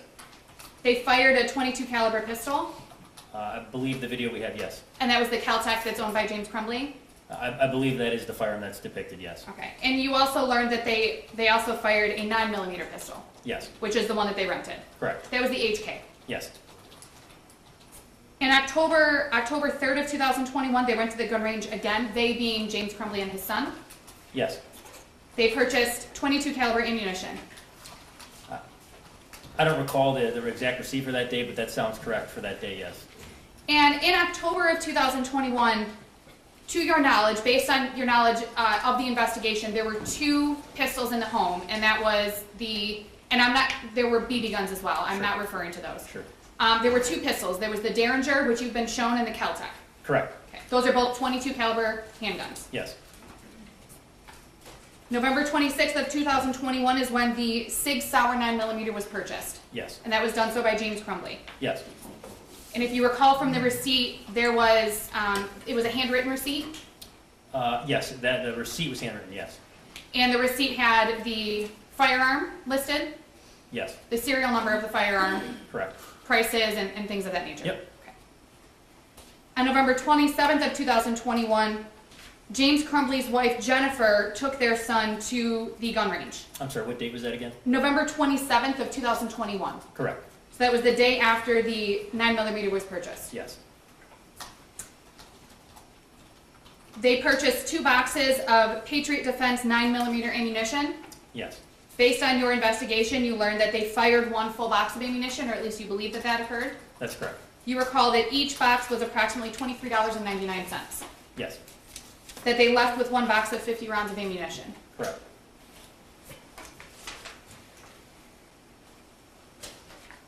I'm going to get back to, you compared the handgun on the math assignment and also the handgun in the home. I'm going to get back to that in just a minute, but I do want to talk about keeping a handgun safe in a home. You would agree that there are a variety of ways to keep a handgun safe in a home, and I'm going to give you some examples. One would be to store it in a safe. I would say that's one way to, are you saying, when you said keeping a firearm safe, what does that mean exactly? Sure. Well, just that. Keeping it safely stored, keeping it safe in the home.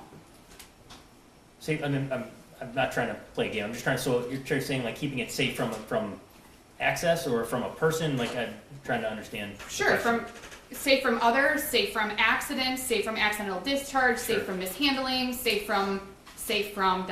Sure. That's one way I think you could keep a firearm securely stored inside of a home. You can store it in a locking gun case. We saw that the cases that were on the table, they had holes where you could put a lock in them. Yes, that's That's correct. another way. Yes. You could store it in the small safe. I guess there's a couple different styles of safes. There's the little safe that you showed us earlier, and then there's other bigger safes, correct? Yeah, there's a variety of gun safes out there, yes. You could use a cable lock. Yes. You could use a trigger lock, which goes in the trigger. Yes. You could store the firearm unloaded. Obviously, an unloaded firearm is not inherently dangerous, correct? I don't want to speculate on whether that would be a safe way to secure a firearm because you don't know, I'm not whether knowing all the ins and outs of whether someone else has ammunition or magazines or things like that. I don't want to, I can't answer that question. Sure. I guess my question is actually a lot more simple. I'm not asking you to speculate on anything. Sure.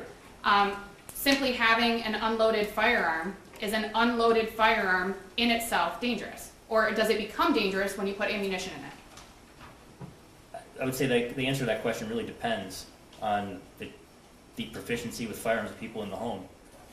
If you have ammunition stored separately and it's just the firearm by itself, if someone clearly knows how to load a magazine and insert it, it's no longer stored safely secured, I would think. My question is a little bit different though.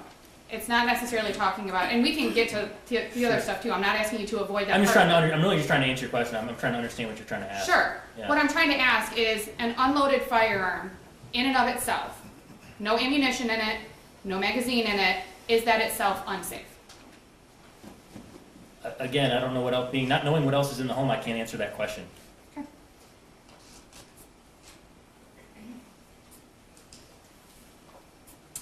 You would agree that keeping a handgun safe depends on a variety of circumstances. And you talked about some of those, not knowing if there's ammunition in the home, right? Yes, are you talking now again about the same line of it being stored just by itself? Correct.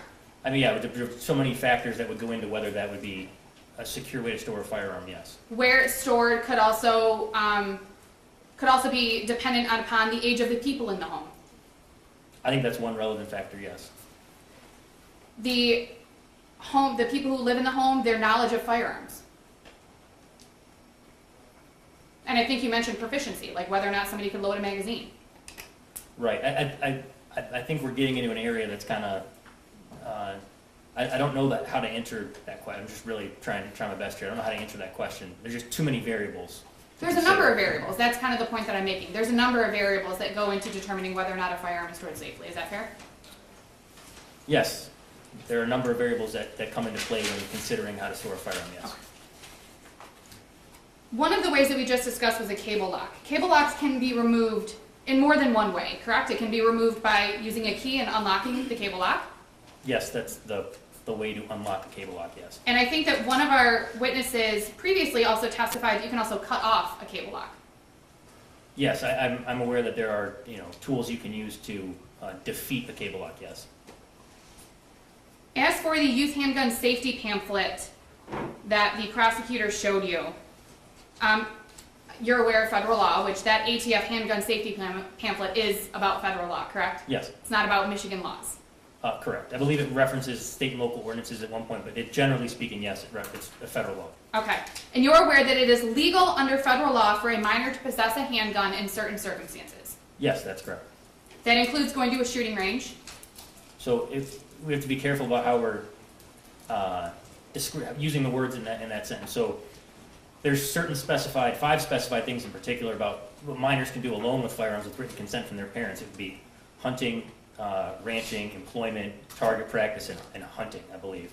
But there's specific things you have to do with, as far as if they're doing it alone with written consent, the consent has to be on them. There's a variety of things in the actual statute itself. I can't recall all of them off my head, but if I'd have to have a little more information to know that was okay. Sure, and we don't have any evidence, and we haven't looked at any evidence during your testimony, and you've been sitting in court for all the witnesses, correct? That's correct, yes. There's been no evidence presented by Mr. Wagrowski or any other witness to show that Mr. Crumbley's son went to the range by himself. No, not that I've discovered in this Okay. case, no.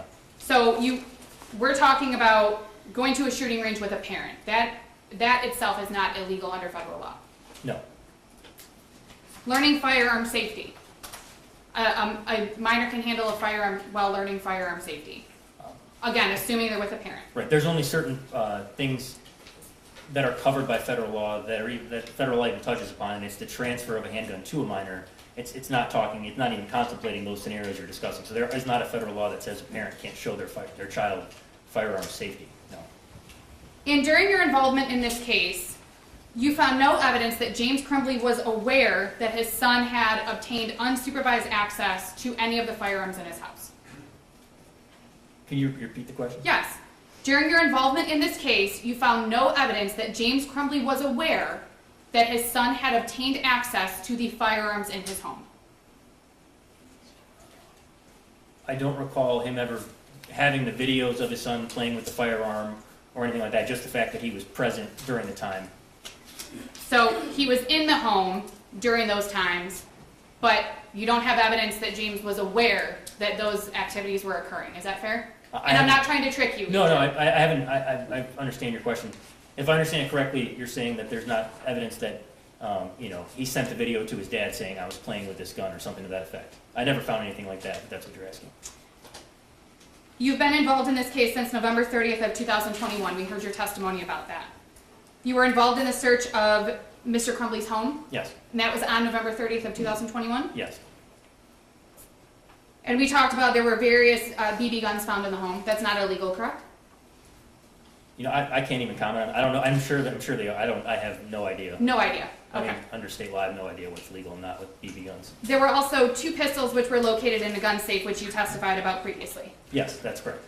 That gun safe with those 2 handguns were located inside of a TV stand or a dresser of some sort? It was. I think it was a dresser that had a TV on it, and it was had a couple of drawers and a sliding thing in the middle. Yeah. So it was located inside of that dresser in a cabinet. Yes. There was also an empty Sig Sauer gun case, which we've seen, found in James's bedroom, That's correct. along with an empty box of Patriot Defense 9mm ammunition, Yes. also found in James's bedroom. Yes. You learned that Mr. Crumbley purchased 3 handguns between June and November of 2021. Yes. We went over those purchases today. Yes. With each purchase, you know that Mr. Crumbley signed a trigger lock statement, That's correct. and you reviewed those as part of your involvement in the case. I reviewed the documents from every purchase. Yes.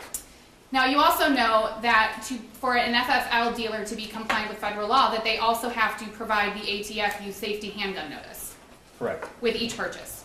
Yes. So, Mr. Crumbley purchasing 3 handguns between June and November, he would have received 3 of those pamphlets. I believe that's correct. Yes. So we've talked about one, the one that was found in the Sig Sauer case, but you don't know the location of the other 2. I do not. And there's no requirement in that pamphlet or anywhere that Mr. Crumbley display that notice anywhere in his home. No. Okay.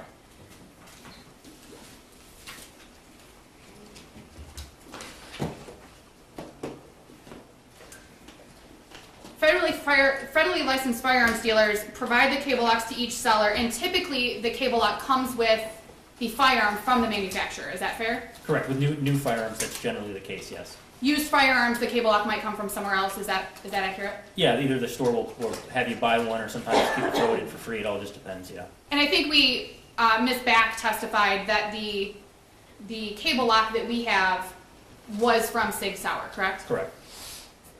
Cable locks are not necessarily specific to each firearm. So it's not like a key in a lock, right, which is specific to that lock. Cable locks can be used on other firearms. Yeah. Generally speaking, yes. They can be used on multiple makes and models of firearms. Yes. So assuming that there isn't an issue with the caliber, a .22 caliber we've determined has a smaller bore, so it's more narrow than a 9mm, which has a wider bore. Correct. So a cable lock specific to a 9mm may not fit in a .22 caliber, but a .22 caliber cable lock may fit in a 9mm, if that makes sense. It depends how you use it. I mean, if you were going to put it through the magazine well and not the actual barrel, there's different recommendations on how to use it. But if you were going to put it through the magazine well and lock it, it would fit both. So that Sig Sauer cable lock isn't necessarily designed just for that Sig Sauer. A Kel-Tec cable lock could have been used on a Sig Sauer, correct? Kel-Tec, to my knowledge, does not make cable locks. They provide trigger locks, but I get your point. Yes, Yes. A different model could work just as well. Okay. There are also universal cable locks, which we've kind of talked about, which could work on any caliber handgun. Correct. Semi-automatic handgun, yes. Semi-automatic, thank you. Again, Mr. Crumbley, we know received 3 either cable locks or trigger locks in connection with the purchases of the handguns. Correct. Based on the documentation we have, yes. Right. You found 1 cable lock in the home. That's correct.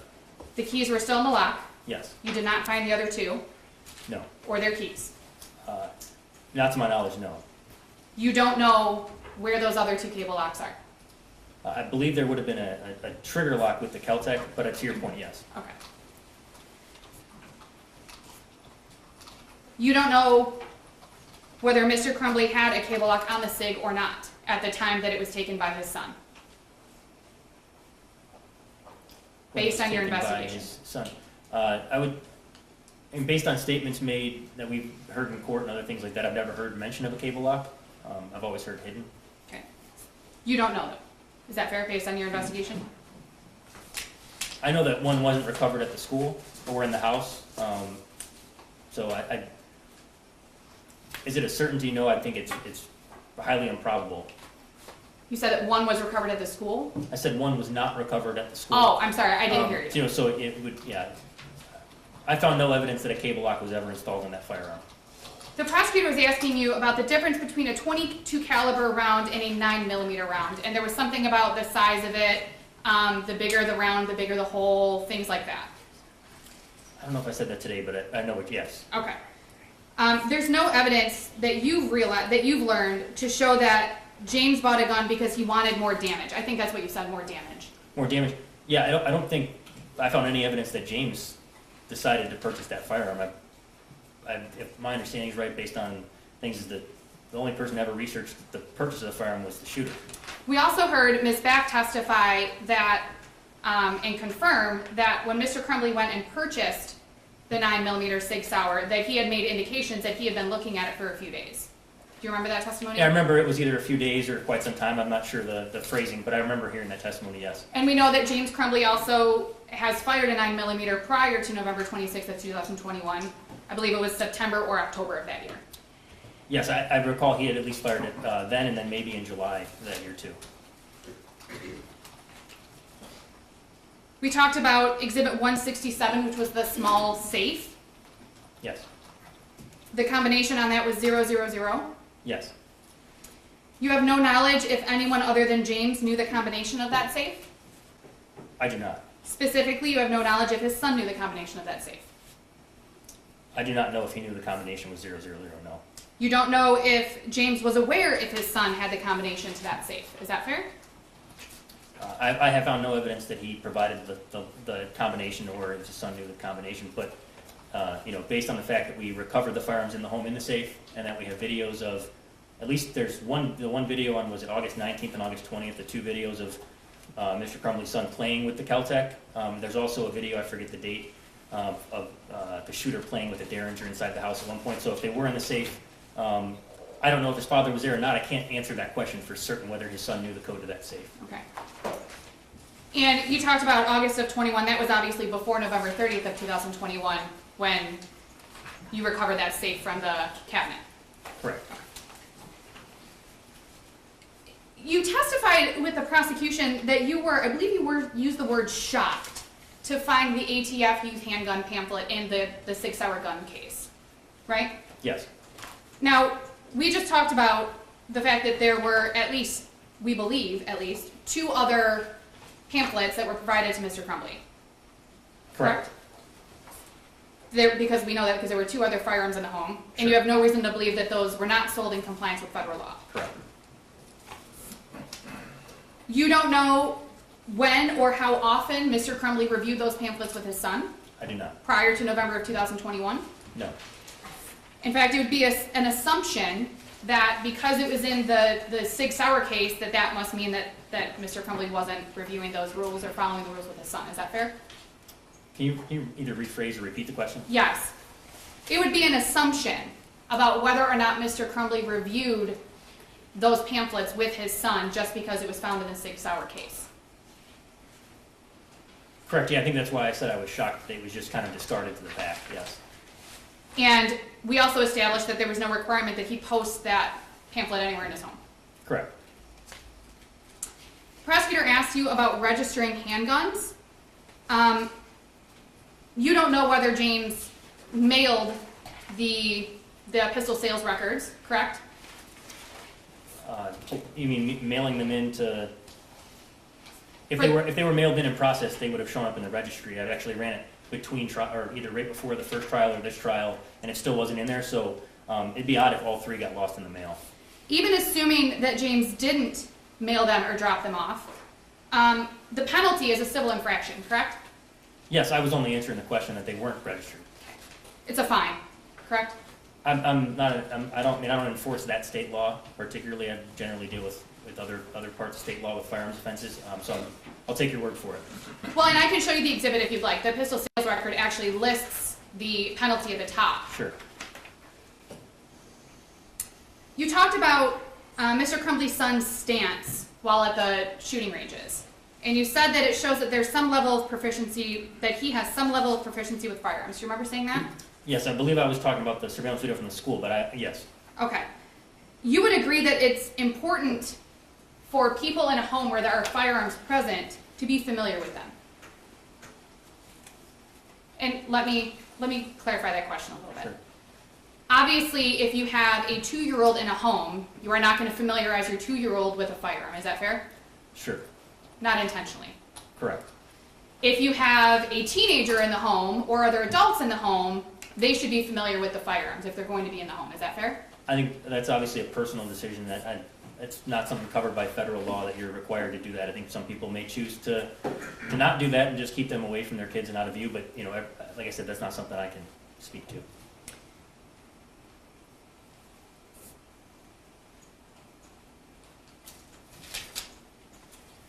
Prosecutor specifically asked you about Exhibit 169, which was the firearm purchase on June 15th of 2021, and that there was a delay. You testified that sometimes the background may take time. That's not a negative or positive, it's just a fact, that sometimes they take time. Correct.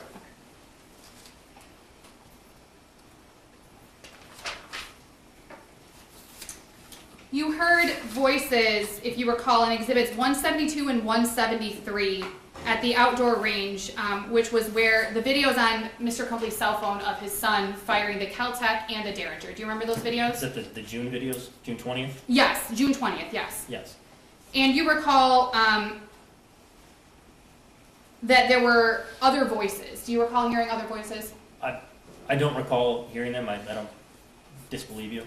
Do you recall hearing other firearms being fired? I don't know what they were, but you can hear other firearms being fired. I don't recall after watching it right now this time. I was focused on the shooter in this instance. I don't think it's out of the realm of possibility that other people may be shooting at a range as well. Exhibit 175 is the Instagram post by James Crumbley's wife that both Mr. Crumbley and his son, quote, both got handguns. That was the Instagram story? Yes. Yes, yeah. And that was, that video is showing Mr. Crumbley's son firing the Kel-Tec, Yes. which was in the safe in his room, in the safe in Mr. Crumbley's room. On November 30th, yes. Correct. Yep. Exhibits 70 and 71 are the August 19th of 2021 video and text that we just talked about a few minutes ago. That is of the Kel-Tec, correct? Yes, both of the August 19th and 20th videos were of the Caltech, yes. So you would agree that these may have been the same night. The August 19th video was about approximately 9:30 p.m. and the second video was about 12:30 a.m. the following morning. Correct, yeah, it was the same night into the following morning, yes. Exhibit 70 and 71, you specifically can see that the Caltech is unloaded. In the 8:19 video? Yes. Yes, That there's no round in the chamber and that the safety is not engaged. correct. Exhibits 72 and 73 are the August 20th of 21 videos. Your testimony was that Mr. Crumbley's son slammed the firearm down onto the magazine and released the slide forward. Correct, yes. You testified that the way that Mr. Crumbley's son was handling that firearm was not safe handling. Correct. You may have also testified about this, but I wanted to clarify. There was nothing in your investigation that showed that James was aware that his son had made that video. No, again, just only what I testified to, that he was in the home at the time of the video, but no. Exhibit 190 is the September 25th, 2021 gun range. There was some 9mm rental, some ammunition purchased, and then targets also purchased. Yes. There were silhouette targets and also non-silhouette targets purchased, if you recall. I don't recall, but I take your word for it. There were also range safety officers present, if you recall. Yes, I think that's standard at that range in my experience.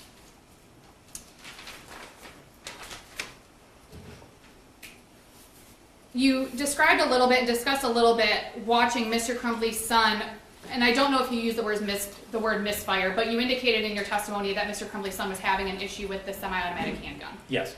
That he was struggling and was unable to clear something, correct? Yeah, I think he thought a round was in the chamber and he thought he cleared it, but there was actually nothing in there, and that's when Mr. Crumbley picks up the magazine and inserts it and makes it operable again, yes. And obviously we know that Mr. Crumbley and his son went to the shooting range, Yes. and Mr. Crumbley's son handled the handguns. We watched it. Correct, yes.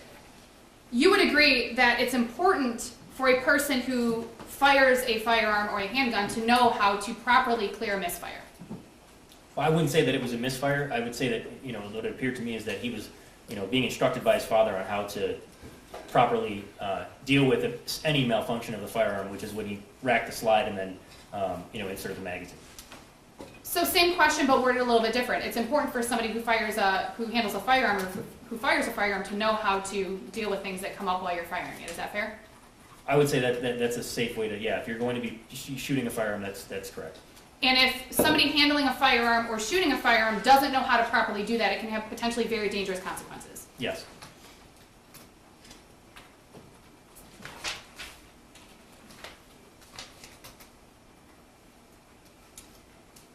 Exhibit 95 is the social media post by Mr. Crumbley's son about the one where there's the multiple photos of the Sig Sauer. He talks about his new beauty, his 9mm, his Sig Sauer. I recall the post, okay. yes.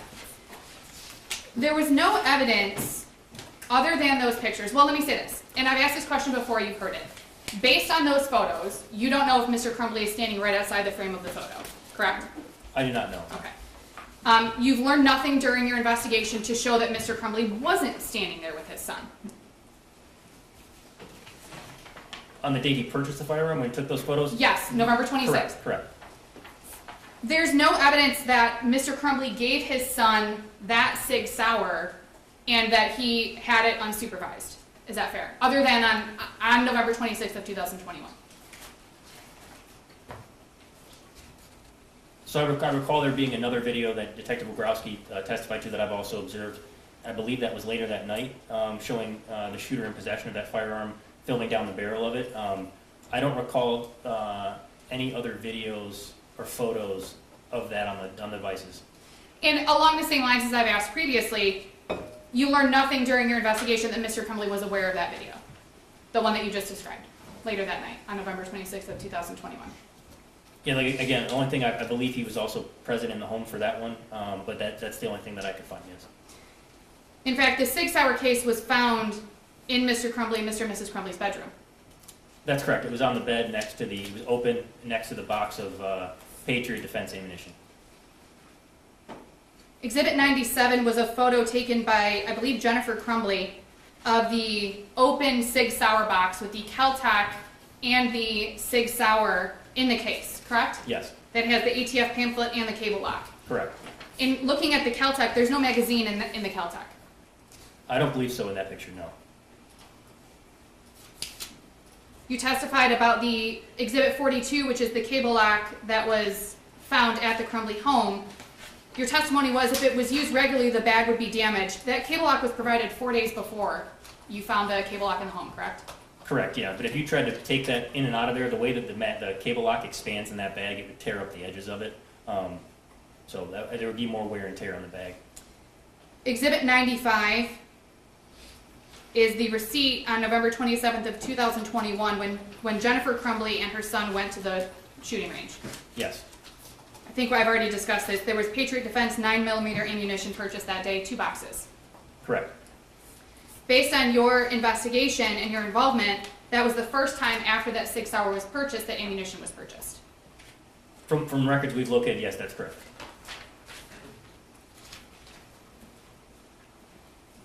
If you recall, and if you don't know the answer to this, please tell me. You reviewed a lot. Did you also review any statements made to law enforcement or the interview from the substation of Mr. Crumbley? Yes, Okay. And if you recall, during that interview, James did not know how much ammunition was purchased that day, November 27th of 21. I recall there being a conversation between him and his wife, and I believe he ends up correcting her, saying it was 50 rounds, but I don't recall the exact words he used. Okay. They discussed the cost. I believe so, yeah, because he was. I think she initially thought there was like 200 rounds, and I think he eventually informed her it was 50 rounds. Okay. Exhibit 196 is the video of Mr. Crumbley's son and Mr. Crumbley's wife at the range. You can see when Mr. Crumbley's son is actually in the booth handling the handgun, the 9mm handgun, the Sig Sauer, that there's actually a range safety officer standing slightly behind him to the right. He's got like a bright yellow vest on, correct? Yes. And if you know, and I assume that you do know, the purpose of a range safety officer is to ensure that people are handling their firearms correctly. Yeah, I would say it's in compliance with whatever the rules are for that specific range, yes. So if that, we would assume, and if you don't want to assume that's okay, but if that range safety officer had seen Mr. Crumbley's son doing something incorrect or inappropriate, it would have been raised as an issue that day. I would assume so, that's his job, so yes.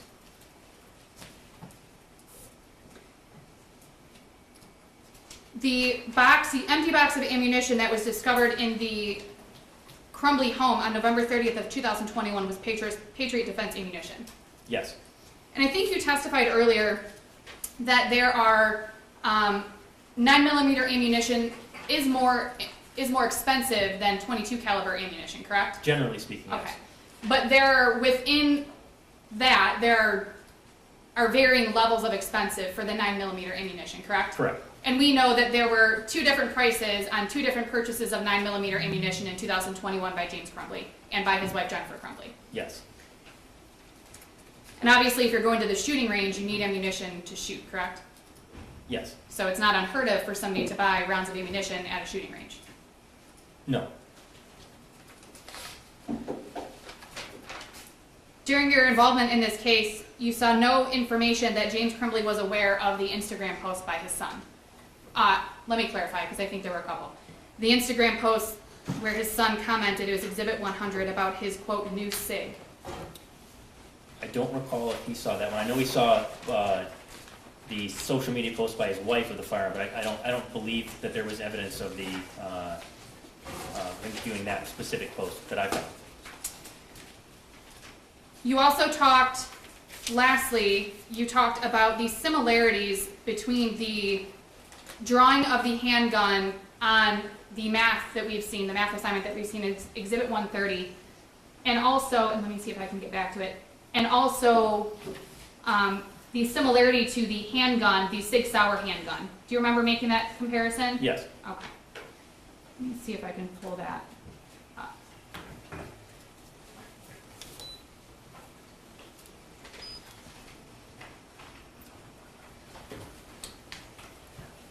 May I push me to turn on the TV, guys? Oh, yeah, there's a button on the back it's of about, that. there we go. That's fine. Can you see? Okay. Yes, So you talked about the similarities were the striations on the back of the slide, yes, Correct? that was one of them, yes, the location of the ejection port, yes, the shape of the trigger guard, yes. and for those reasons you believed that that was the same as the Sig Sauer handgun. And also the shape of the floor plate of the magazine. When all those are combined, each one taken in isolation, not the case, but if you put them all together, then yes, And you're obviously work for the ATF. yes, You have some significant familiarity with handguns. yes. This is the Sig Sauer handgun. It's Exhibit 86. This is the Smith & Wesson handgun. A photo that was sent to James Crumbley by his son prior to the purchase of the Sig Sauer handgun. Correct. There's striations on the back, correct? Not on the front. There's striations on the back. There are striations on the back, but not the front of that firearm. And that's the ejection port that we can see on the top. Well, the side facing us. Obviously, you can't see what's on the other side. Correct. There's also a black line that's not, it's a two-tone firearm and there's a black line.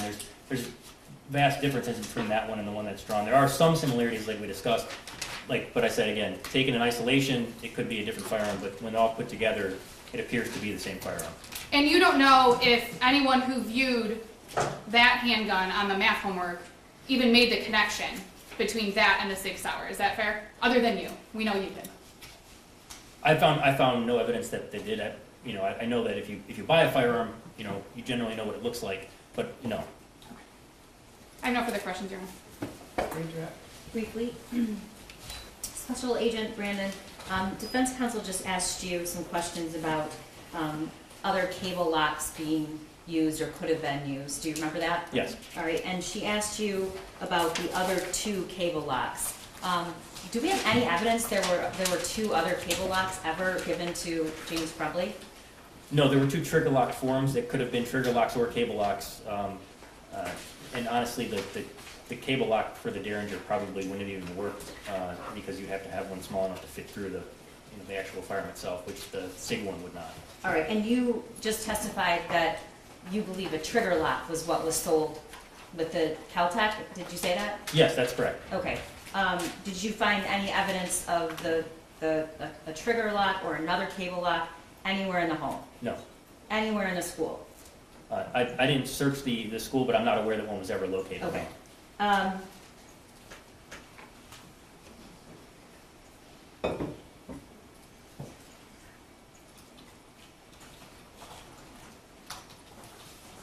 She just asked you about the comments at the substation. Do you remember that? Yes. Okay. What did James Crumbley say when he was asked where that weapon was? I believe he said it was in the armoire, hidden in the armoire, and then he said the ammunition was underneath a pair of jeans. Did he ever say locked? No. Was there anything that struck you about his mention of the SIG? Yes, so when he mentions the Sig Sauer, he mispronounced Sauer as Sawyer, which if you purchased that firearm and it was for yourself, you'd be familiar with how to say Sig Sauer. Okay. And Your Honor, I would object to that response and ask for it to be stricken. He's making an assumption about what Mr. Crumbley knows.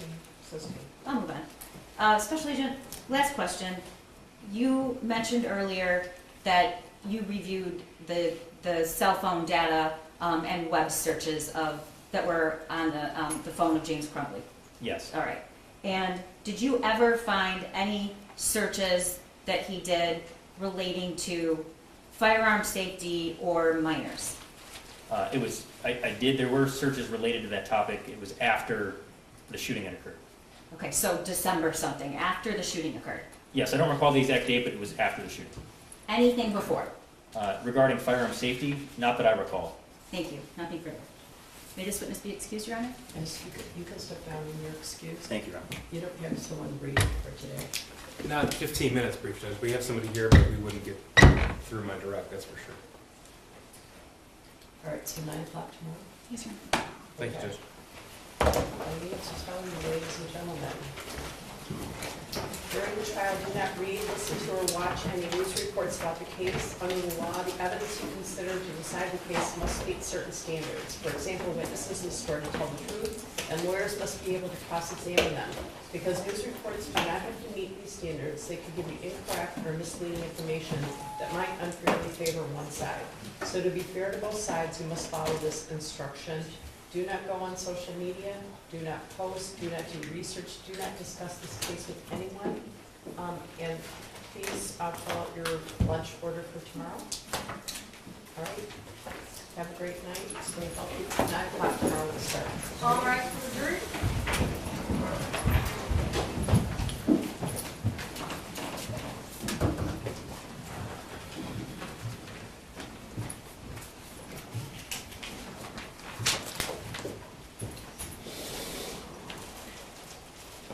You may be seated. The deputies want to remind everyone to stay seated while the defendant's taken out of the courtroom. Okay?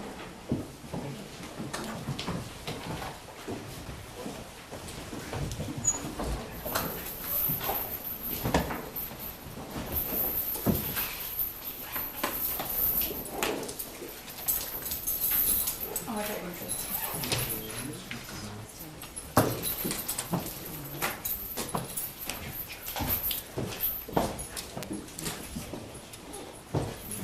Yeah.